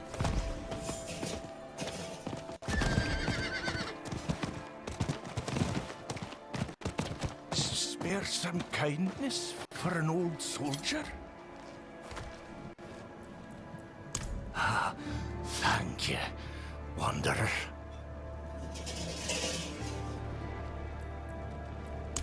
I was wounded in the days of Ash. I touched the demon's flame, thought I was being brave at the time. I can still feel the fire dancing across my hands, burning the skin away. Everything hurts to touch. Except coin. Sounds like, you know, some sort of religious ceremony that involves fire. What a waste of knowledge. This person looks like a druid. Look, cousin. These stone tablets contain some of the earliest written works of our ancestors. All destroyed. The wildlife in the Gauthmar grasslands have been stirred into a frenzy recently. They've taken to smashing or even eating our runic tablets.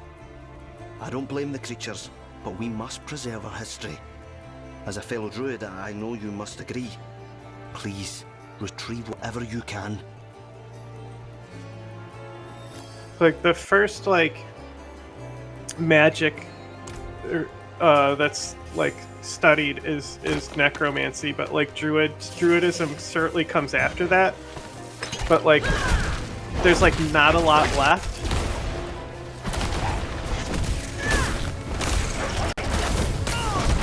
Which might be why there's so little like lore that's been explored about them until this game.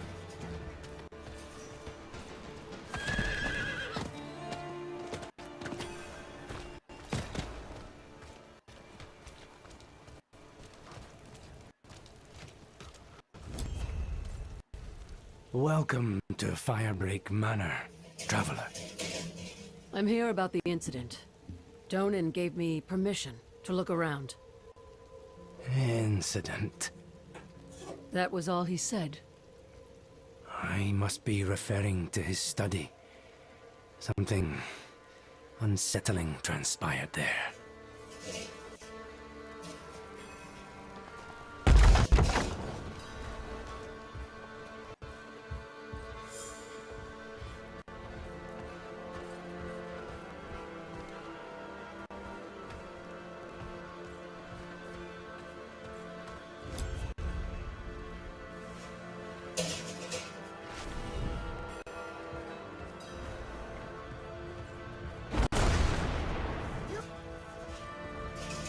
Would you take a nap already, my dude?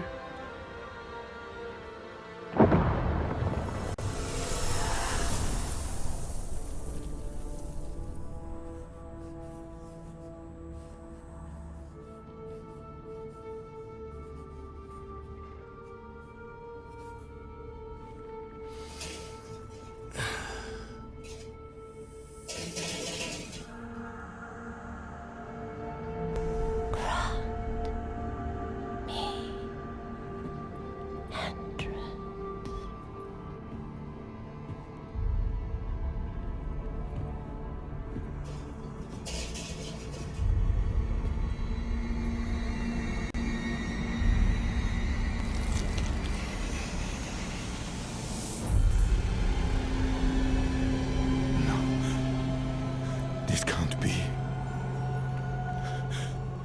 I know who you are. And I know you, Don.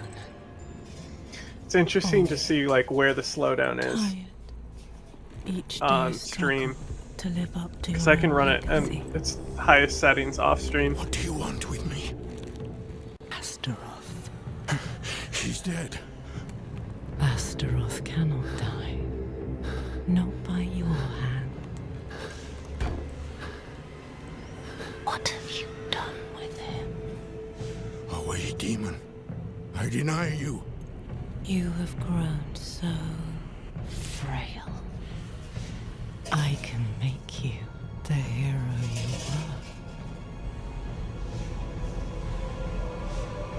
were. Return to the darkness from whence you came. I said away!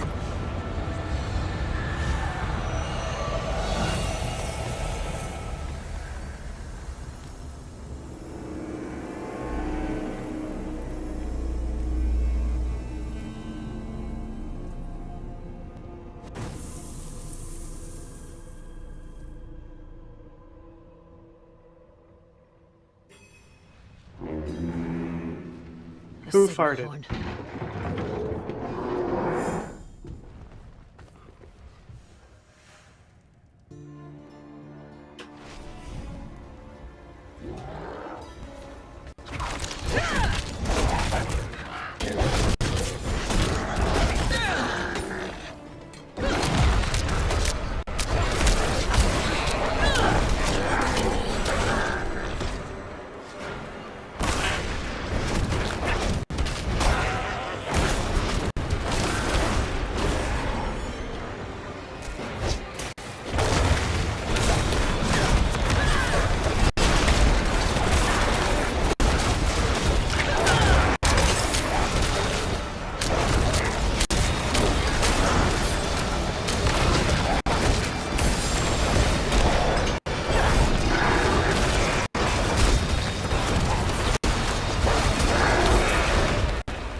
Goatmen. They've never dared come so close to the estate before. Perhaps they were drawn by Lilith's presence. I saw a vision of her in your study. What do you mean, a vision? I don't fully understand how, but it isn't the first time. Full of surprises, aren't you?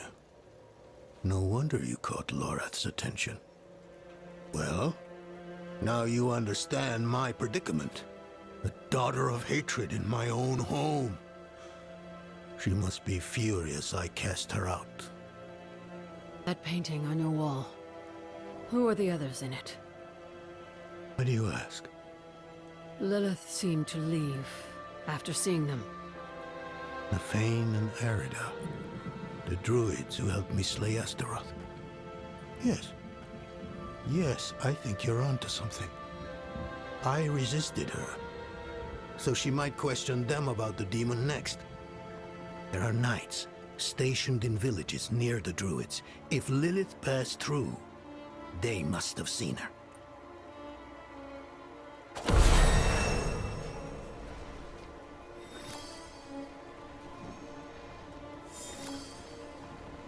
Hey.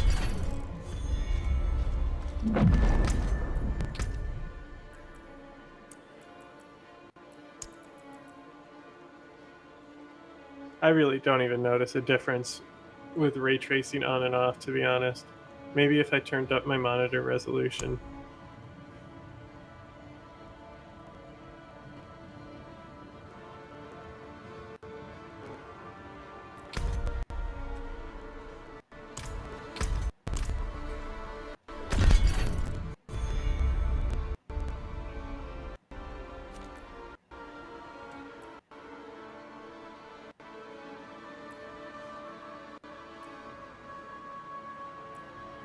And then they also, like, you can do the acts out of order, but then they also, like, give you agency on what to complete first inside the acts, which is, like, kind of cool, I guess.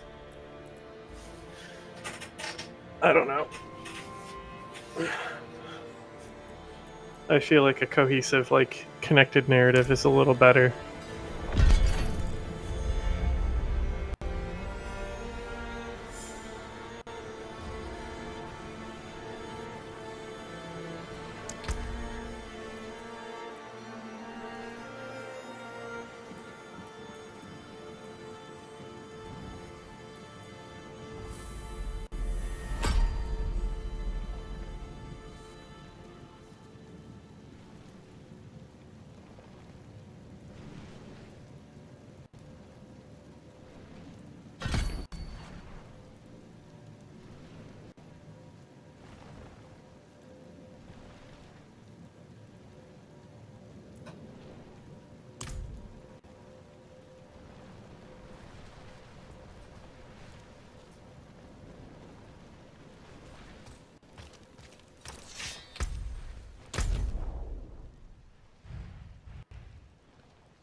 Being on a portal that I might... I hope it just wasn't there before. If I missed it. That's tragic.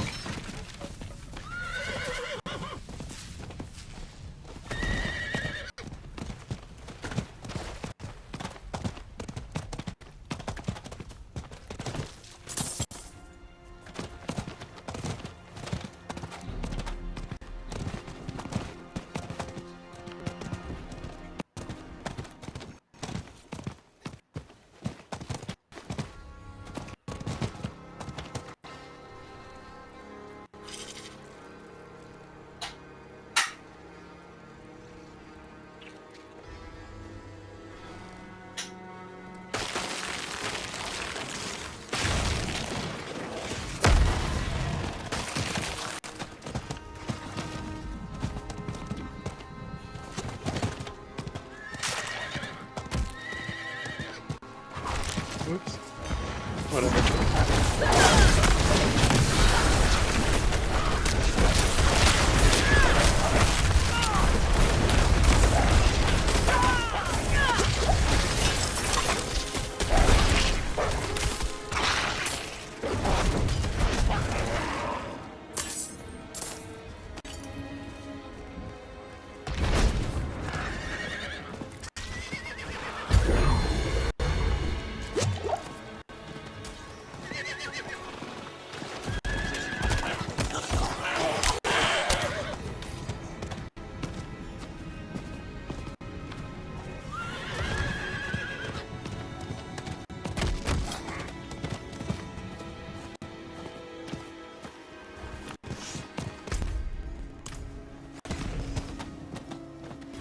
Imagine if we had actual goat people, though.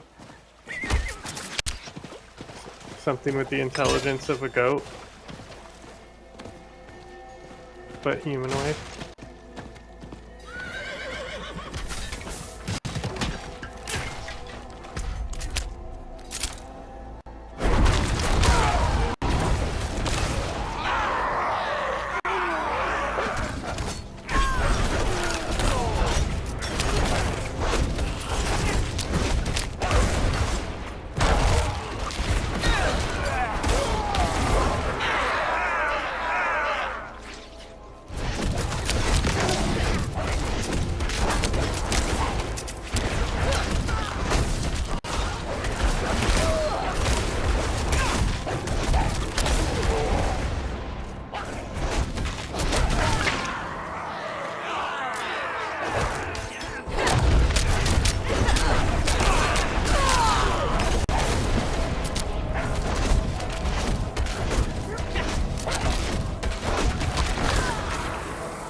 Sod it. Overgrown vermin's broke another trap. The whole forest has gone mad. We're not going out there again.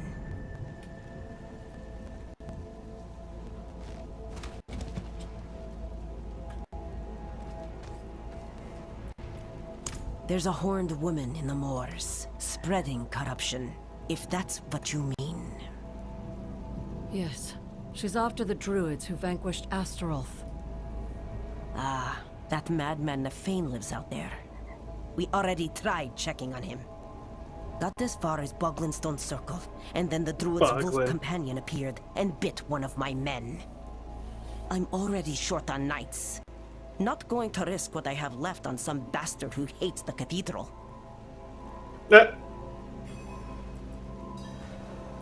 Nefane sees us as intruders stealing from his land. But how does he expect us to survive? We need timber to build, ore to forge our weapons, wild game to eat. Truth is, I think his hatred for us goes back to Donin. They were friends once, but they had a falling out. Not sure, but I met the druid once. I was riding through the moors minding my own business when he came up and spoke in the beast tongue. Caused my horse to throw me. I broke my leg. Hasn't been the same since. I don't care what happened between them. I'm just glad Donin came to his senses and broke it off with that brute.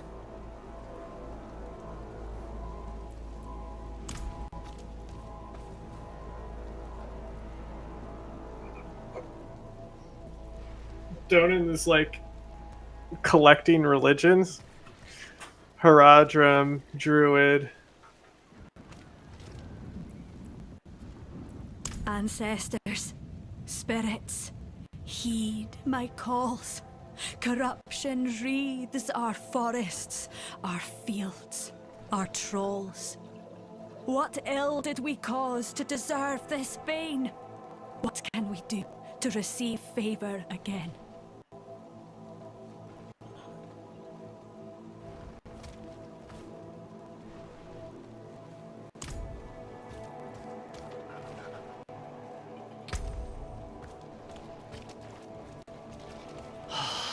Damn. I thought you were clean. Try and find some use for you, little one. Corrupted or no, I'll no let your death be for nothing.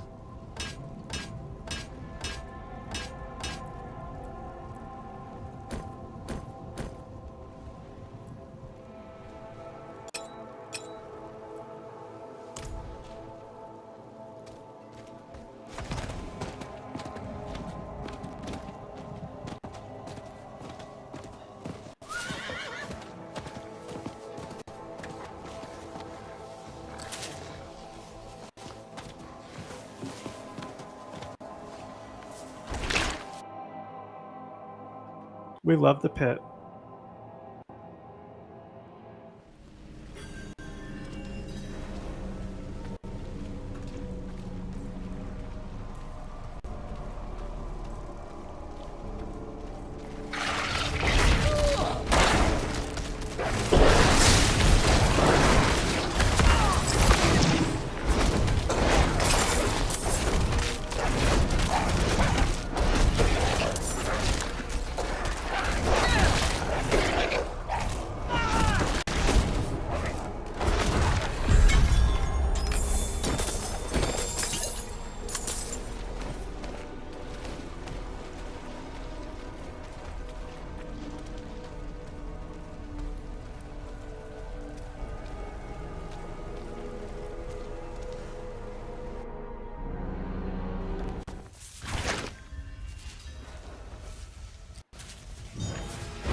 Fucking fuck off.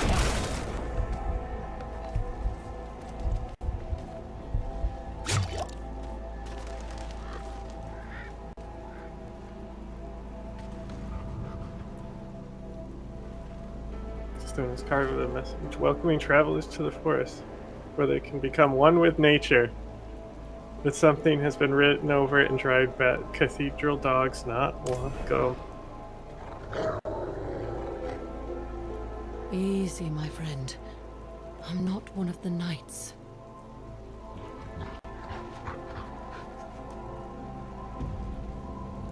I'm looking for your master, Nafane. Think you could help me with that?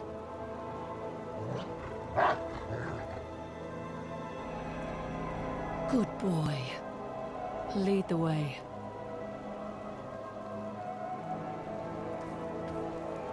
I know this is a waypoint. Let me have it.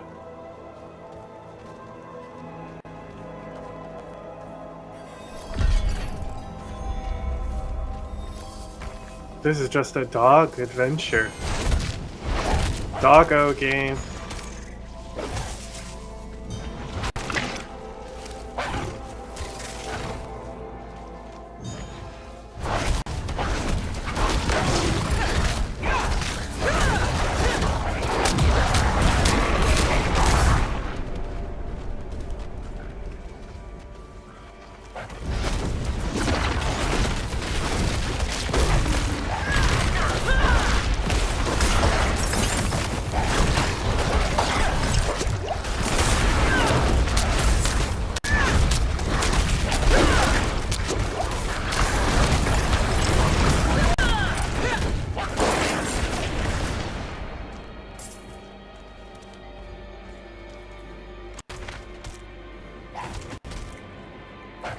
Inarius is a pest. It's the angel the cathedral worships.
You coming? It's what he's always wanted, to be one with the trees, and now he can't stop coming over it. Naveen? What? Who? Oh. Who are you? You are a forest walker. Yet you stink of that coward Donan. He feared Lilith might seek you out. He was right. Yes. She put me here. I am beyond saving. All you can do for me is find the demon. I will help you. Go to the north. She is there, planning something.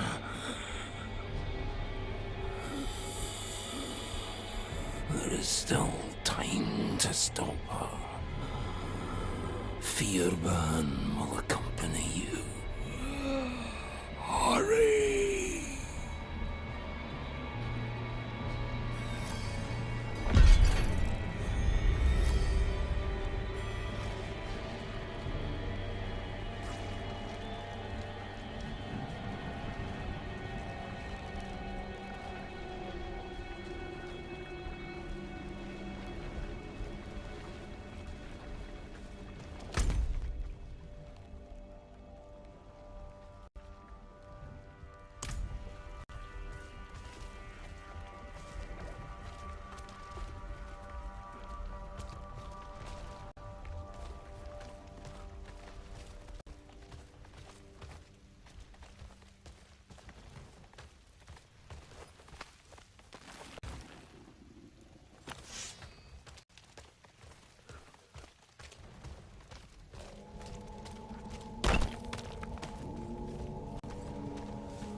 Be a way to bring it down.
Under old boughs hangs the heart fruit, swollen with hatred.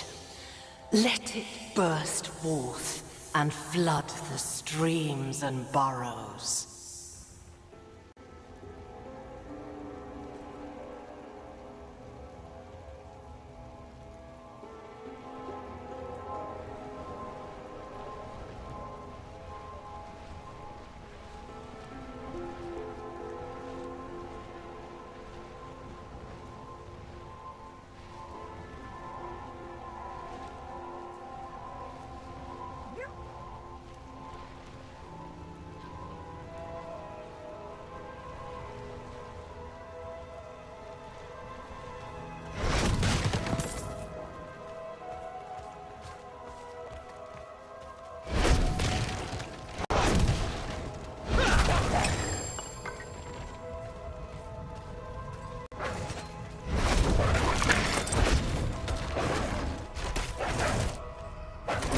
In this crimson cradle, let there be born an amalgam of rage.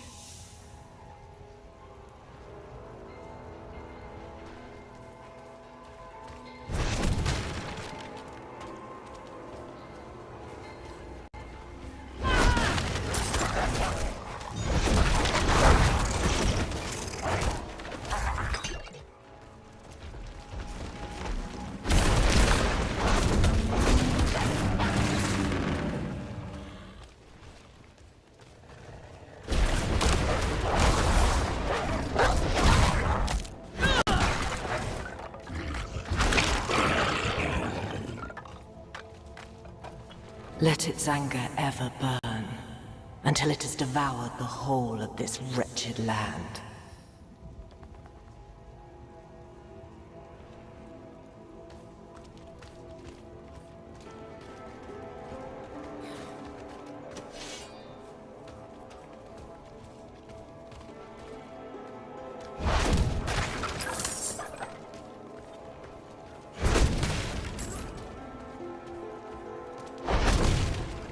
Nefane's blood. It all flows here.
To me, spawn of hatred.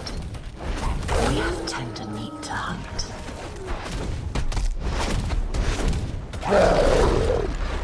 Damn it. Wounded but not dead. Where has that creature gone?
saw eyes in the darkness of the forest before I reached town. Glowing eyes. I've never been so terrified.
Did you stop her?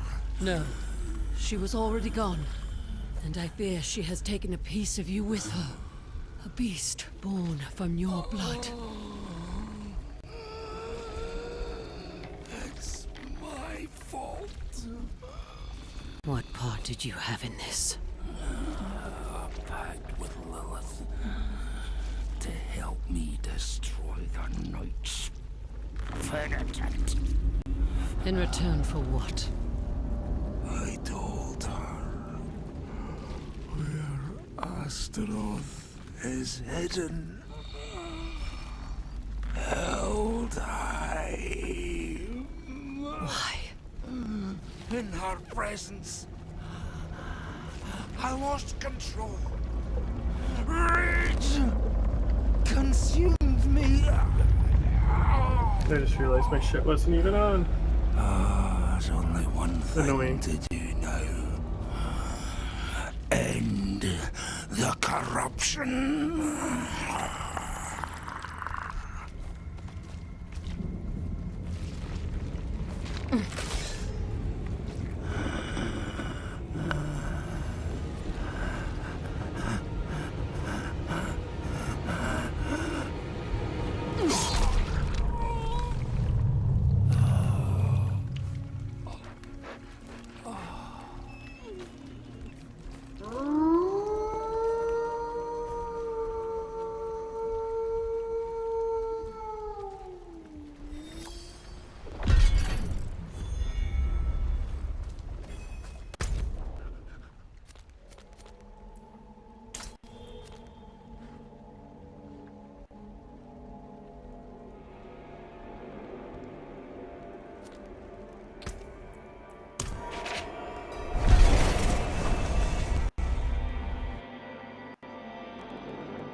I don't know when I turned up my shit to get up and when I turned it back on and what I didn't explain.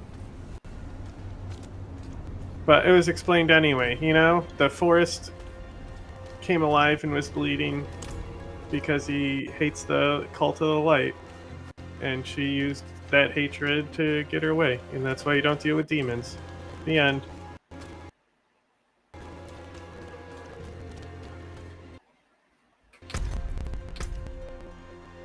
They always be monkey pawing you.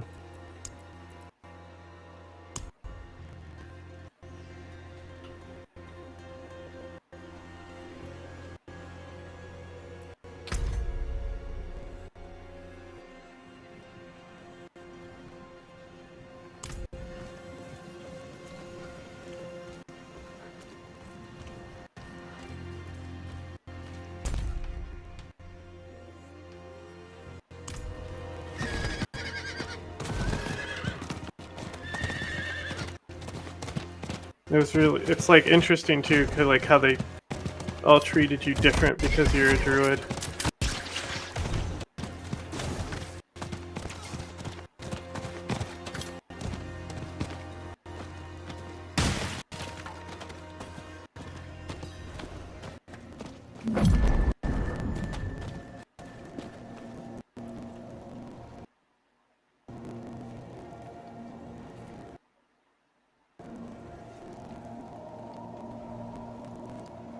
Commitment to the old way, so it's like a fusion, like you know, Gnostic folk religion. Physical barriers alone will not be enough. And your talismans and dirt scrolling will give the dead greater pause.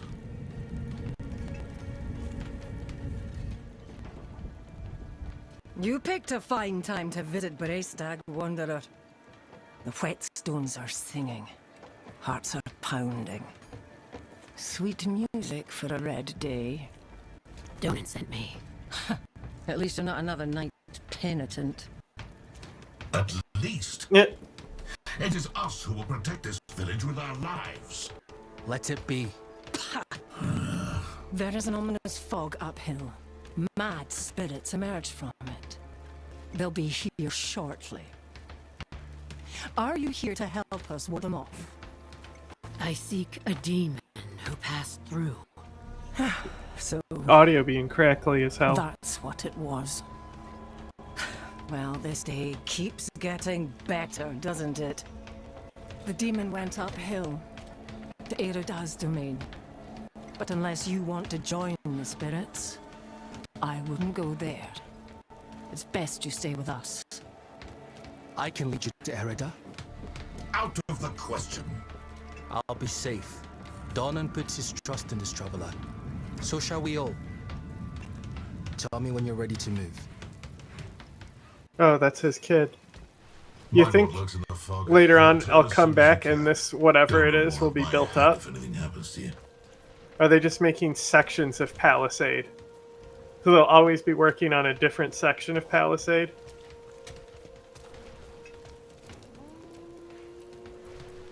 She's a legend. One of the druids who fought alongside my father to defeat Astaroth. I was raised on stories of her wisdom and courage. The roads are thick with fog, so the fastest route to the hills is east, through the Weeping Cairns.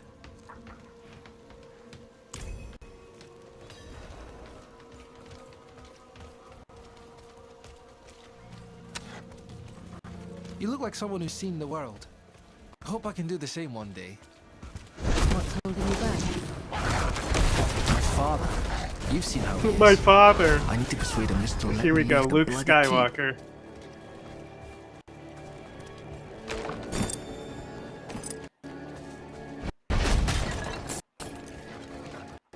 One day, my dad doesn't think I'm ready for real adventure. Okay, pal.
Just a random druid is out here fighting them too. Okay. That's cool. Just field NPCs. You know. Immersion.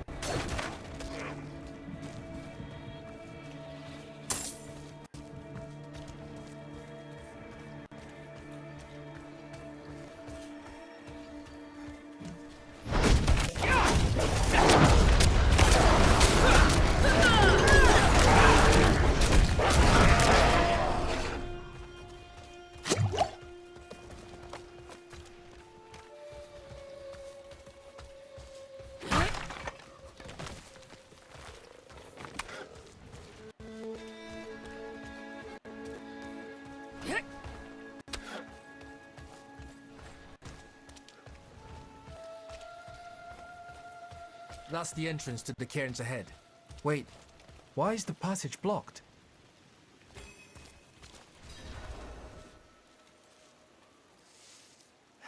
It's sealed, but there's writing. They look like old druid runes. The Song of Wind, the Howl of...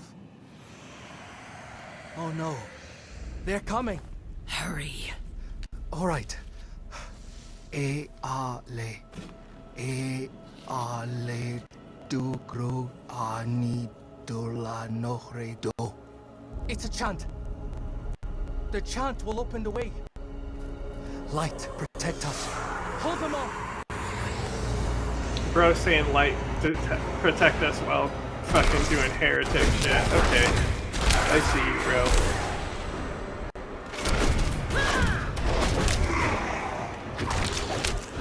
Angry Ghost. That's really what they should be called. Like, they put Vengeful Spirit because it sounds cool. Okay, it's an angry ghost. Oh, sweet. Banshees.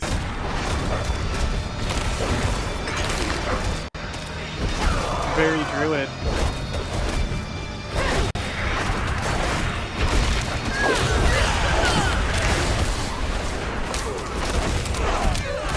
We shall go back.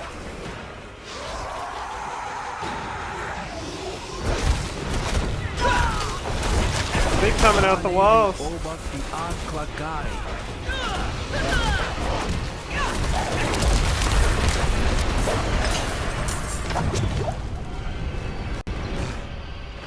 It worked.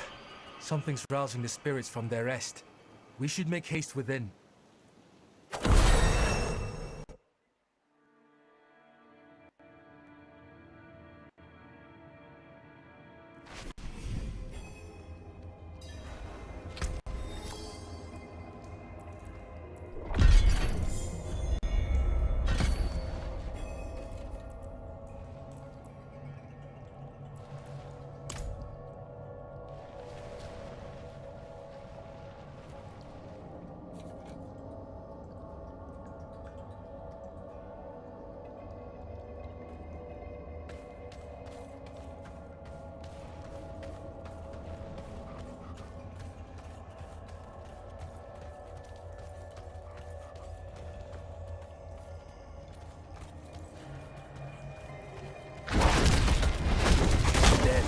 Here as well.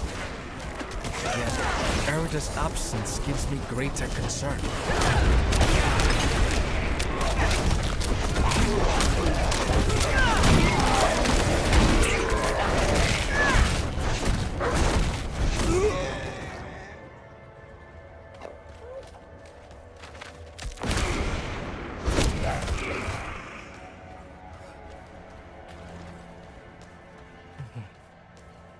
This chamber is just how my father described it. You've never been here?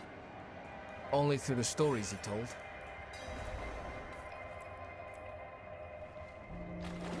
Erida would not have barred the path of the dead like this.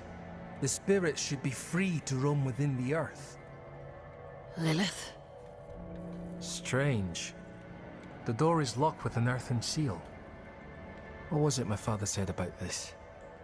Ward stones, that's it. If you bring me one from the nearby cairns, I think I can open the way.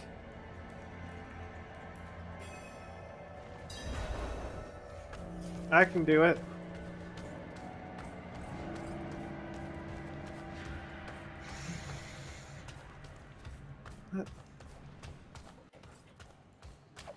Oh, go away. Another angry ghost.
Pick up the stone.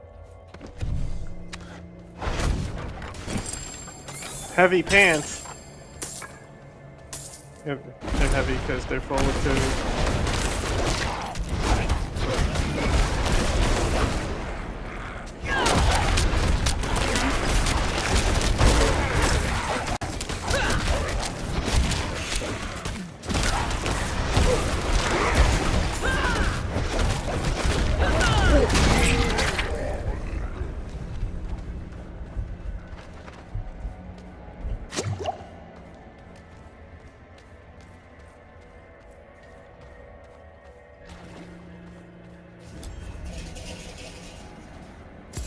Dal Hal El Oskal. That did it. You read the old runes just as well as I. Father was a persistent teacher.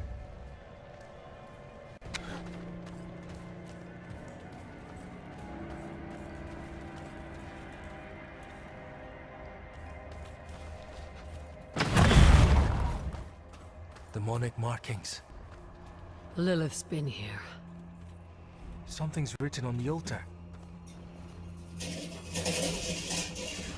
By stone and root, by tears and pain, we bear this flame that must remain.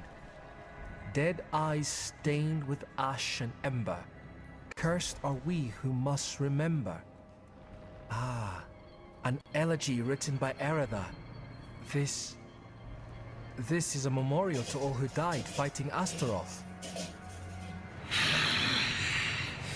The weak perish. All ash forgotten. Wait! We are not your enemy!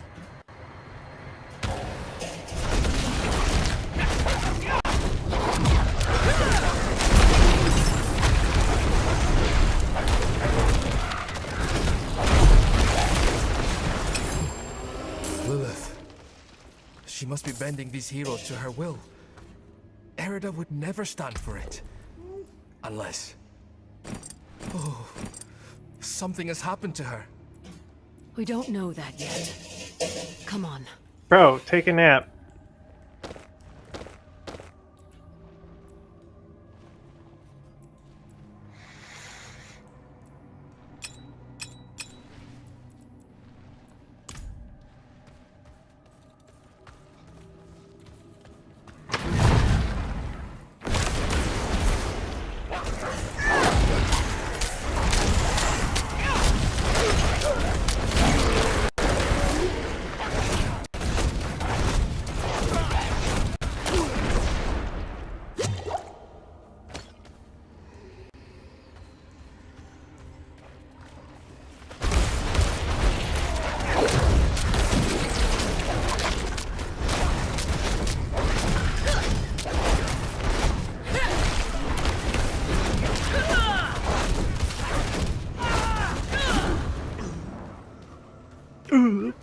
What was that sound?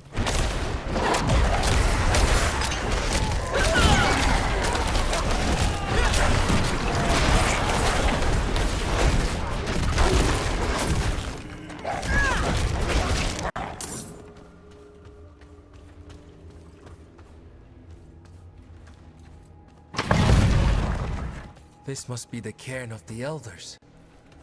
So much defiled. Demonic scars upon their grave. Demons will be doing that. They come in and they poop all over the place.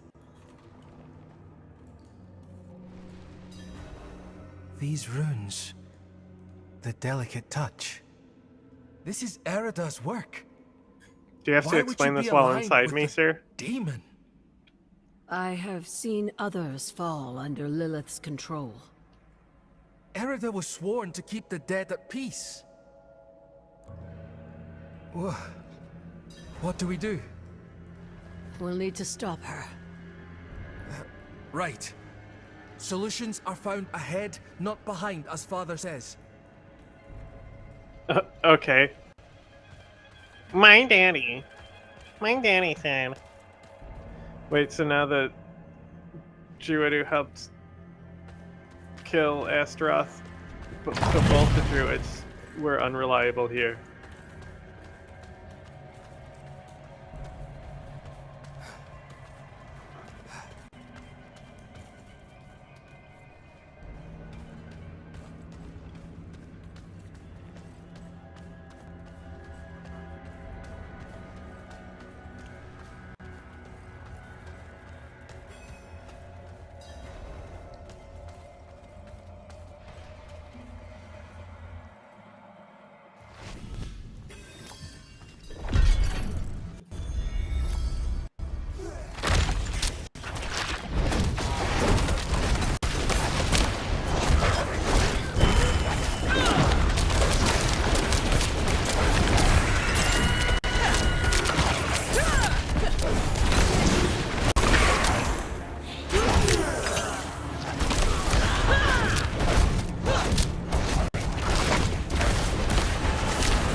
Did you hear that?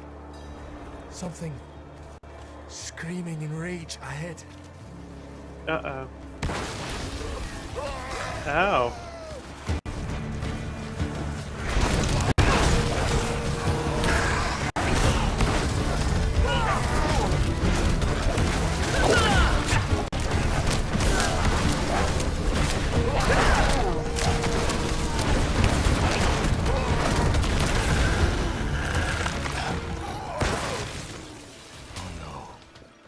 That was one of the revered dead from the cairns.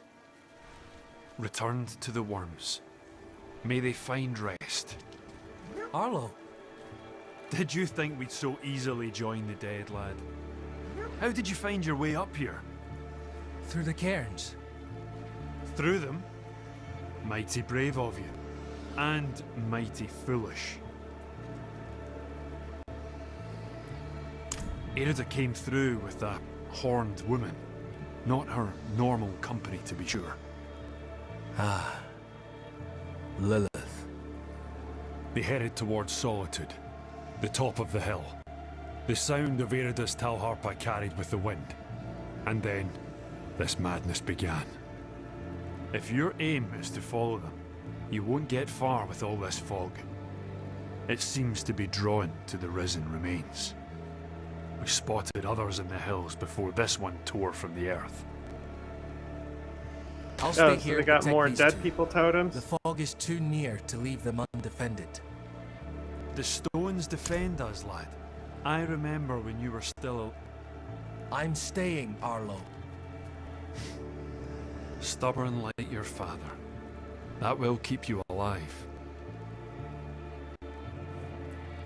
Much safer than stumbling through all this fog. These huts are more than just stone. My ancestors blessed them to ward off storm and spirit alike. When the wicked wind starts to moan, best to shelter in the safety of stone. Right you are, lass. I told them to stay put, but they all fled when the fog crept in. I'm sure they're safe. They know these hills better than anyone. But fear has a way of making the wise into fools. I'm a friend of his father. Met him in the days of Ash. Saved his life, actually. The days If of you ask Ash him, must be he'd like probably claim he saved mine. when Astaroth Hasn't was like come up this way in a fucking long them up. while, but he used to. Now and then I'd even go and share a pint with him in his fancy house. That's how I came to know Yoren.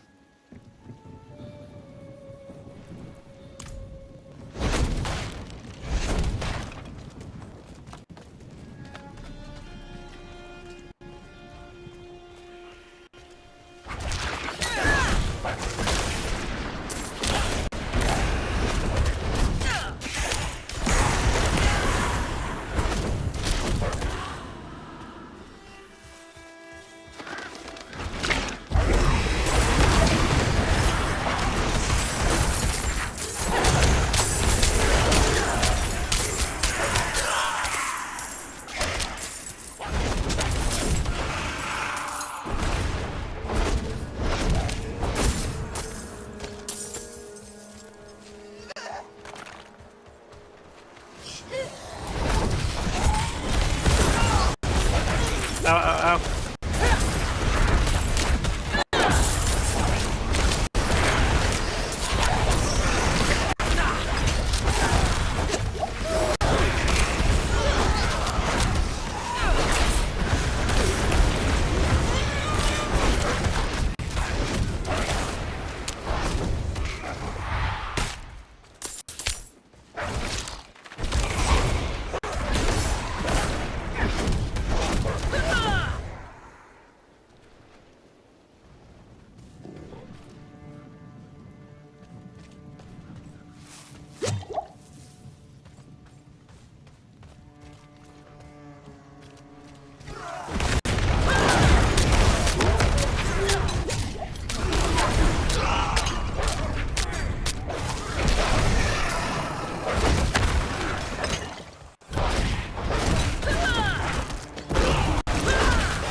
Fuck off, angry go. Why did I heal in there? The healing well right next to me.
We should knock over those stone pillars. They're bad for nature.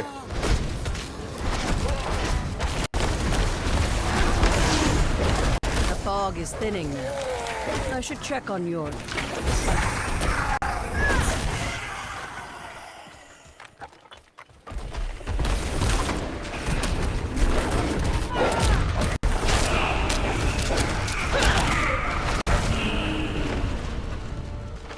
It's pretty fucked up to use, like, digging up, like, people and then using them as totems, like...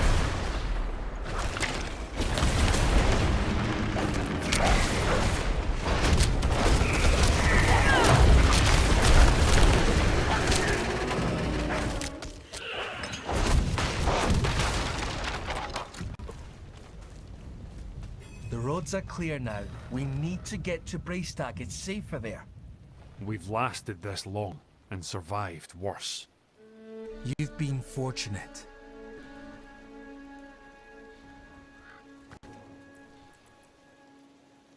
Braystag, swarming with those cathedral gobshites. Please, Arlo. Just for now. Maybe we should go with him, Dad. Well, the ale would be welcome. I will deal with Erida and Lilith. See them safely to Braystag. I will. Thank you.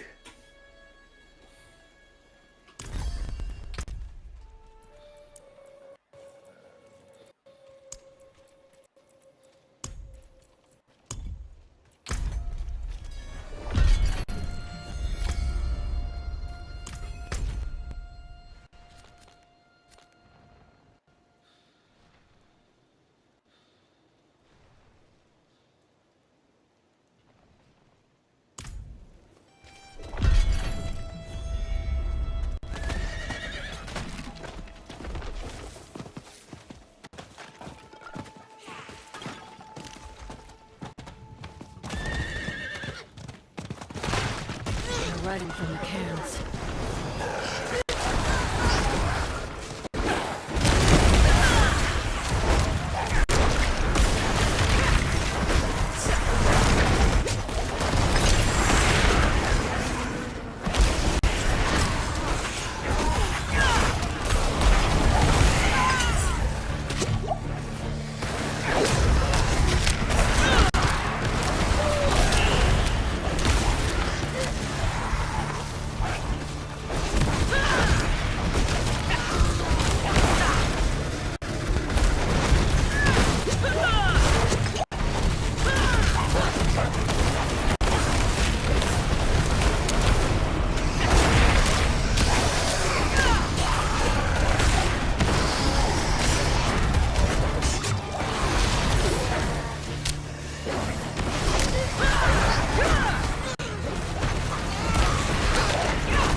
Nothing for that? Okay.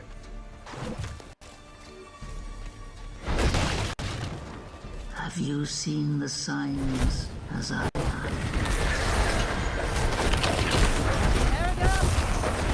Hell is coming, and my people are not ready to face it. Not yet. But you are already strong. Come forward.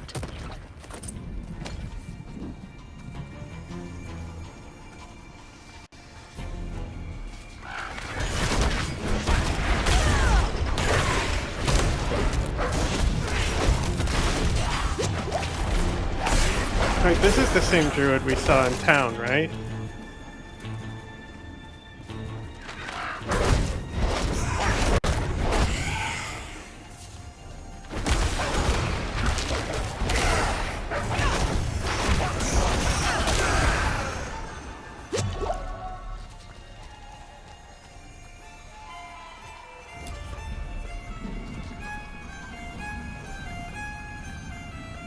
Okay, no, this is somebody different.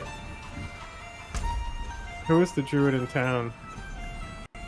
What was her name?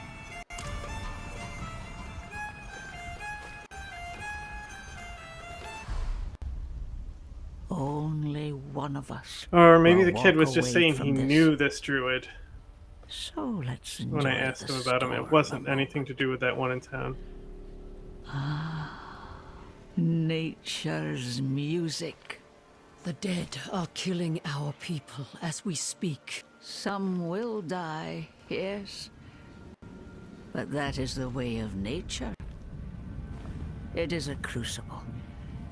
It devours the weak and makes the strong stronger. And those who survive, they will save this land from hell. You've fallen for the demon's lies. No, no. This is my choice. Lilith only granted me the power to do what must be done. And what did you give her? All things must be earned in the wilds, even knowledge. Prove yourself, and you will have your answers.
No, quit pushing me. Stop it.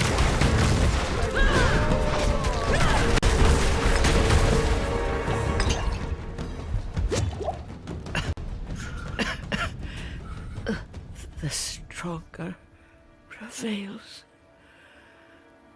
So be it. What did you give Lilith?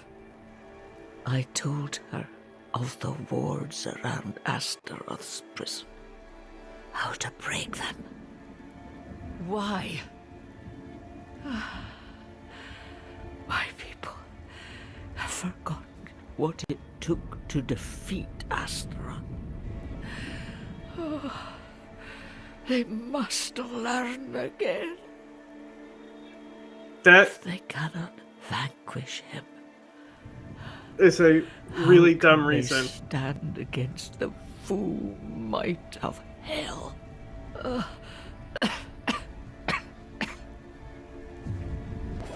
Oh, so she thinks sending a demon prince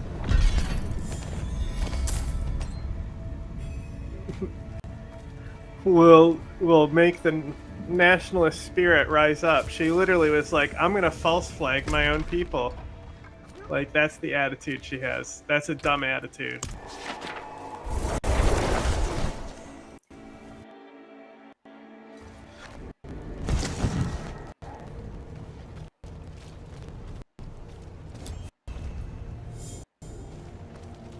What's this lady's name?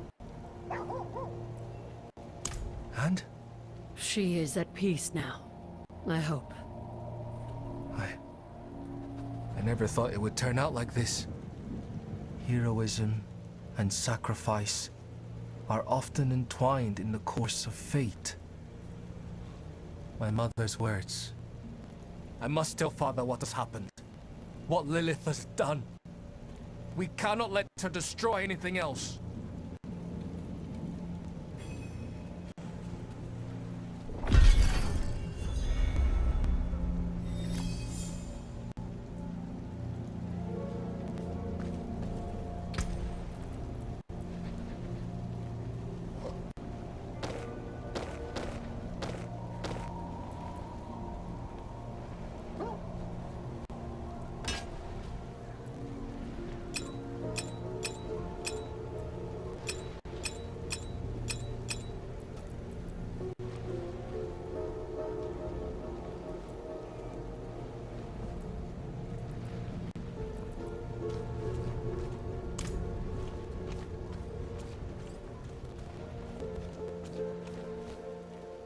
The fog disappeared and so did the knights, praising their father for his deeds all the way.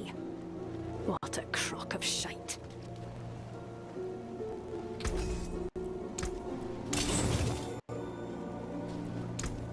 What's still got some good in it?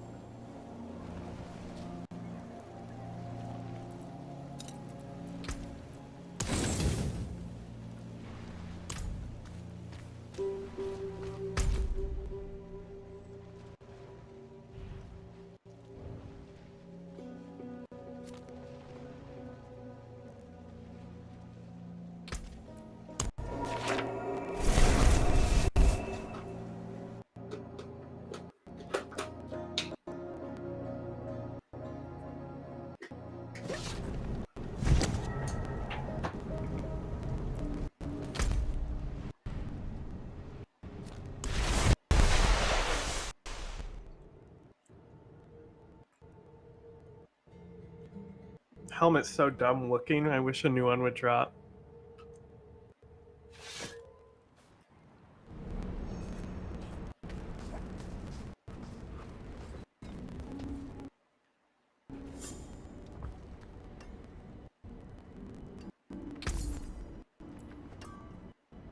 Be wary on the road.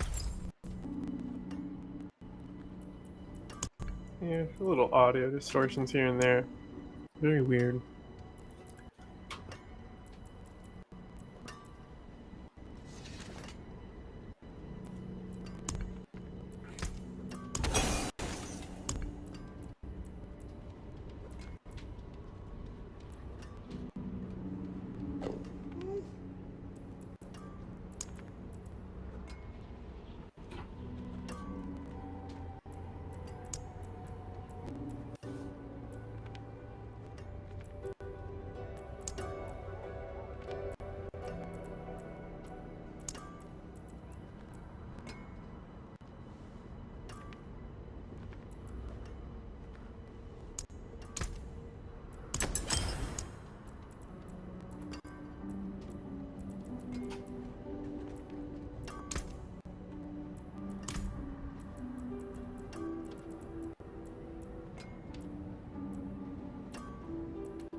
May the light keep you.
Apothecary.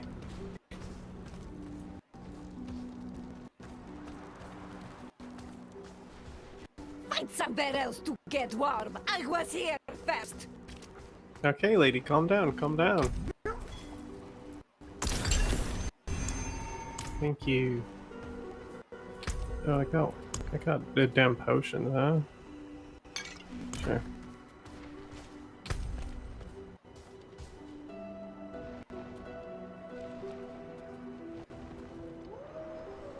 A fancy way of saying drugs?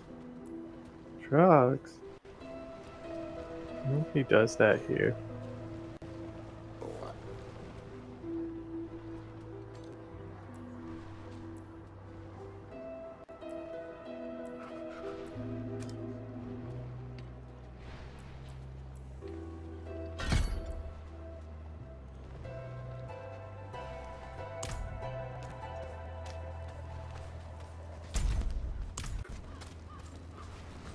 Alright, let's go kill a demon prince. Which I assume is what we're about to do. Considering they gave everything she needed to be able to summon Astaroth. Is that Astaroth? They spoiling it?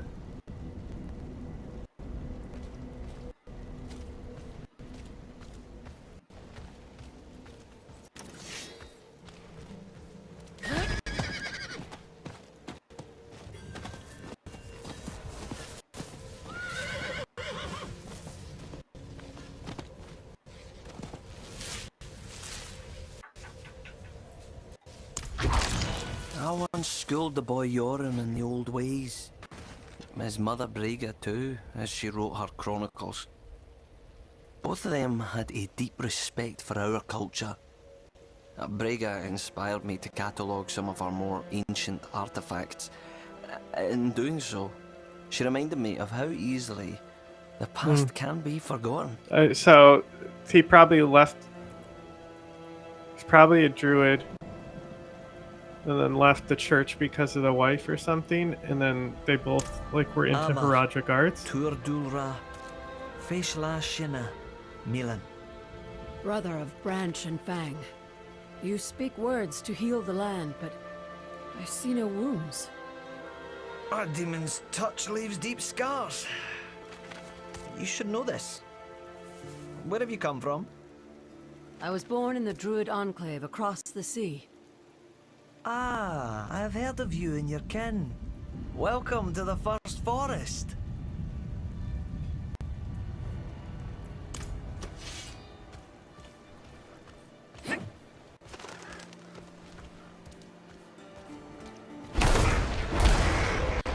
Bro, all his limbs popped off. No! Fucking goat people. Fucking spear chucking goat people.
Blocked. I'll have to find another way inside.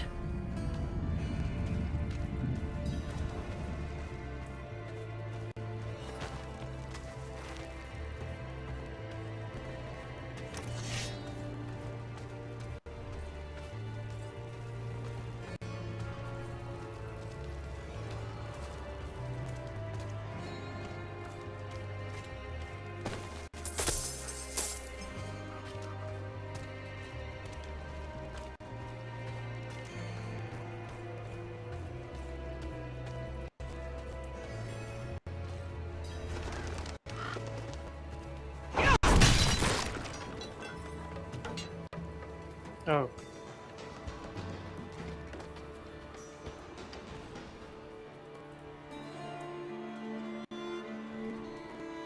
Oh, it's like a training dummy with weights. Okay, I see.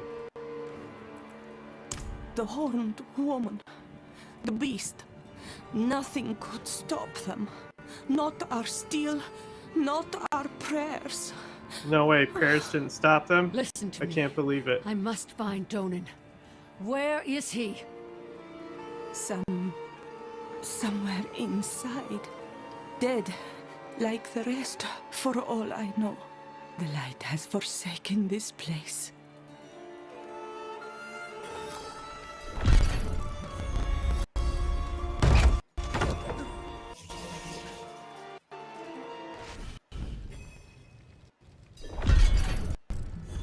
I don't understand why the audio has crackle after I lowered graphics, but not before.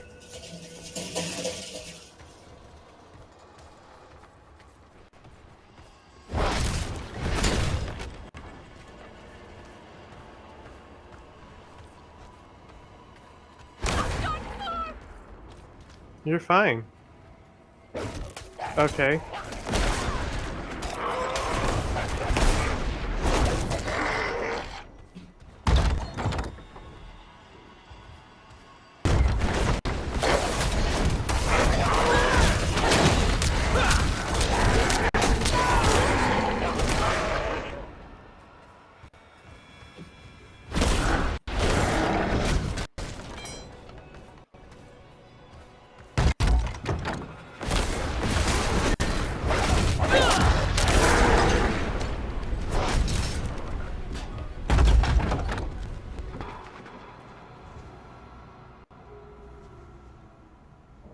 Looks like a paladin.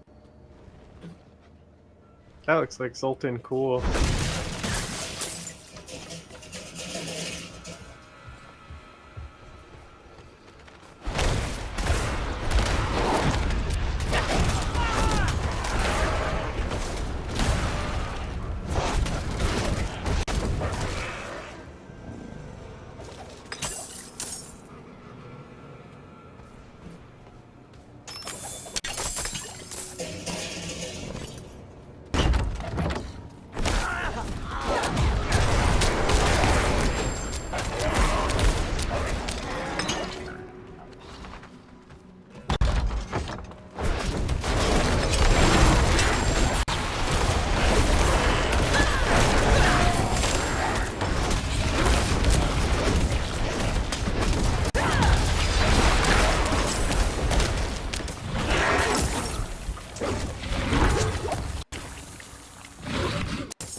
Like, this helmet is ugly and it doesn't even do anything for me.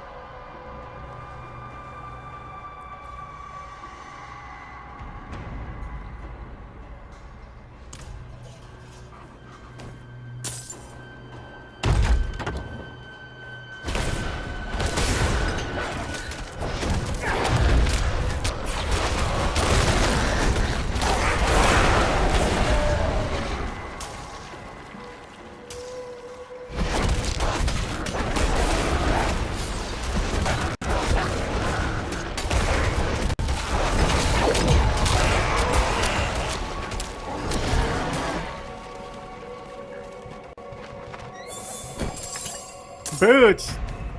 I specifically said I need a helmet.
Apparently a new helmet's too much to ask for.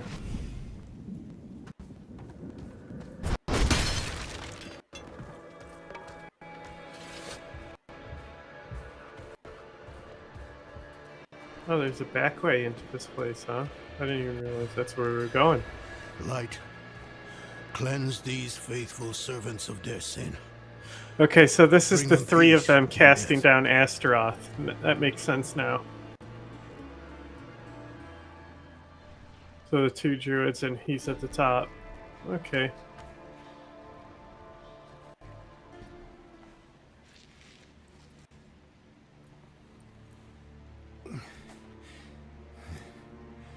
Bloody miracle you made it here in one piece. Lilith and that beast tore right through us. Could have killed me too. But she left me untouched. She's toying with me. Wants me to watch her destroy everything I've built.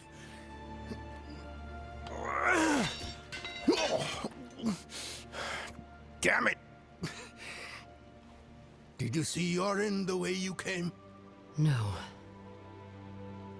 She hasn't won yet. There's still a chance to stop her. But I can't do it alone.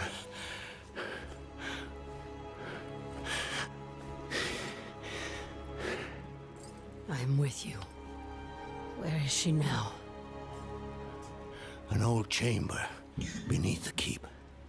That's where Astaroth is. I never played Diablo, so I know nothing. That's okay. Vanquish him like the stories say. I imprisoned him in a soul stone. It was a last resort. I built Eldheim over the stone to contain its evil. I've spent my life watching over it, keeping it a secret, so Astaroth would never hurt anyone again. Not even my son knows. I'm sorry for hiding this from you before, but I couldn't risk a stranger finding out the truth. We should get moving. Follow me. If you didn't see Yorin outside. Most of this is like new information.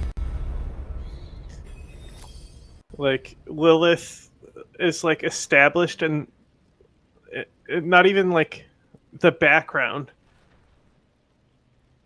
Like it's like specific like lore books that you can find in the third game where they establish her. But basically the angels and demons have been fighting for eternity, and Lilith and Inarius have this Romeo and Juliet plot, and then it basically creates all the humans, so all the humans are a fusion of angels and demons, and the angels and demons are both obsessed with finding an end to their eternal conflict. And Lilith is the daughter of the Lord of Hatred, who is one of the prime lords of hell.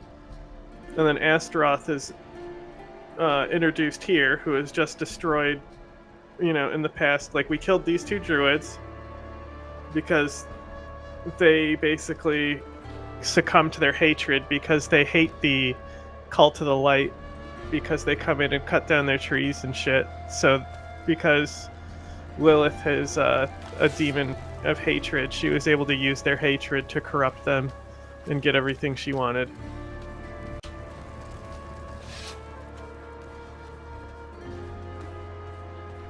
And then the only thing that, like the Soul Stone that they're talking about, that's like in all the games. The mages created these stones that can store demon souls. We were discussing what happened to Erida, and then Lilith stormed the keep.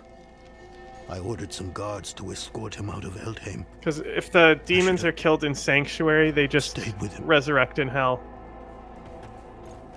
Eventually. It's not immediately. They have to like gestate and stuff over decades.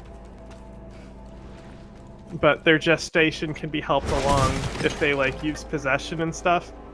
And this was the flaw in the soul stones, is that you can like basically stab people with them and it gives the demon control. And then they can basically hatch out of them. So like Diablo in the first game, it's in a possessed baby. So it's like the weakest form. The second game, he comes out of the warrior that beats him in the first game. And then the third game, he's a combination of all the prime evils and is technically not a gender. And has tits.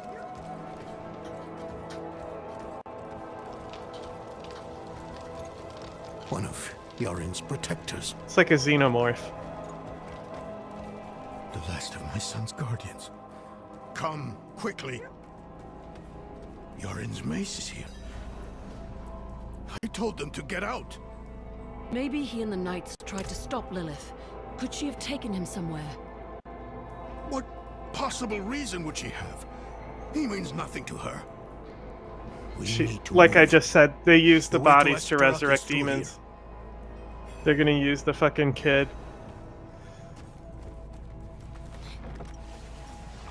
Your kid's fucked, bro.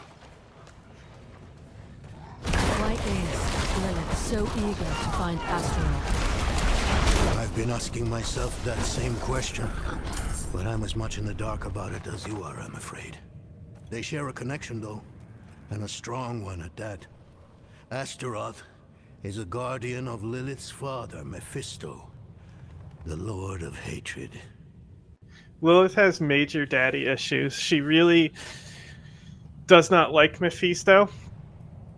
And basically, she got put in like a Superman 2 prison. Like it was a realm completely where she was just like alone and by herself. And her ex-boyfriend, Anarius, helped along with that. So there's like bad blood. But like Anarius feels that he was used by her. The wolves, they are not ethereal. They are in the second game. They're spirit wolves in the second game. But I also have birds and the creeper. Druidism is like the second magic to come about in the world. The first school of magic is necromancy. And the necromancers, they like fundamentally believe in like the cycle of life and death. They're not like other necromancers in other games. They're like not evil. They like uphold like life and death, and they're obsessed with the cycle of death. And then the druids, like their magic is more pagan themed. A lot of like Gaelic in them, and it's, you know, your classic druid. You know, they can shapeshift, they can use elements, talk to birds and shit.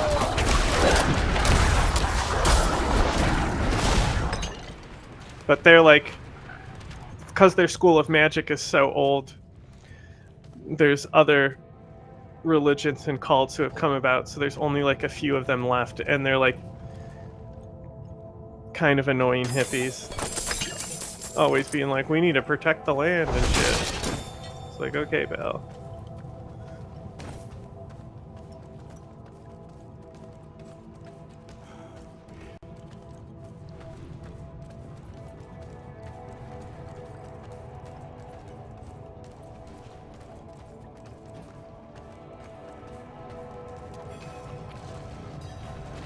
Hey, face man.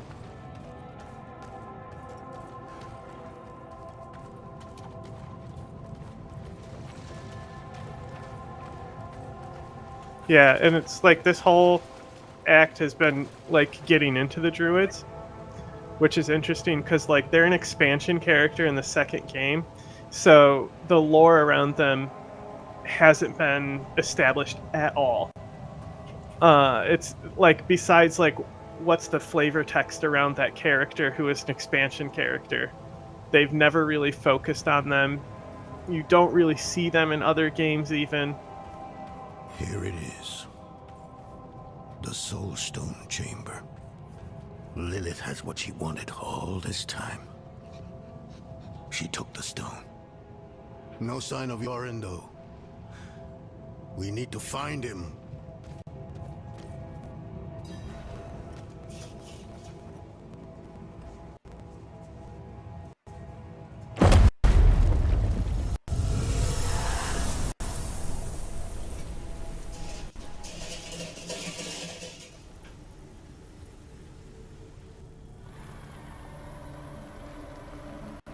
Mighty Astaroth.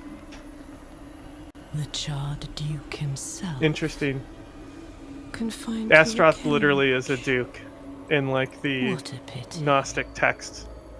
Daughter of hatred. I have an offer. You will grant me safe passage to a place I am no The longer lag, welcome. In exchange, I will give you freedom and more. Donan's progeny, his pride, and Your joy. butthole's about to get destroyed, kid. Your retribution. If you give Interesting, me his what shadow had the I Astaroth want. horns already.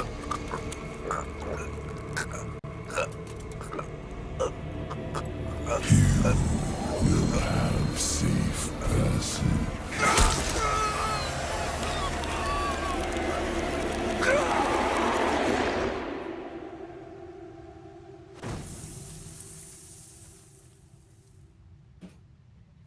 Did another vision? Did you see Yorin? Yes. The... Lilith stabbed him. With the soul stone. Show me your hair. My son? I'm sorry, Donan. This isn't over. I know what I... No! There's still time. You have to Bro. trust me. Bro. Meet me in the Great Hall. His brain is gone. It's been replaced by a rock. You gotta let it go, man.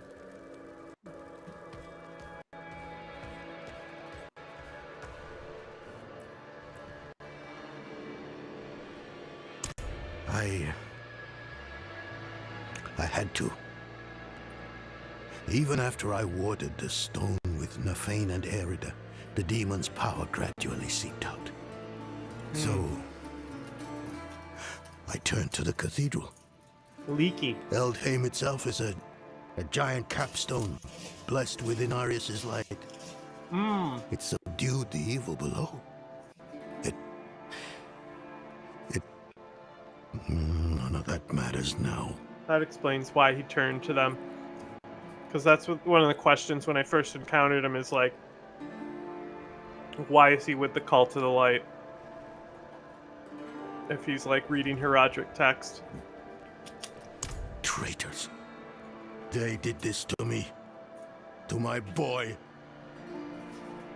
You gonna scratch him out of your floor now? Because they betrayed you? We must find Yorin as quickly as possible. I realize how hopeless this all seems, but I've spent half my life studying the Soul Stone. I know its nature. It will take time for Astaroth to overpower my boy. I taught him well. Even now, he's resisting the demon's influence. Let it go. You need to They'll be accept your close son by. is gone. Karagar, perhaps. All those innocents to burn will excite Astaroth, make him fight harder to take control. Lilith has what she wanted from Astaroth. Why would she linger here? I don't know.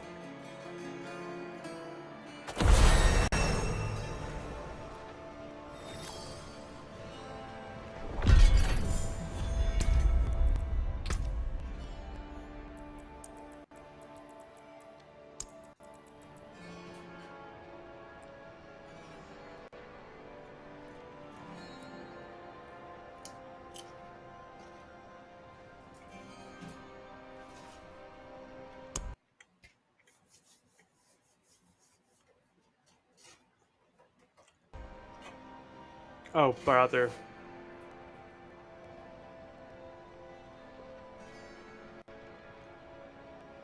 Just changing graphics settings, trying to get you to lag less. So dramatic.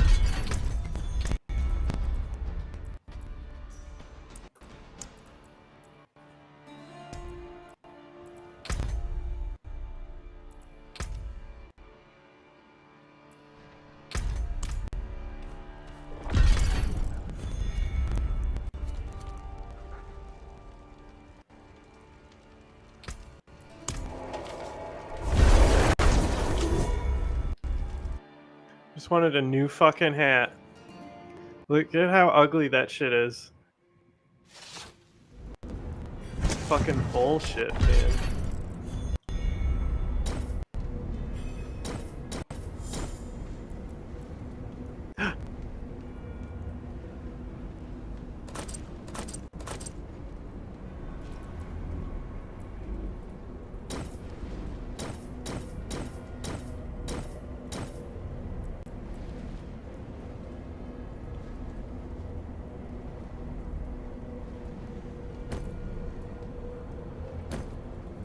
Oh, evade grants movement speed. I like that. I like that. That's one of my favorites.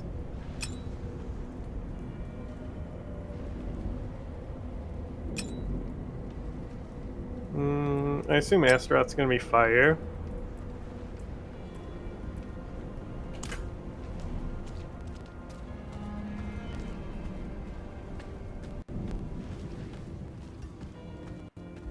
Considering all the burning that has been mentioned.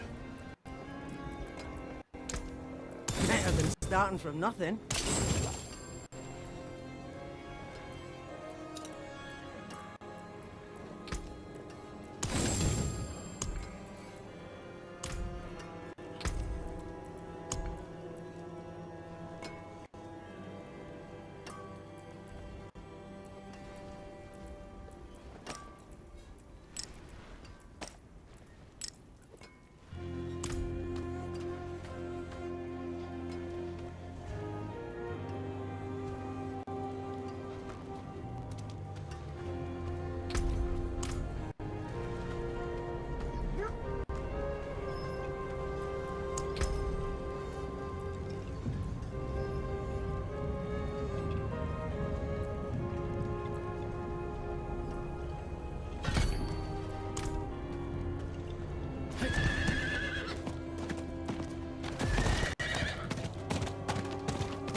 Saw that message. We'll try and road Skinny Skylines, but wait for it to respond. They're here. Yoren can resist. He's strong. Bro, nothing but cope out of this guy. Your kid is killing these people.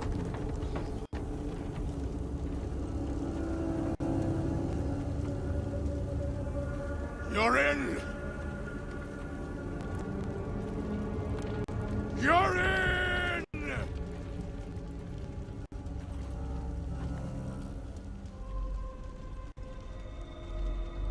He has been waiting for you. Mommy. Where is he? Come forth.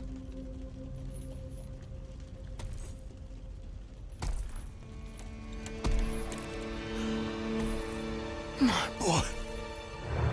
Interesting. Astaroth is like normally depicted as riding a beast like this too. Normally a dog-like thing. Tears became fire.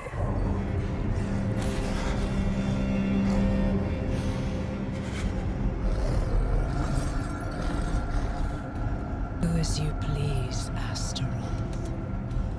I have what I came for. Mommy. I'm gonna kill your son now. But he's not your son anymore, just remember that.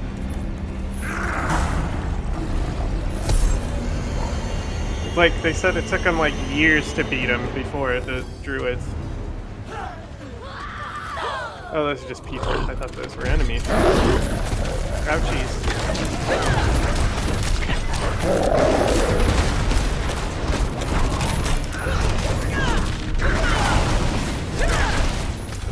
Ah, wrong button.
Come back, pussy.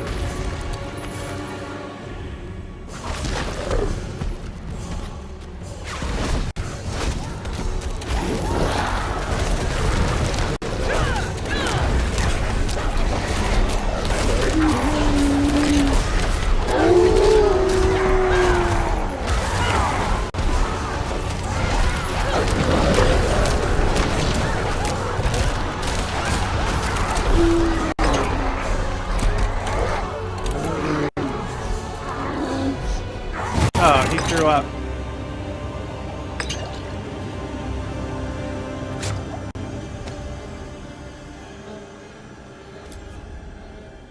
You can accept your kid's dead now?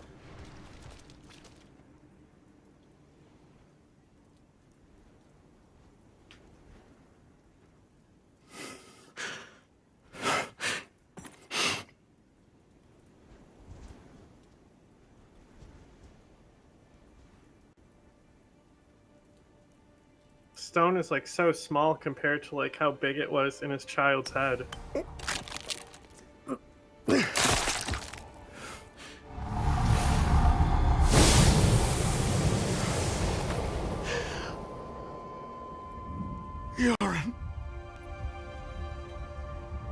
Picks him up and his brains start falling out.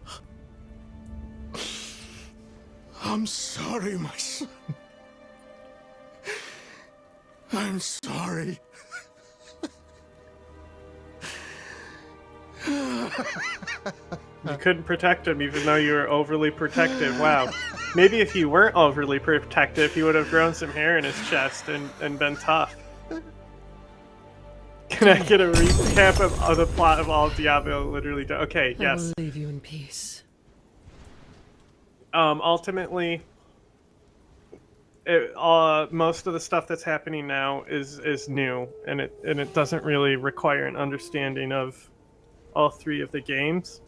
Lilith is a background character who's only like set up through books and stuff. I mean, books in game. But she's the daughter of hatred. She has big daddy issues.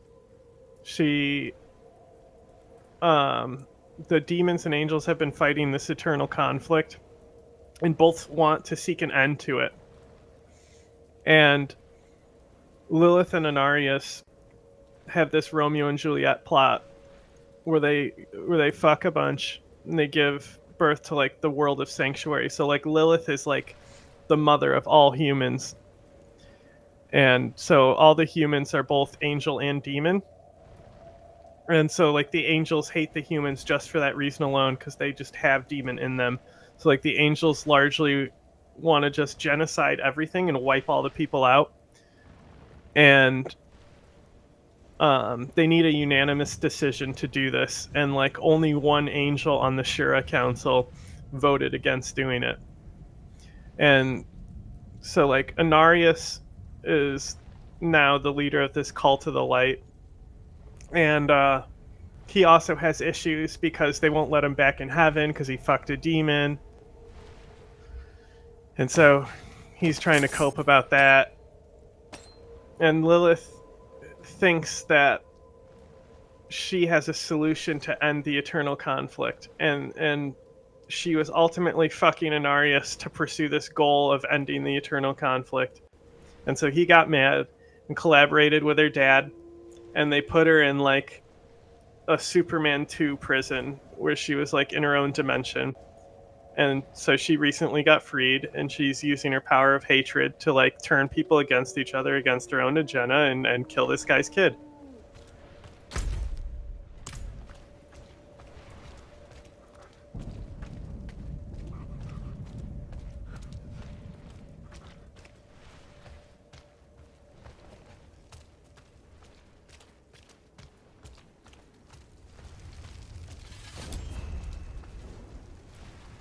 Aye. A shame about Yoren. Was one of us, you know. We'll take care of him and his father. Now it's going to recap like the whole Lilith act. and Astaroth had made a deal, and we were the ones who would pay the cost. Our presence was no coincidence. Everything happened exactly as Lilith wanted. We just danced to her music. Donan was shattered. His mind on grief, not her. Not answers. Oh, God. No one knew what Lilith was truly after, or exactly what Astaroth had promised her. But we needed to recover quickly, and we needed to stop chasing her phantoms.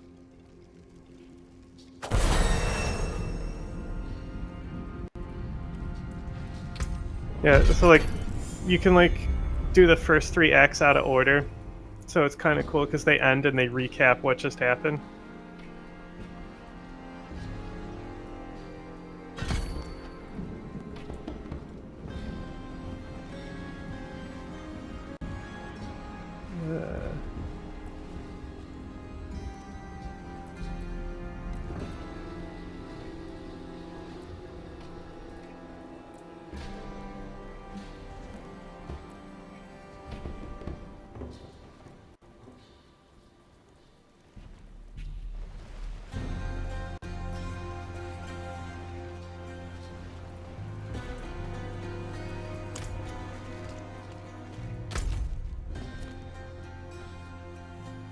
I'm not using Earth skills.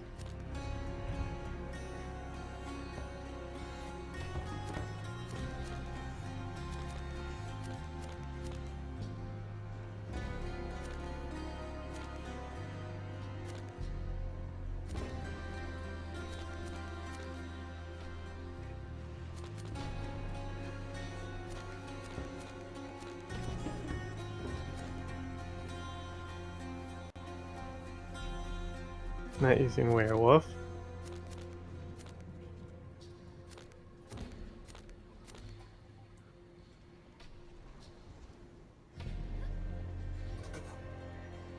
That one might be worth getting.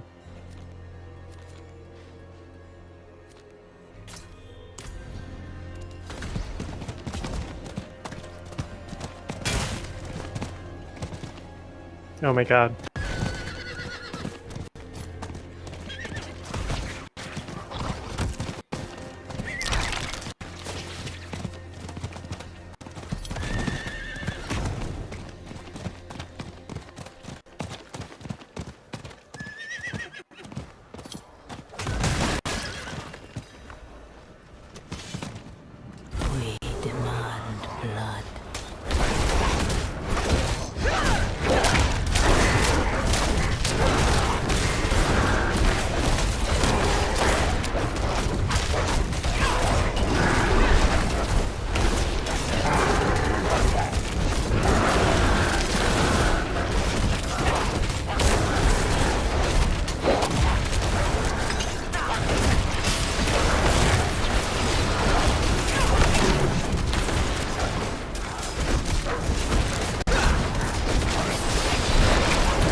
Do a little side quest.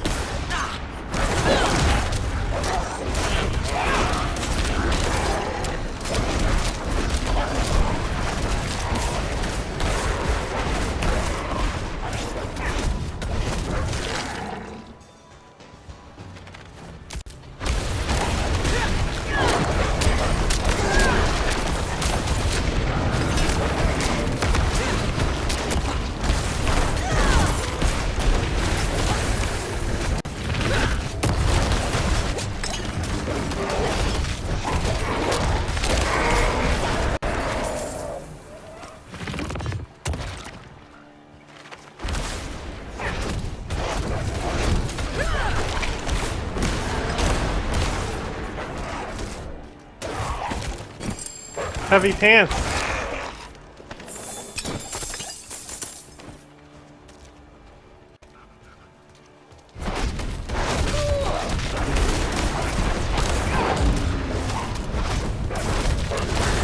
Oh, that's bad Raven.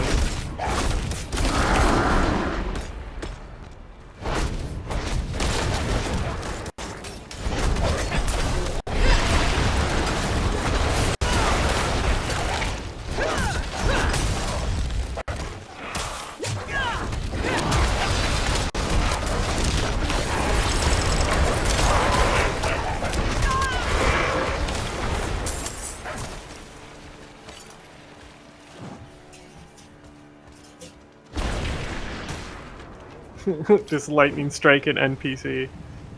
Oopsie.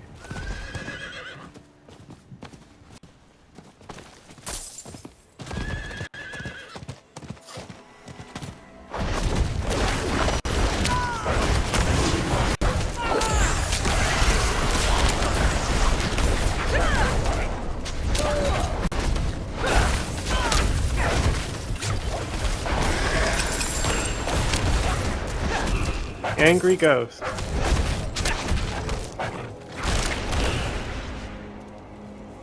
A little shrine up here.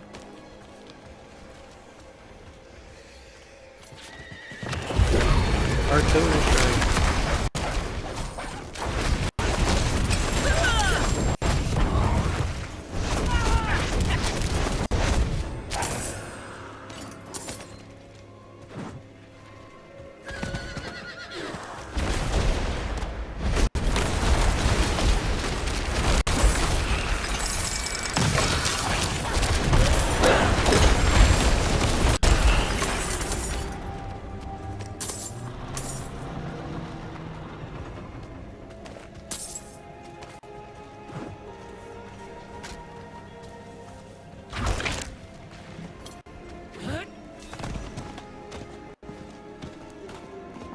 What's up?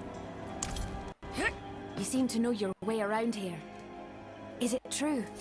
Have the druids returned to Turdalra? Imagine all the knowledge held in one place. The secrets it could reveal. The things one could discover. Will you help? Oh, I haven't told you what I need or who I am, have I? I am Arya, scholar of druidic studies, at your service. I'm on my way to Turdalra, but the journey is too dangerous for me alone. Will you accompany me? I'll make it worth your while. I mean, I'm going there anyway, right? Is that where I'm going?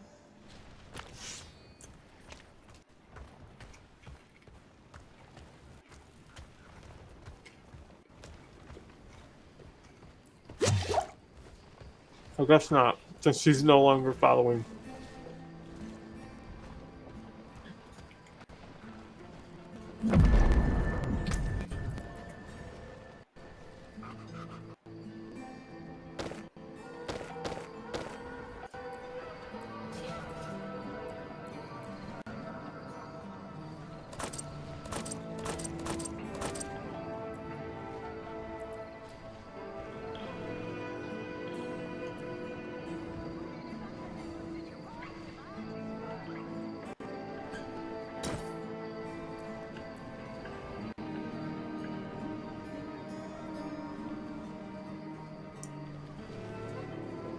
+1 to basic skills, hell yeah.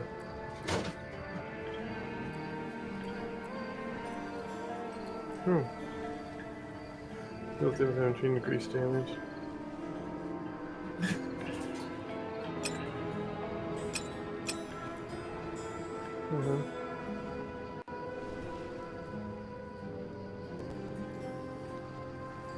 Okay. It's not like I lose movement speed. I always have it unless I get hit by somebody close. That's pretty cool. I'll take it.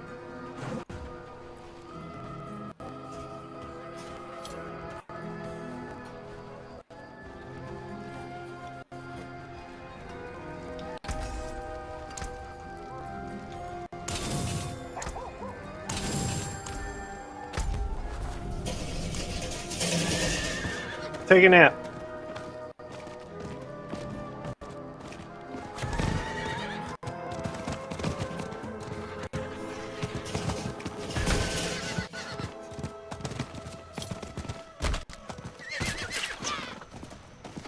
Don't shoot me.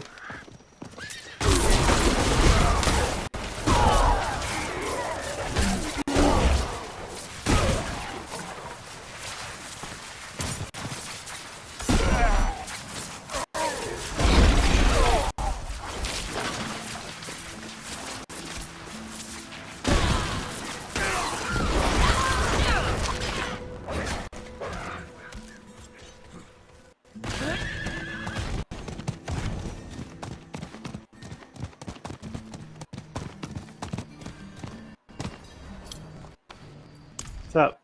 It's my sons, Auden and Kada. They used to work here with me in Kebadu, but then they got it in their heads to set up a new shop in Jirandai. You know how young men get when they're of age, desperate to prove themselves. If you are headed that way, would you mind checking up on them? The roads are so dangerous these days, and I haven't heard from them in so long. So Don't these worry, I'll should look into probably be not druids here, because it's a different continent. Or a different region. I don't know if you count them as continents. What's really cool is, like, this entire continent is, like, really unexplored in the lore. Like, you spend some time in this, like, region here, but barely anything. Most of the game takes place on the continent that's on the other side. And you've definitely never been anywhere up north in this continent. So it's been really cool, the druid nation up here. Because I've always liked the druids, but there's never been anything written about them in the games. Those weapons Barbarian Are you made. telling customers that barbarians made those shoddy swords of yours? It's only when I'm struggling with sales. You know, friend, if you are caught, they'll cut off those sly hands. 5 times. 5 times this month, those brigands have plundered incoming caravans. I care little for the stolen gold and spices, but those vultures take the food as well. Now These those are probably knaves like gorge on our food while I watch my children waste away. a caravan Please, nomad If you culture. can recover any supplies, I'll personally see that your coin purse is filled. Well, gold is worthless, so...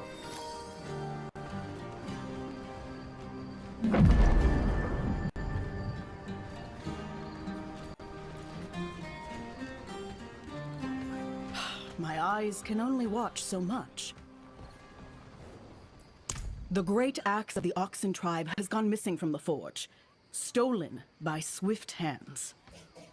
It is an heirloom of Reiki, War Master of Change. Its edge claimed countless demons upon Ariat, yet showed no wear. Its craft matched its keeper. The Triune has tried to take it before, cubs looking to prove their worth. Okay. They learned their place, but remain persistent. We've seen them hiding around the ruins on the southern coast. If they have the axe, it's sure to be there. So... I'm not sure if Raycor is a barbarian, but one of the sets in the third game invoke his power. And then the Triune is like the cult of demons, because like there's like 3 prime Lords of Hell.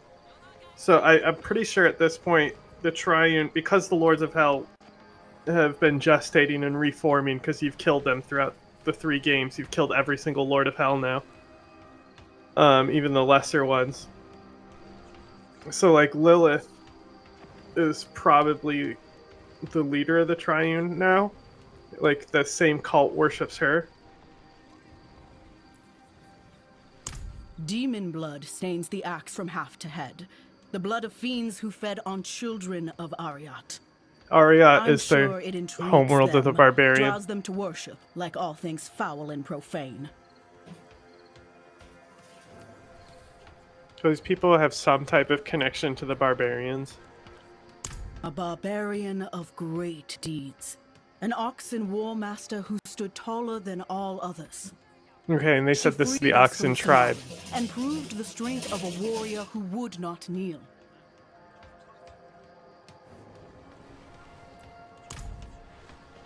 Right, that's what she said, right? Oxen tribe Ford Master. Okay, so is this the Oxen tribe?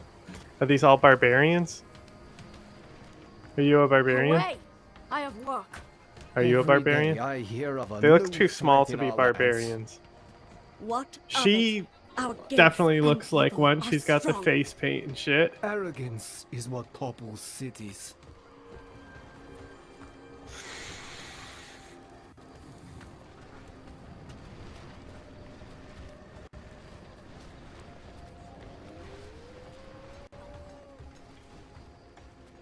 Can we never have peace? Shouting and cursing all night. They should run him out of town.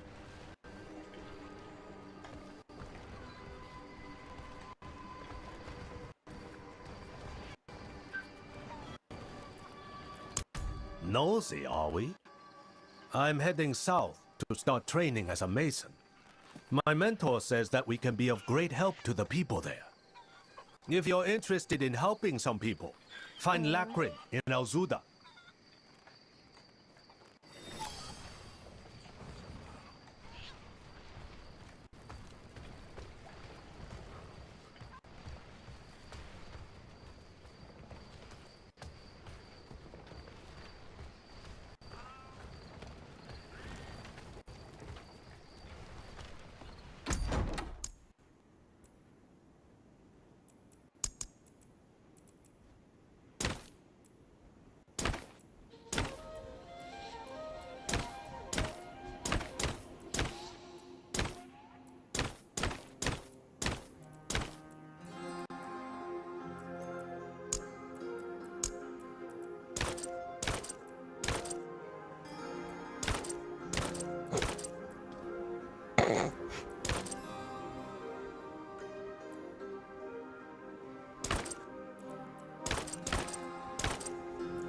Put a bird on it.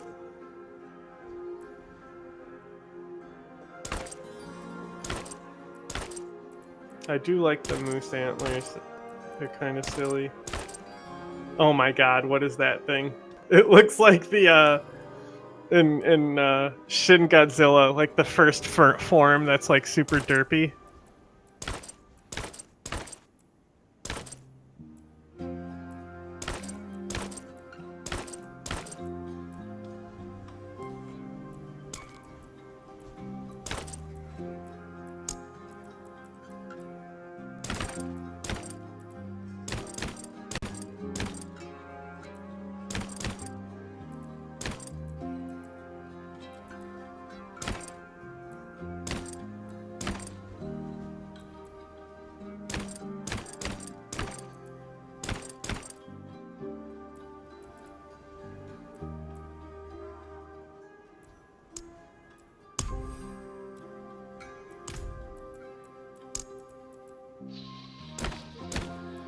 The barefoot?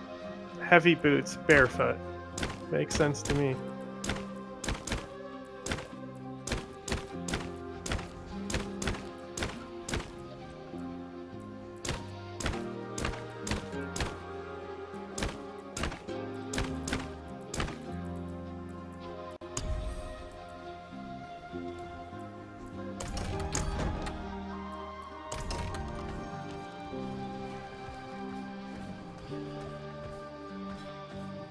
Miserable drunken louse. Whoa.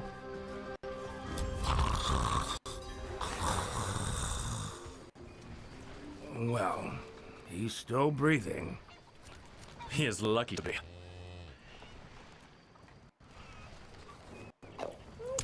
That old man there, he claims to be Horadrim, but he drinks like an ox.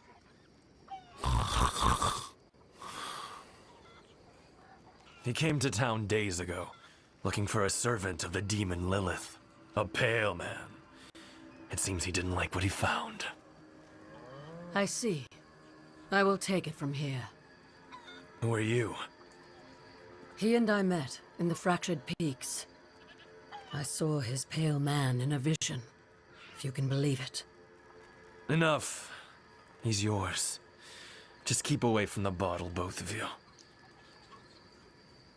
Don't tell me what to do. I can do all the drugs I want.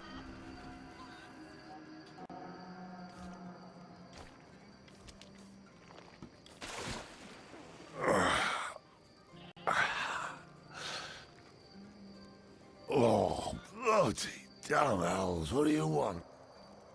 You told me to meet you here, Lorath. Remember? Of course I remember. I'm just surprised you're not dead. Hand me that bottle. What happened to you? I was sacked, obviously, by vast quantities of alcohol, wielded by my own treacherous hand. There may also have been a brawl with the goats over this patch of mud, but I like to think I triumphed. Lorath. Who is the pale man? My son. The pale man was Haradrim. Horadrim? Then you must know him. I thought I did. Once. Drama. His name's Elias. He was my apprentice. He was the one who brought Lilith to Sanctuary. It's possible that I did not take the news very well. What must we do then? Find him. Figure out what he's done. And then kill him. It's quite literally metal. Listen, there's a woman here someplace. She has some messages we'll need. And I'm of no use to anyone right now. Could you find her? Enough time has been wasted. I feel like check around the inn. The longer I've been Ask playing if she's today, heard from the you. worse the game's performance has gotten. And like I can run ultra ray tracing when not streaming.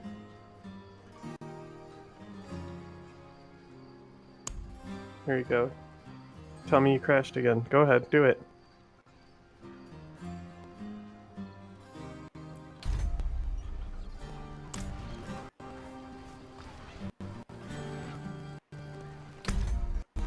See, I still hear the stutter.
No word from Orbe.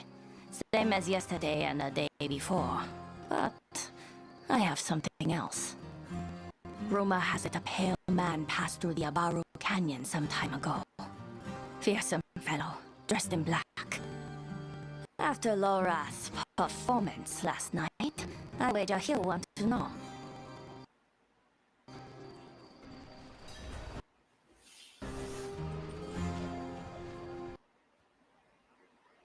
I'm gonna relaunch this and see if it helps. Because I really feel like the longer it's been, the worse it's ran.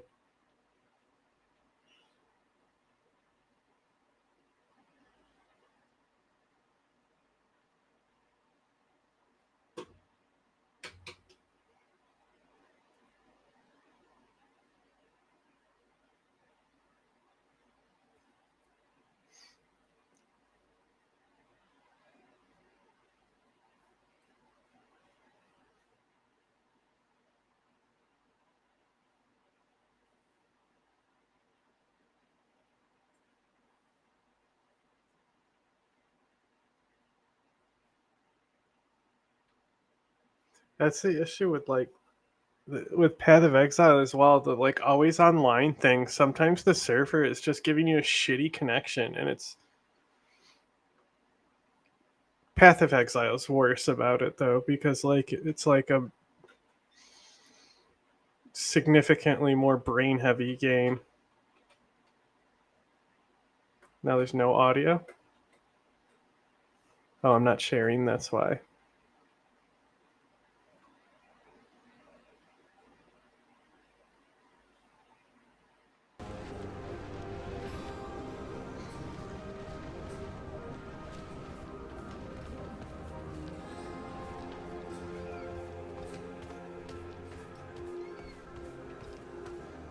Also, I want to change these tattoos. I went for a Polynesian look, but like now that I actually know about the druids, I kind of want to put more of their runes on there. If I can. I don't know if I can. Can I change my tattoos? Hey.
No, I didn't want to click on that.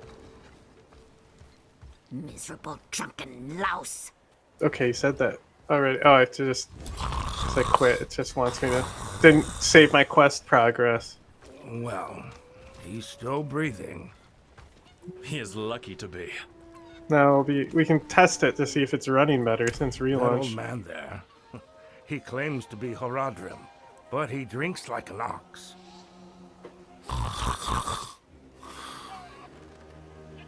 He came to town days ago, looking for a servant of the demon Lilith. A pale man. It seems he didn't like what he found. I see. I will take it from here. Who are you? He and I met. Enough.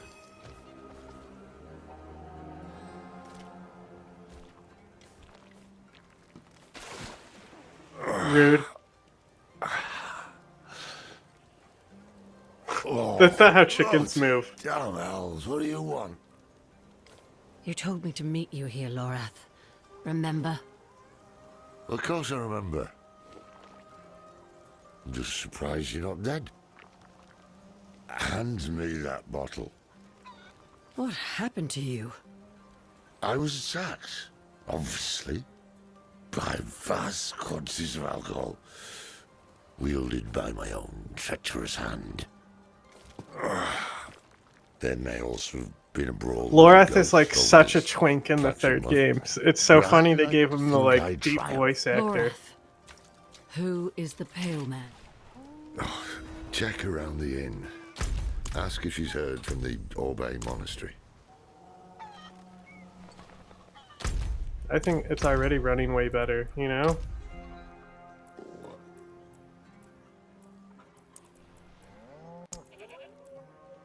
I also cannot tell the difference between any of the graphic settings.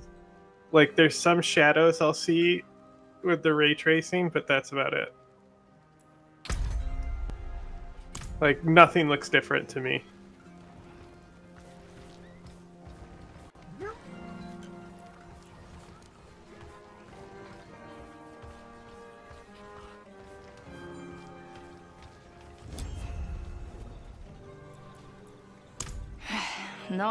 No word from Orbe. Same as yesterday and the day before. But I have something else. Rumor has it a pale man passed through the Abaru Canyon some time ago. Fearsome fellow, dressed in black. After Lorath's performance last night, I wager he'll want to know.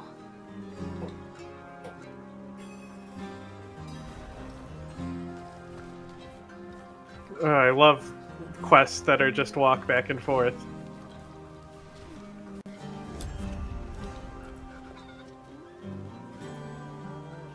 Inarius' stupidity never ceases to amaze.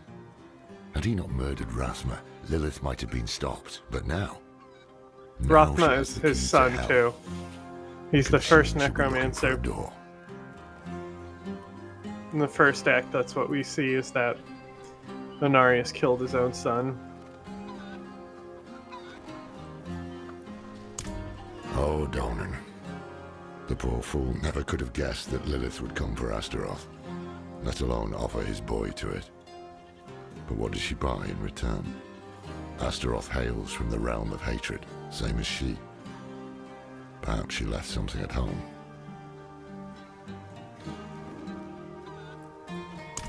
Strange. I wrote to the Orbe Monastery the day I arrived. The abbot should have replied by now. Tekrin spoke of a rumor.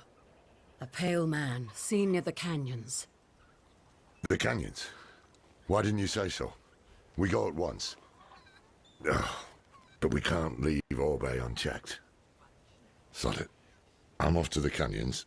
You can meet me there or go to the monastery. You seem reliable thus far. Do not prove me wrong.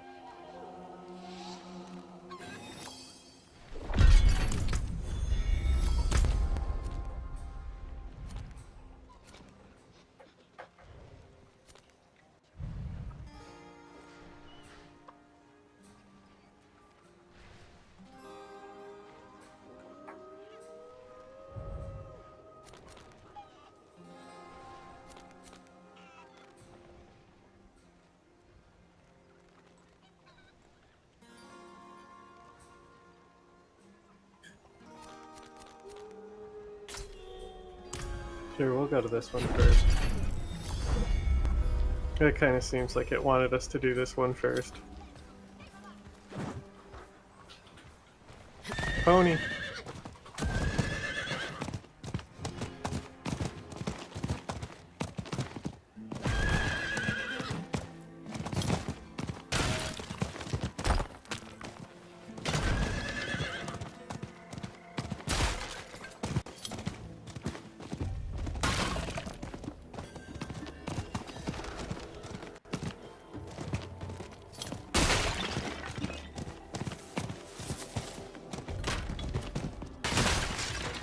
Monk's Retreat.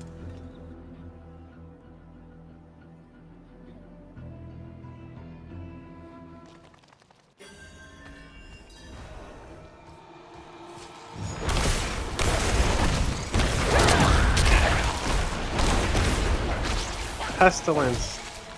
Get out of here. fucking hate pestilence.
Creatures run free inside. No one to hinder them.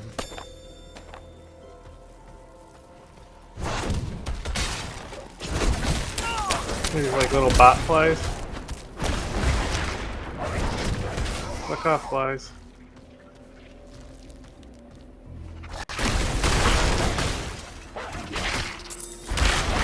Let me read my scroll.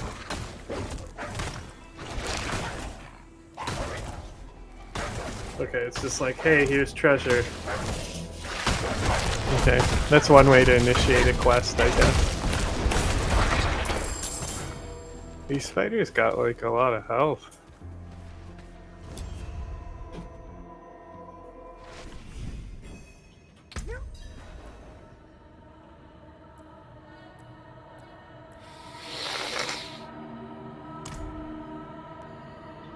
Can I level up? No. Is anyone here? Murder! Murder in the sacristy! Lock the doors! What about the others? The airboat? Do as I say!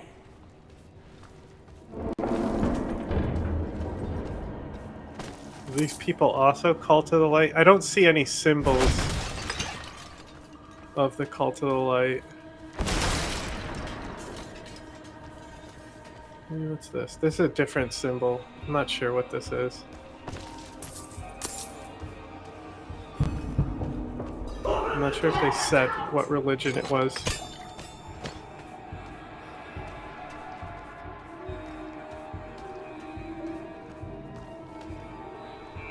But there's monks and monasteries. This might be Triune. We already mentioned him, but this might be Triune. This symbol.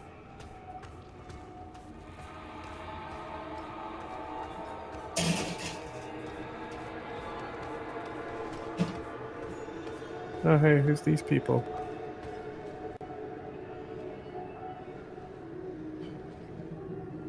This might be... like, she's got flames, he's got a halo, so this might be like their interpretation of Lilith and Anarius.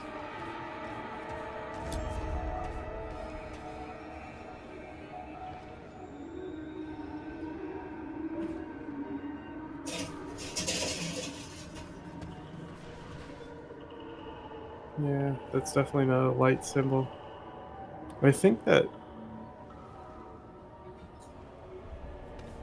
might be on some paladin shields.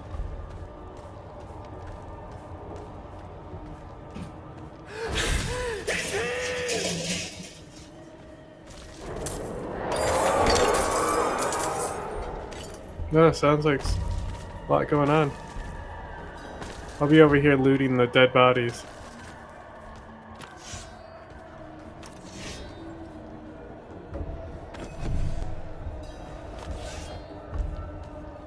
Turns out you had to loot them anyway.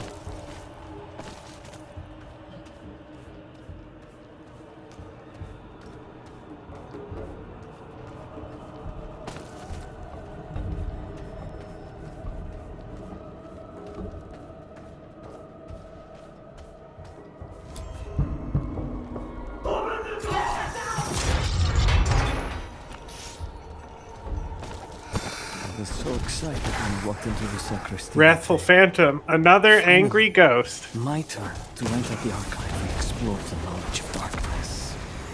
Now, I'd give anything to forget whatever.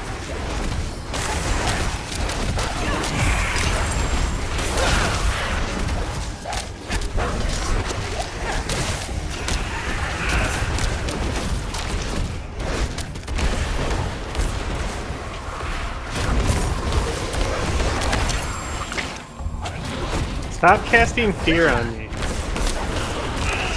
I'm literally not even rushing you. You can just walk away.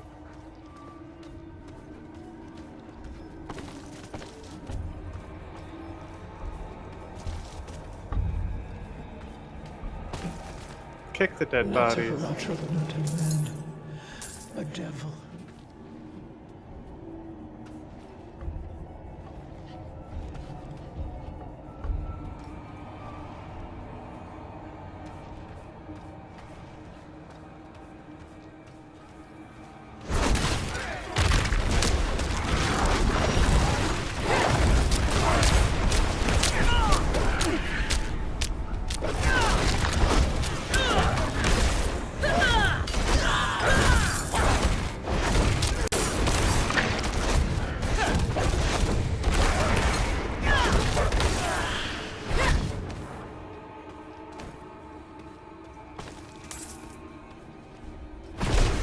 Dead guys.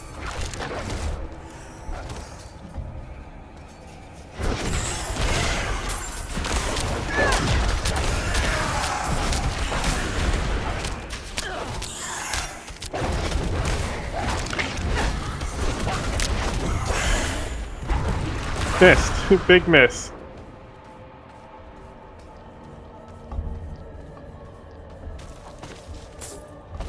Damn you, Abbott! Why did you let him in? Archive once served to codify heresies for the Inquisition. Since then, the Archive has expanded to the study of all evils, restricted to only the most devout scholars of Zakarum. The Zakarum are kind of like Zoroastrian. They're very Abrahamic, and like they have like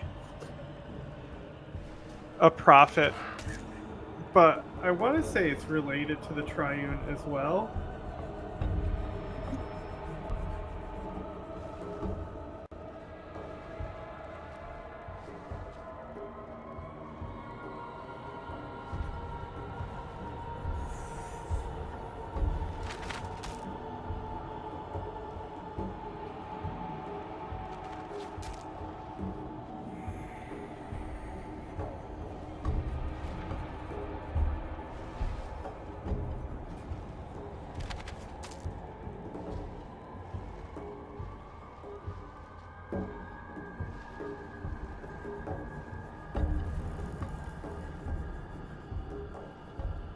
So they are related to the Cult of the Light.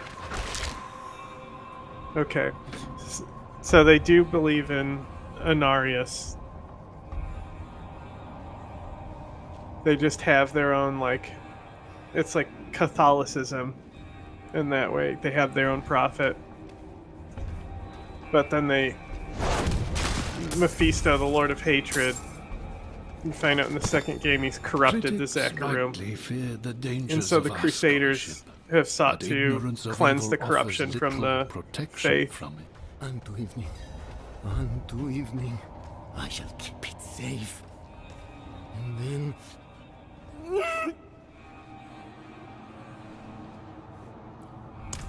The abbot opened the door, and the pale devil smiled. He took the forbidden knowledge! Shh. It's all right. I've cleared the way out. Can you walk? There is no way out. What knowledge remains must never leave.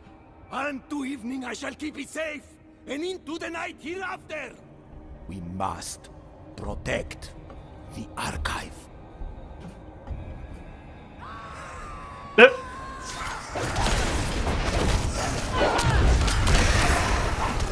Bro just straight up died.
pick the body.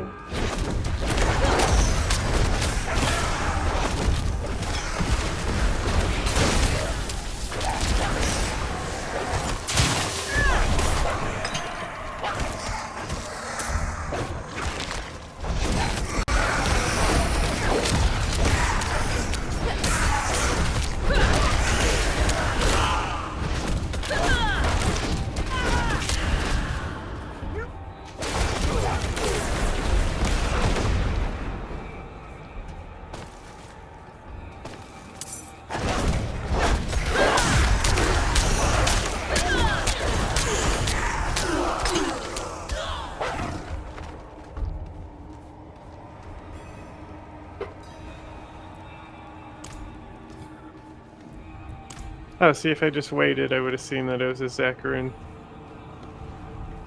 What are you saying? Onto the evening, I shall keep it safe into the night hereafter. Through the day, I have prepared to accept this burden of knowledge.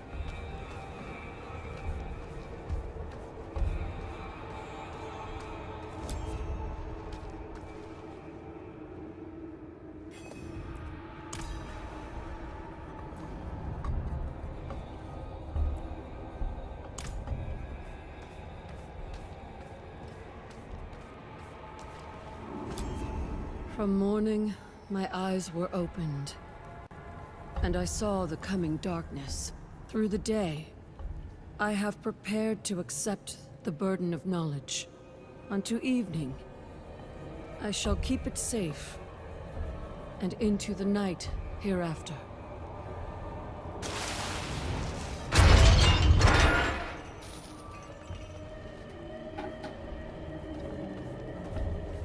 Uh-oh.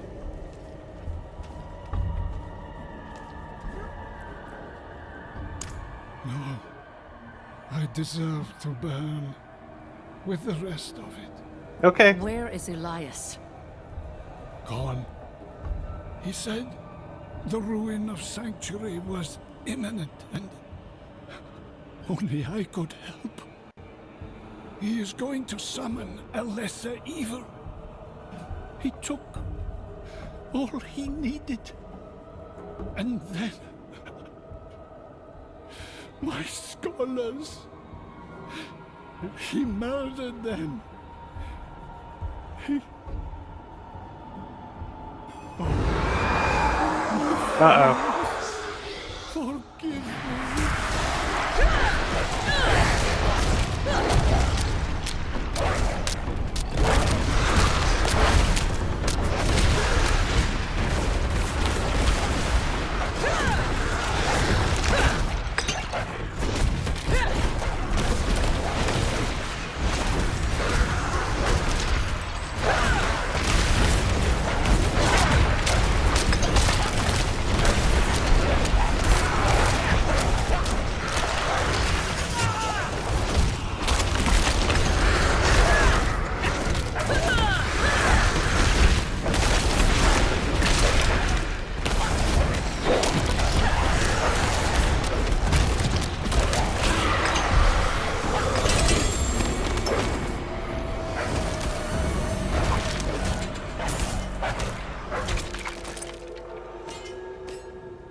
The whole of human knowledge shall be shared among the children of Lilith, and no secret shall be kept from them. And the liars and learned thieves of the world shall perish in their regret.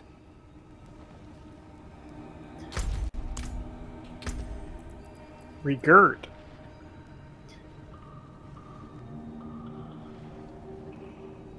Well, I don't have Hurricane.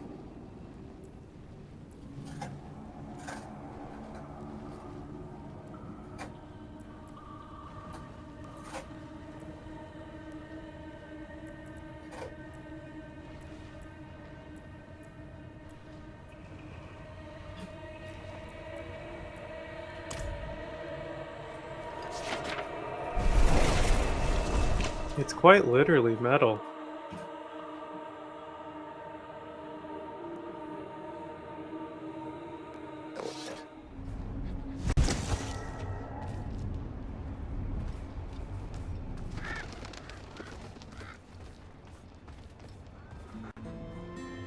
Need something forged?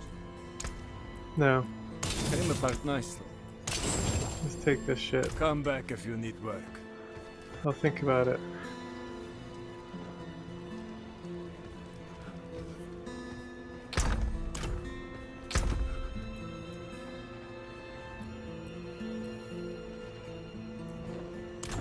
You know what, maybe I will.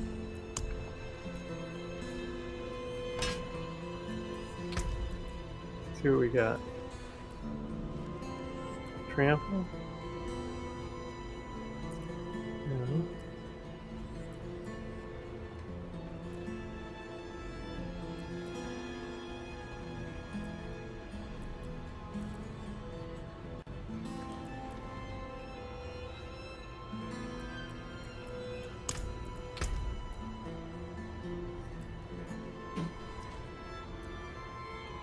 Don't want any of that.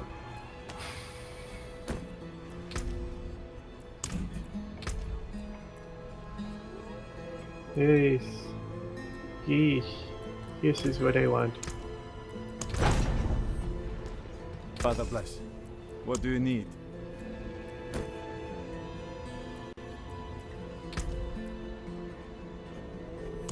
I'll take this too. Yes, utility.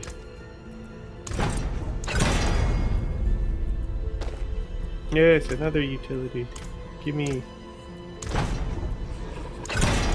them companion boosts. Okay. We got storm. No. No. No. No storm.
There's really nothing for just like storm damage.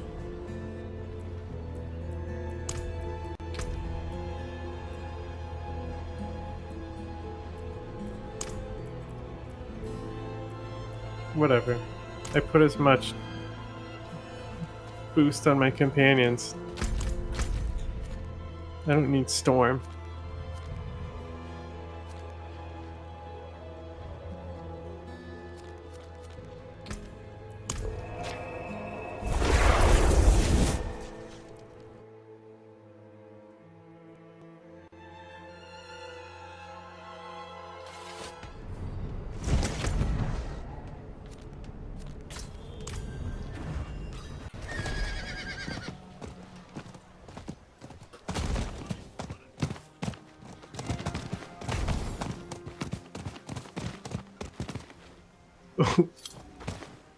What happened here?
Damn, how many stolen supplies I need to pick up?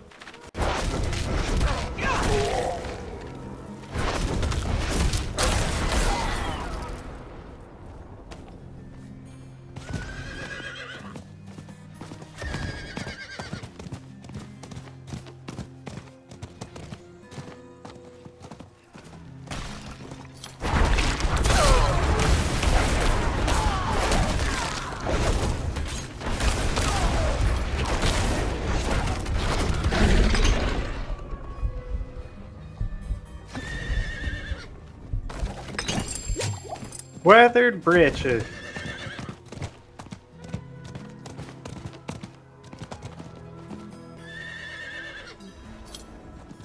Damn.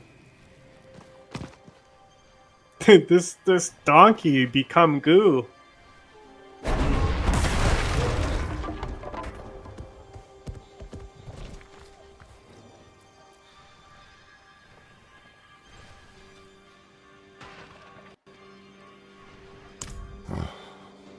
What did he take? Scrolls from the Forbidden Archive. He has the means to summon a lesser evil. He what? Which bloody one? Oh, of course we don't know. The lesser evils are second in power only to the primes. If Elias can summon one to his control, he could drown us all in blood. He's just a human. He can't control a lesser evil, right? Right, Lorath? Right?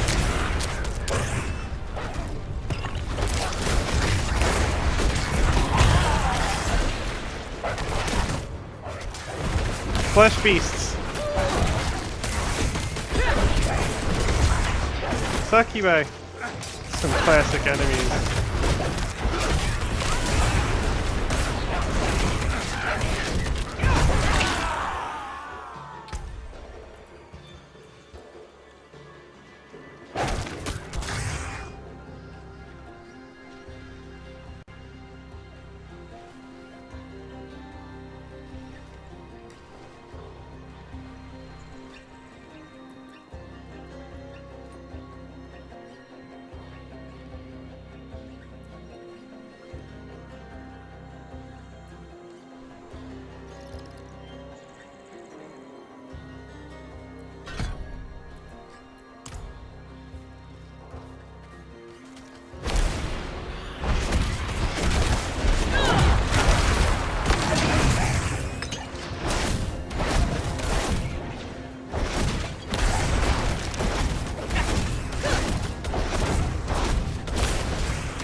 Demons are like a sure sign that like a very powerful demon has recently been there, and they say that it's like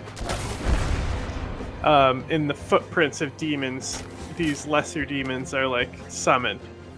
So like because they are from like a different realm than Sanctuary, they have a connection to that like whatever realm they're from, whatever demon realm they're from, because there's different ones. And so like their connection to that makes like little portals open with each of their footprints for demons to come through.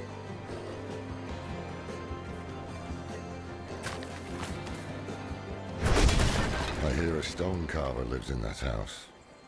A man called Ganbar. It's hidden, isolated. Perfect for working in solitude. Reminds me of your house. Huh.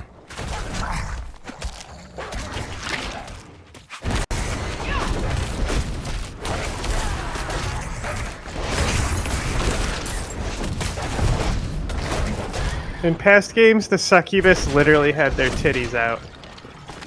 You know? It's like we can't get away with titties anymore. There's a lot of titties in those old games. but it was also like 2 pixels.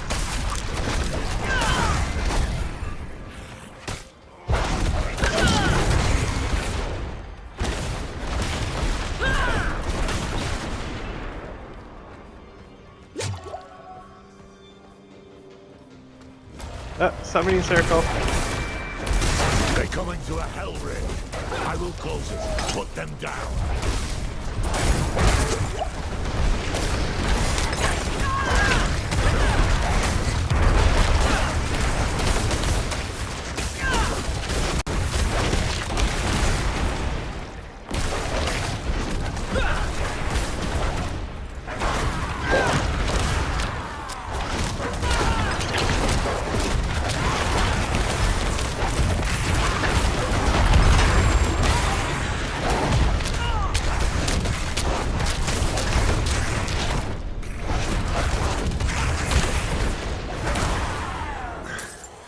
Far too easy.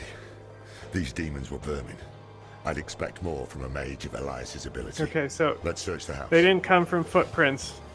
Elias is literally summoning them. That's another way to get demons in the world, is direct summoning, which, you know, we explained that already.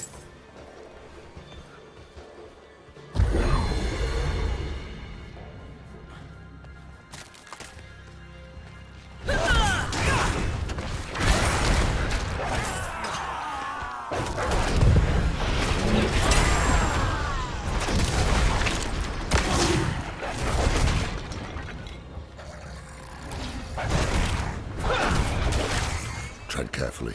Elias could still be close. See what you can find. Today, Master Elias called at my door. Uh-oh! I had trouble with my words, so I showed him my carvings. Uh-oh! He said he could see my pain in them. The pain of a lonely man who had learned to hate the world. And yet, our mother, Lilith, found me beautiful. Oh, of course he said she there did. are others like me as well. Classic. And together, this guy is a Discord we will mod. Build the new world. He thinks the girl he moderates the Discord for actually likes him. Oh, look at this thing.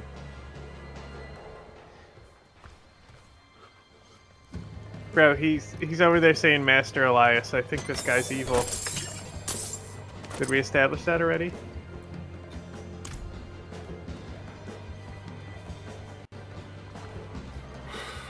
What a damn mess.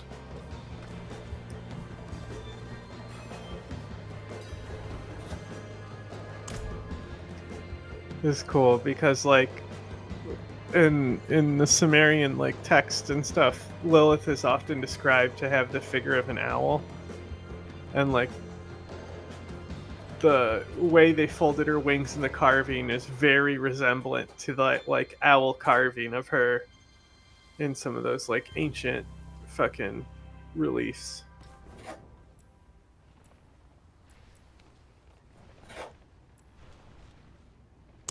The scholars of Orbe devote their lives to the study of forbidden knowledge. To serve the light, we must know the darkness, or some other silly platitude.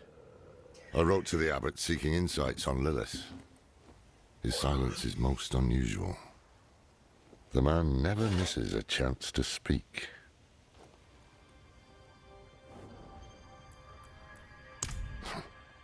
Is he insane, you mean?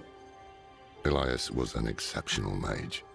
He would plunge through fire and shite in search of the truth, and very often found it. Whatever truth he has found in Lilith, only he can say the why of it. Maybe because she's right. Burning hells! We're too late. Elias is long gone. This Genbar is our summoner. How can you be certain? Okay. Isn't it obvious? Elias finds Genbar alone, friendless, full of anger. So he plays him like a fiddle, offers him Lilith's love and a part in his grand delusion. Then he gives him tools to express his anger. Summoning scrolls. Very perceptive. Who knows how long Genbar has stewed in this madness? Poor Let's hope we can Genbar. still be questioned. That's what you get for being an incel. Maybe if you actually went outside and talked to real girls.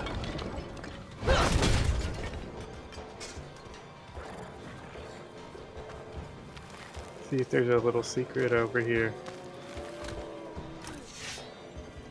Eh.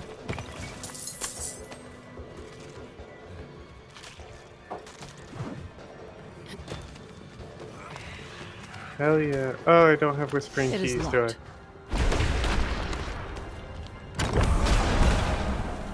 I can go get a whispering key real quick.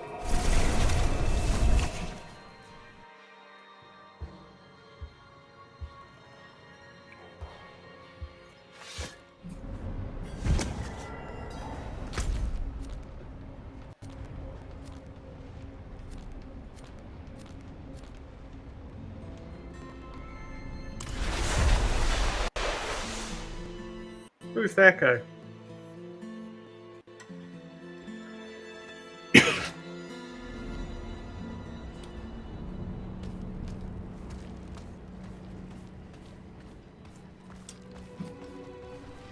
What's up? Can I have some keys? No.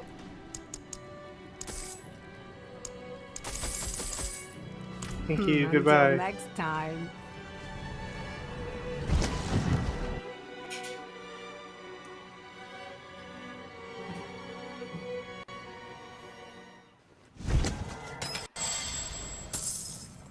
Only gold? Fuck off. Fucking bullshit. Oh, Mother. Thank you for opening my eyes. Your hatred fills my heart. I cannot stop my hands from working. You poor fool.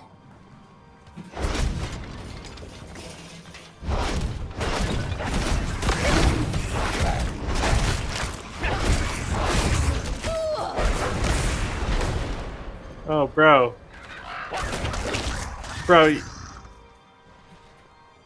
I think you... Jeez. What a fucking creeper. Oh, this thing looks like a face hugger when it's dead, huh? At least bro didn't put nipples on him, I guess, right? Bro, how many of these did you make? I don't know, the boobs do look kind of pointy. There might be... he totally put nipples on him. What a fucking weirdo. Bro, how many of these did you make?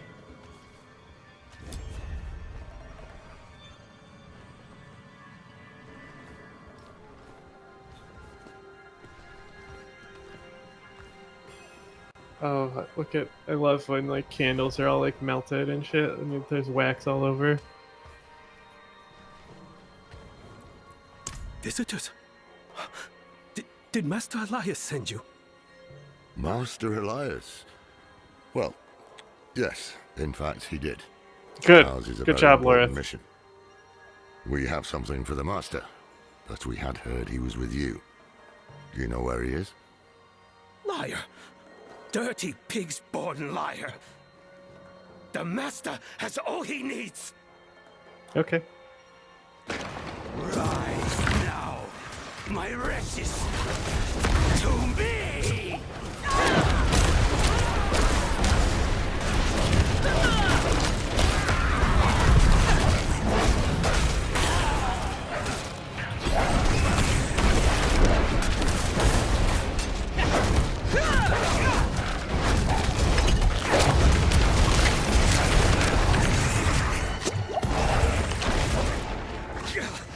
Master Elias, hear me! Your enemies are here! Stop snitching. I have waited a very long time for this. Stop snitching. I have a gift for you. I'm gonna use this summoning circle. For more than... Yeah! That's what I'm talking about. Mammon! Another classic demon from fucking Grimoires. Normally not spelled like that, but...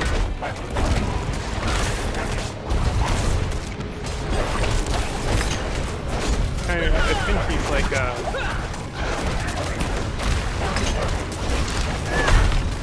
something similar to Gluttony in a lot of the Grimoires and shit.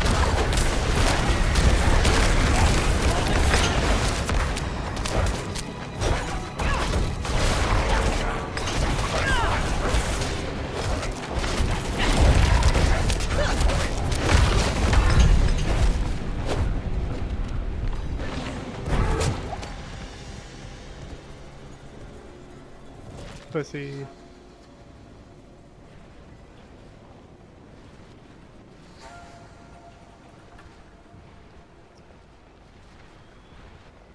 Greed.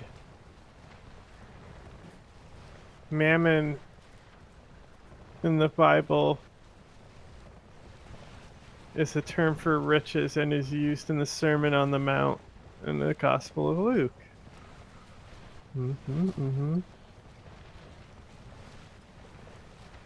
Paradise Lost, Mammon is a fallen angel who values earthly treasure.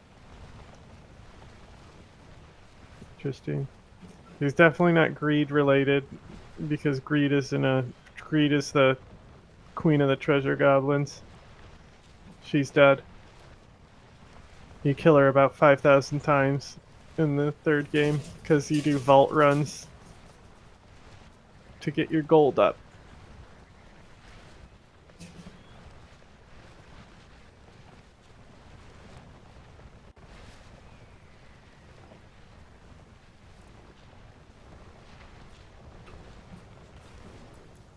Bad news first. Gembar was expecting someone. It seems Elias has turned others to his madness. Taught them to summon too, I'd wager. You heard Gembar. The Master has all he needs. They're about to do something drastic. More drastic than these carvings? Good news. Elias gave us a gift, remember? This demon he sent to kill us. It is unique. It requires constant feeding. Human sacrifices, in fact. If I cut open its belly, someone inside might hold a clue. Tell us where it came from. So, greed, right? I must It needs have to brought constantly Khadbar consume. for examination. We'll meet there later. Leave me to my work.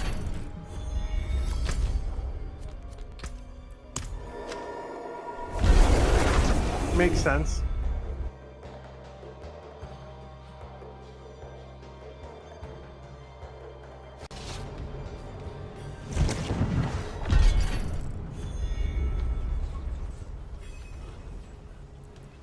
The supplies. Bless you. We all pitched Oh, in. you're welcome, pal.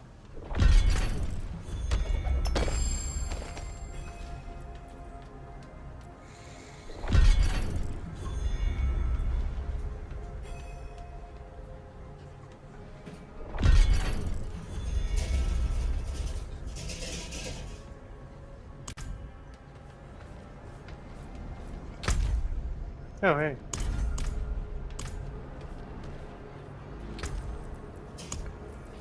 Drink a little drinky drink.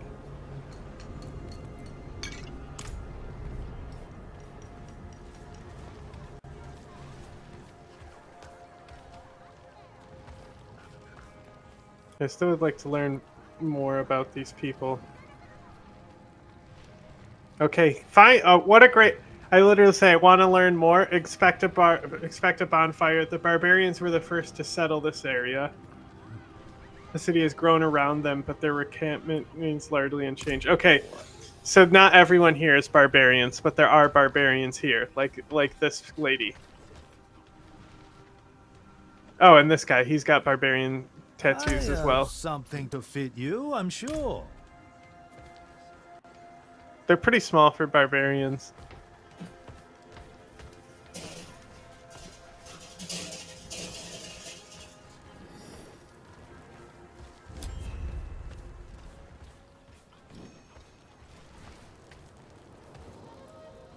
At last, Elias's pet demon is inside, ready for the knife. Would Elias know we survived his attack? Oh, he knows. And that means we are running out of time. Come, let's see if his demon ate something useful.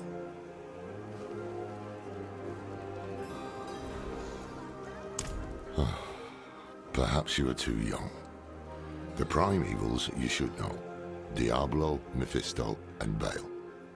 The lessers are their rotten kin. Asmodan, Belial, Andariel, and Juriel. Each of them has ravaged humankind since the dawn of history, and they will gladly do so again.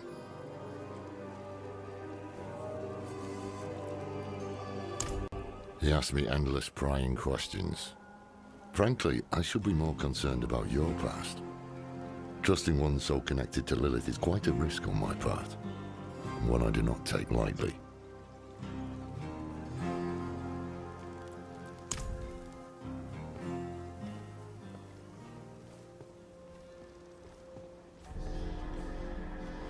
It was protecting that fool, Genma. This is Elias's work. But where is he? The answer lies in the stomach.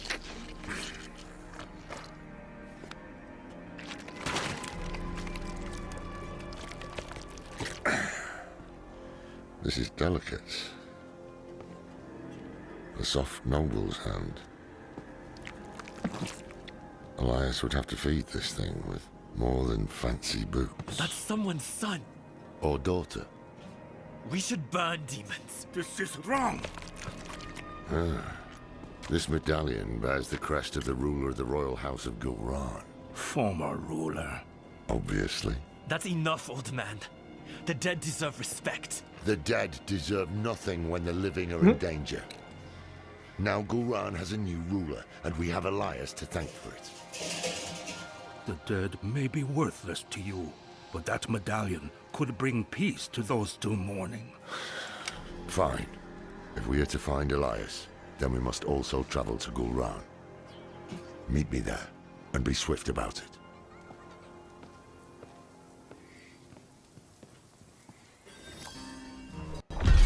Oh, I wanted to talk more to those barbarians. And avoid the city gates. Too many cannibals. Go to the cliffs. We'll find help there. Cannibals.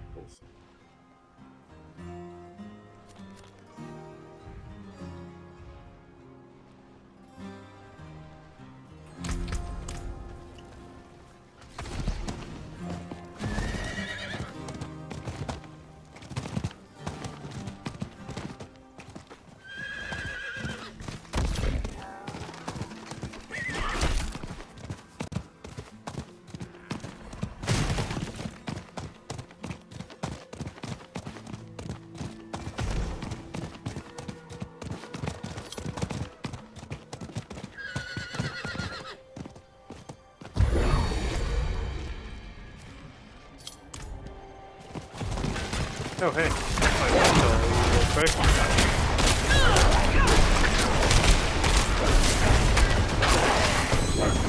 Hell yeah.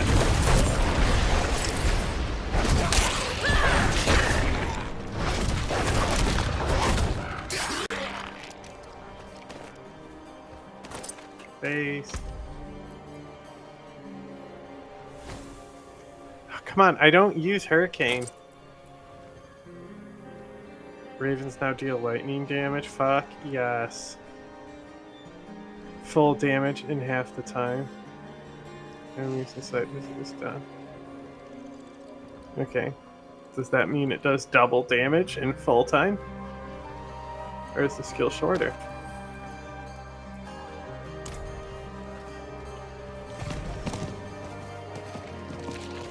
Oh, hey, another elite. I'll kill you too.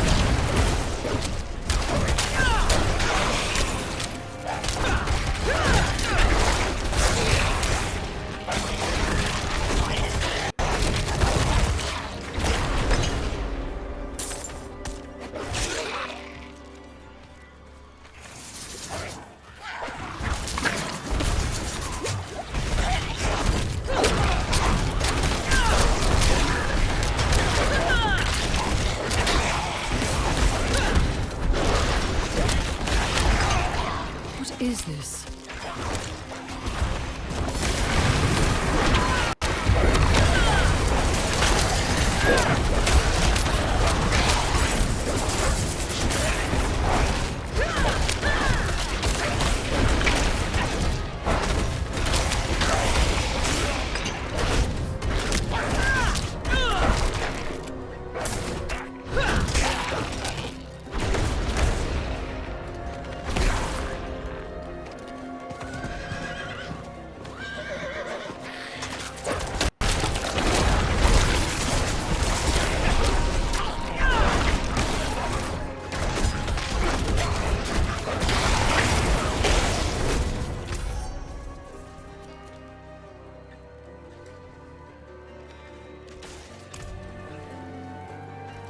Hey, let's do this real quick. We used wind shear.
Hell yeah, channeling shrine.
It's funny that succubus are like such a basic demon because like the second game they fucking hit you with this fucking curse defect.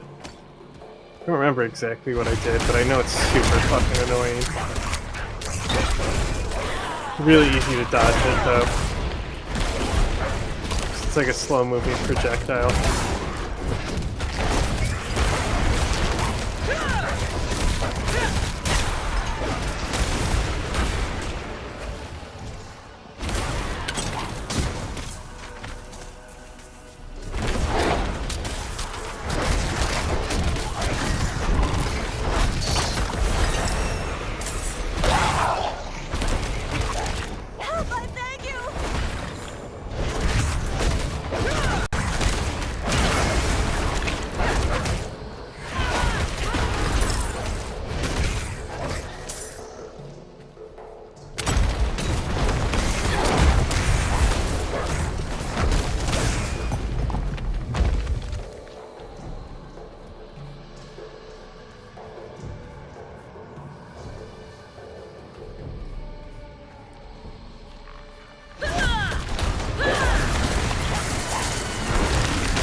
Ouchie.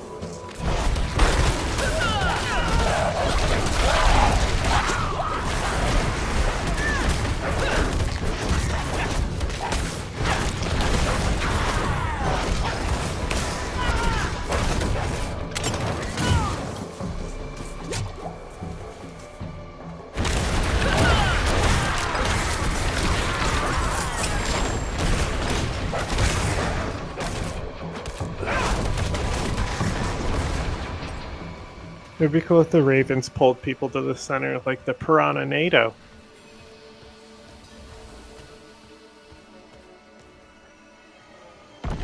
Aha!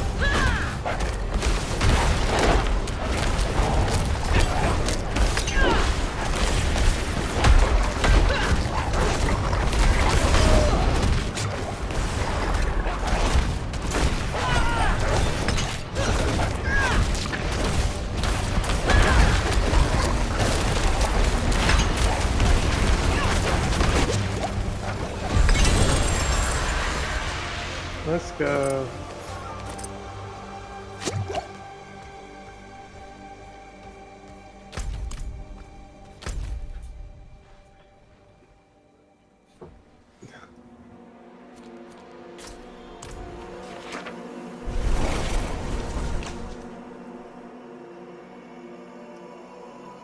The Chaldean? Where is that?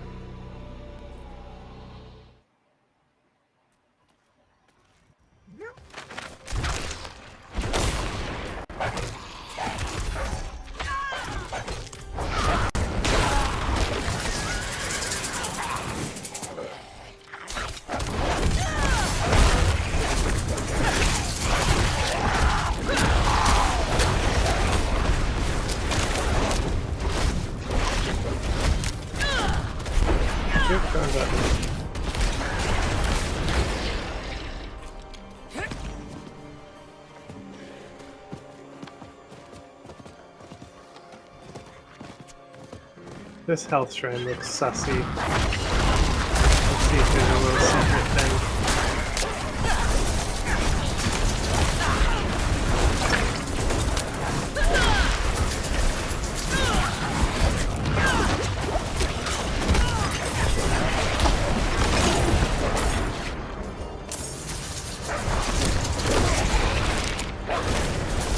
Quit shaking your stick.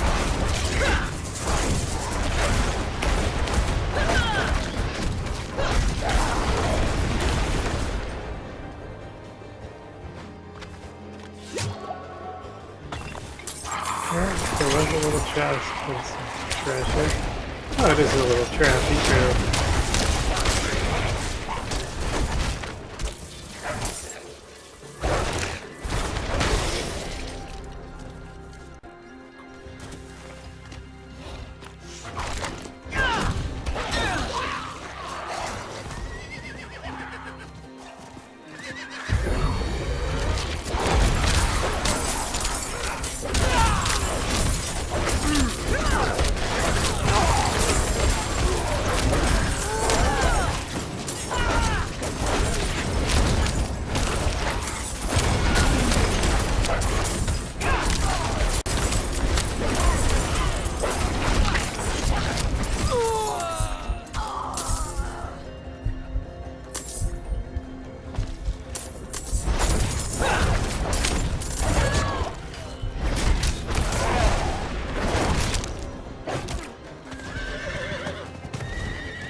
Ah.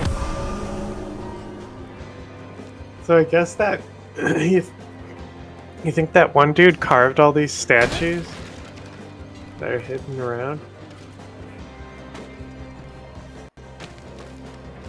Like they gave lore to the collectible?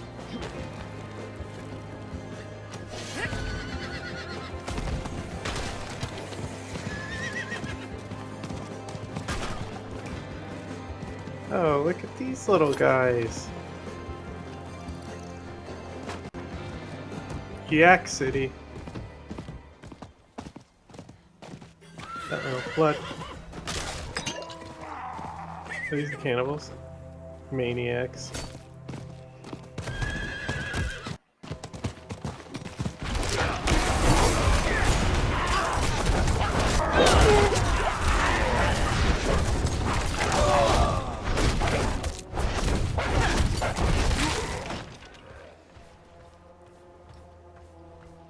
Do the cannibals also like yak?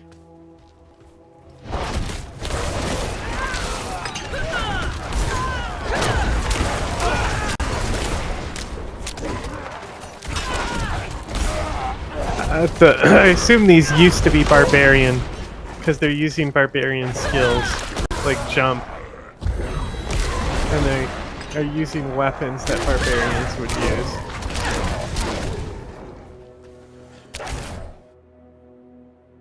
Like I guess they settled and then like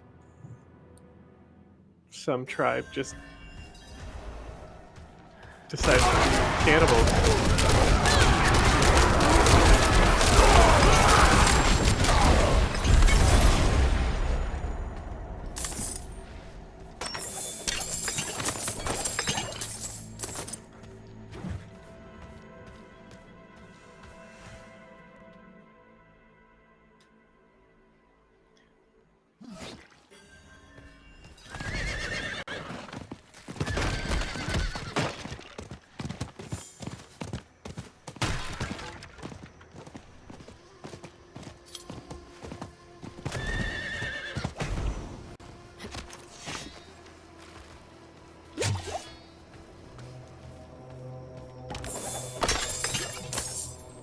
Totem. Oh, she's gone. I can't believe it. Who's gone? Thought I had her tied up good to that tree. Who? All right. I'm in my horse. Thank God. She's the only thing I have left. Oh, Thank God it wasn't a human being. My market stall. My wares. All of it lost in Gul Run. Tyrant Brawl and his damned cannibals. They stormed the city like wild animals. They are barbarians. Never stood a chance. They're like a brutal barbarian clan.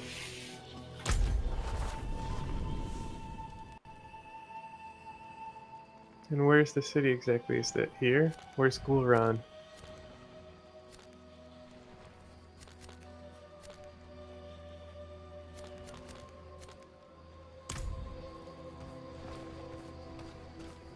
Oh, there's Gulan. Gulran? Hang on, Lawrence. Let me touch this waypoint.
Alright, Lawrence, I'll be right back. Don't mind me.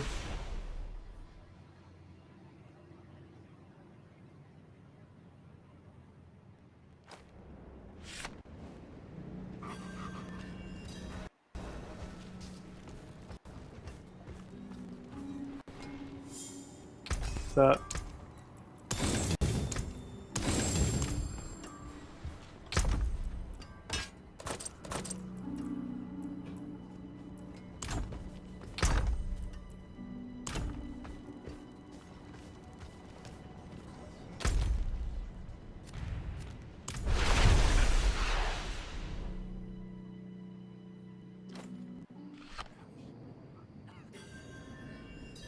So he's fed the nobleman to Mammon, whoever ran this city.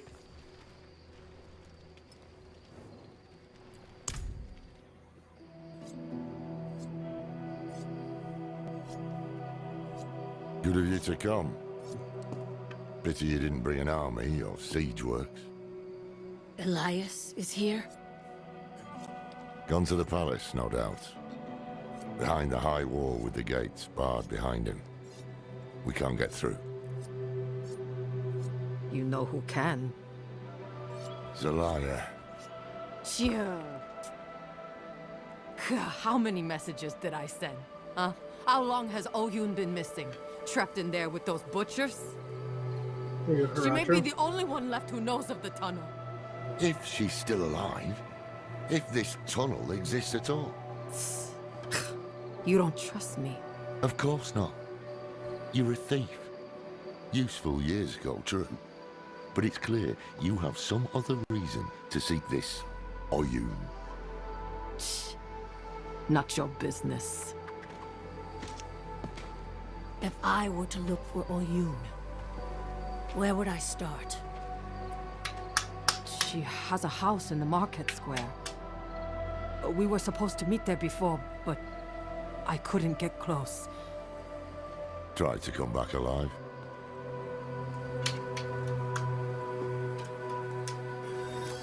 Not convinced this Oyun is worth the risk, but perhaps you'll prove me wrong. Yeah. Have a little faith for once, old man.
Elias is supposed to be better at summoning, but yet there's not demons protecting him.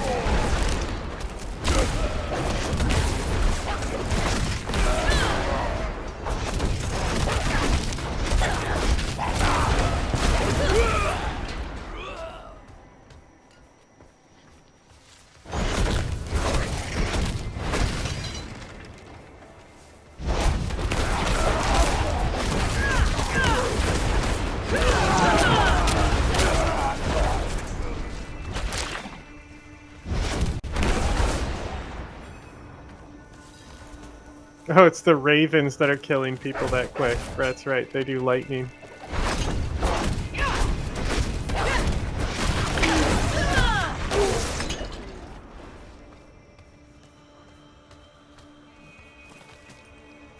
I was like, what? Like, I definitely did upgrade my damage, but...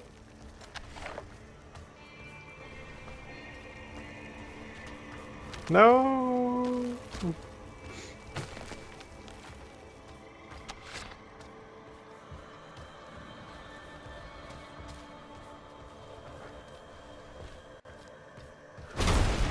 Uh-huh. Have you seen someone named Oyun? Are you mad?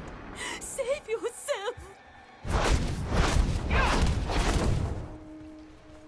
Okay, fine, don't help me. No,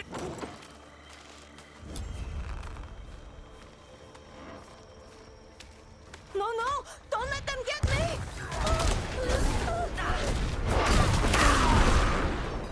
Have you seen someone named Oyun?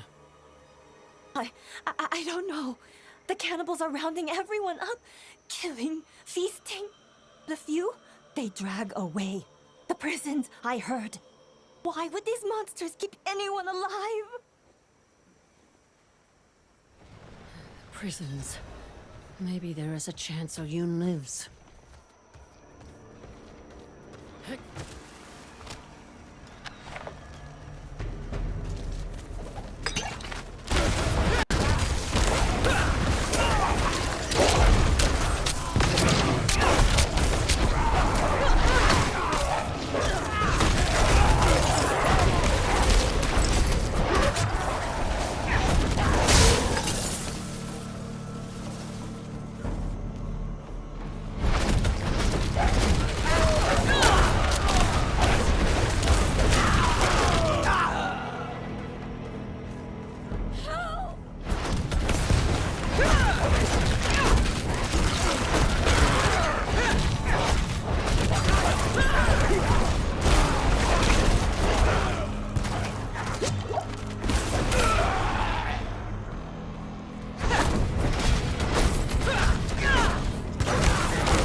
Locked.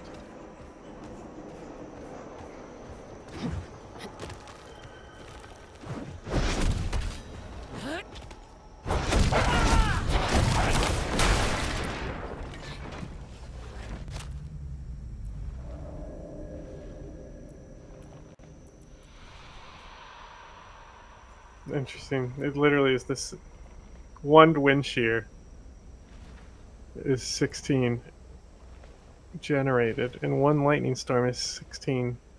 So literally.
Are you here?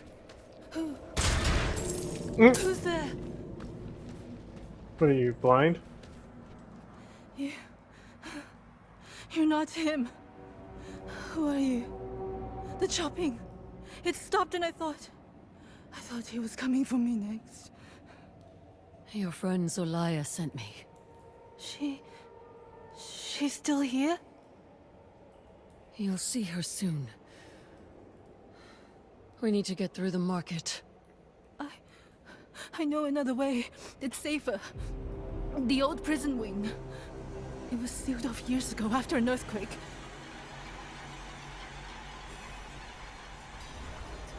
Okay. Where did the cannibals come from? Here. The wall ahead. That used to be the entrance to the old prison wing. No, I wanted to hear the cannibal. Can you break through? The clan of bandits led by Tyrant Brawl. Okay. I would have liked a little more exposition, but...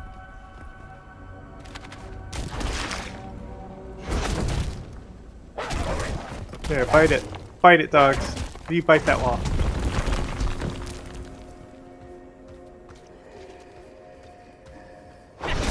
Bite this one too. Yeah, bite it.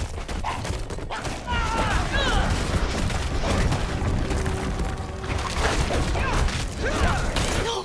I thought it would be safe this way. Oh, it's just some zombies. Stick close. Safe. It's just stumbling corpses, lady.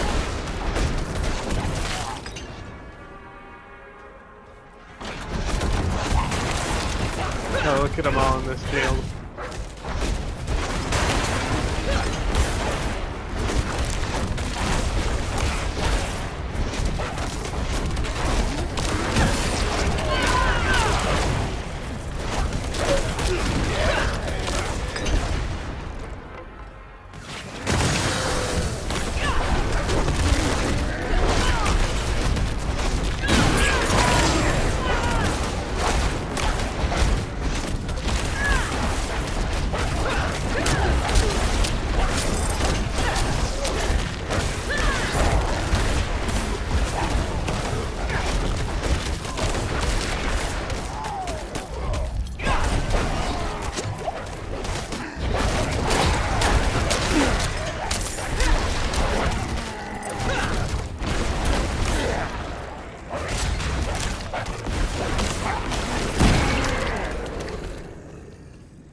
I made it.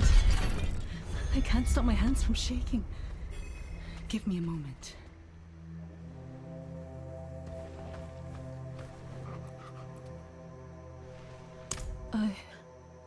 I saw him at the royal court. He walked in unannounced, demanded the city to be given to him. The overseers sent him to the prisons, of course. They laughed about the strange man all night. That was the last time they laughed. Royal blood ruled Guran for generations. Decadent and cruel, but they were saints compared to Bro. I was waiting for Zolaya at my home. When I realized she wasn't coming, I tried to run. But those monsters caught me. Yes. Where is she?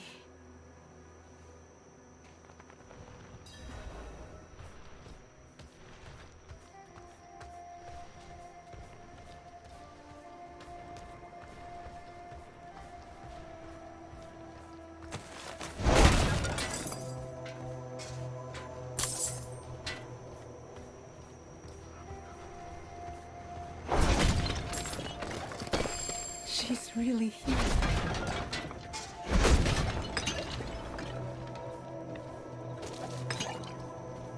Zolaya! Oh, Yun! Oh, you've come back to me!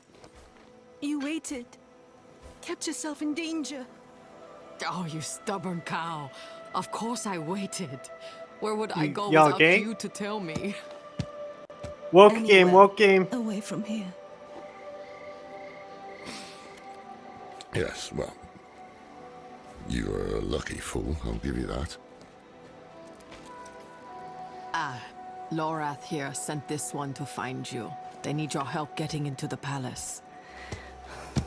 There's an old escape tunnel. The entrance is in the caverns nearby. Whoa, you gonna ride that horse bareback? Marked with the Overseer's cross. Twin sabers joined at the hilt. Press the left pommel to open the way. Caverns. Could be worse. Wanderer. Thank you. Take care of yourself. Let's go! Hiya! Bye. I think that was the merchant's horse. Best not tell him. Oh, the one that was supposed to be tied to the tree? Interesting. Lore dump.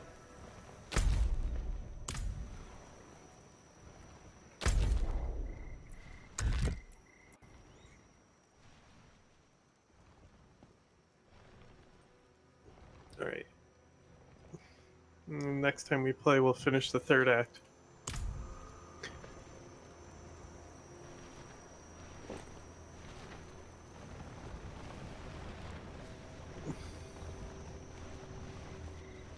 But that's all for now. And then probably regular news show tomorrow.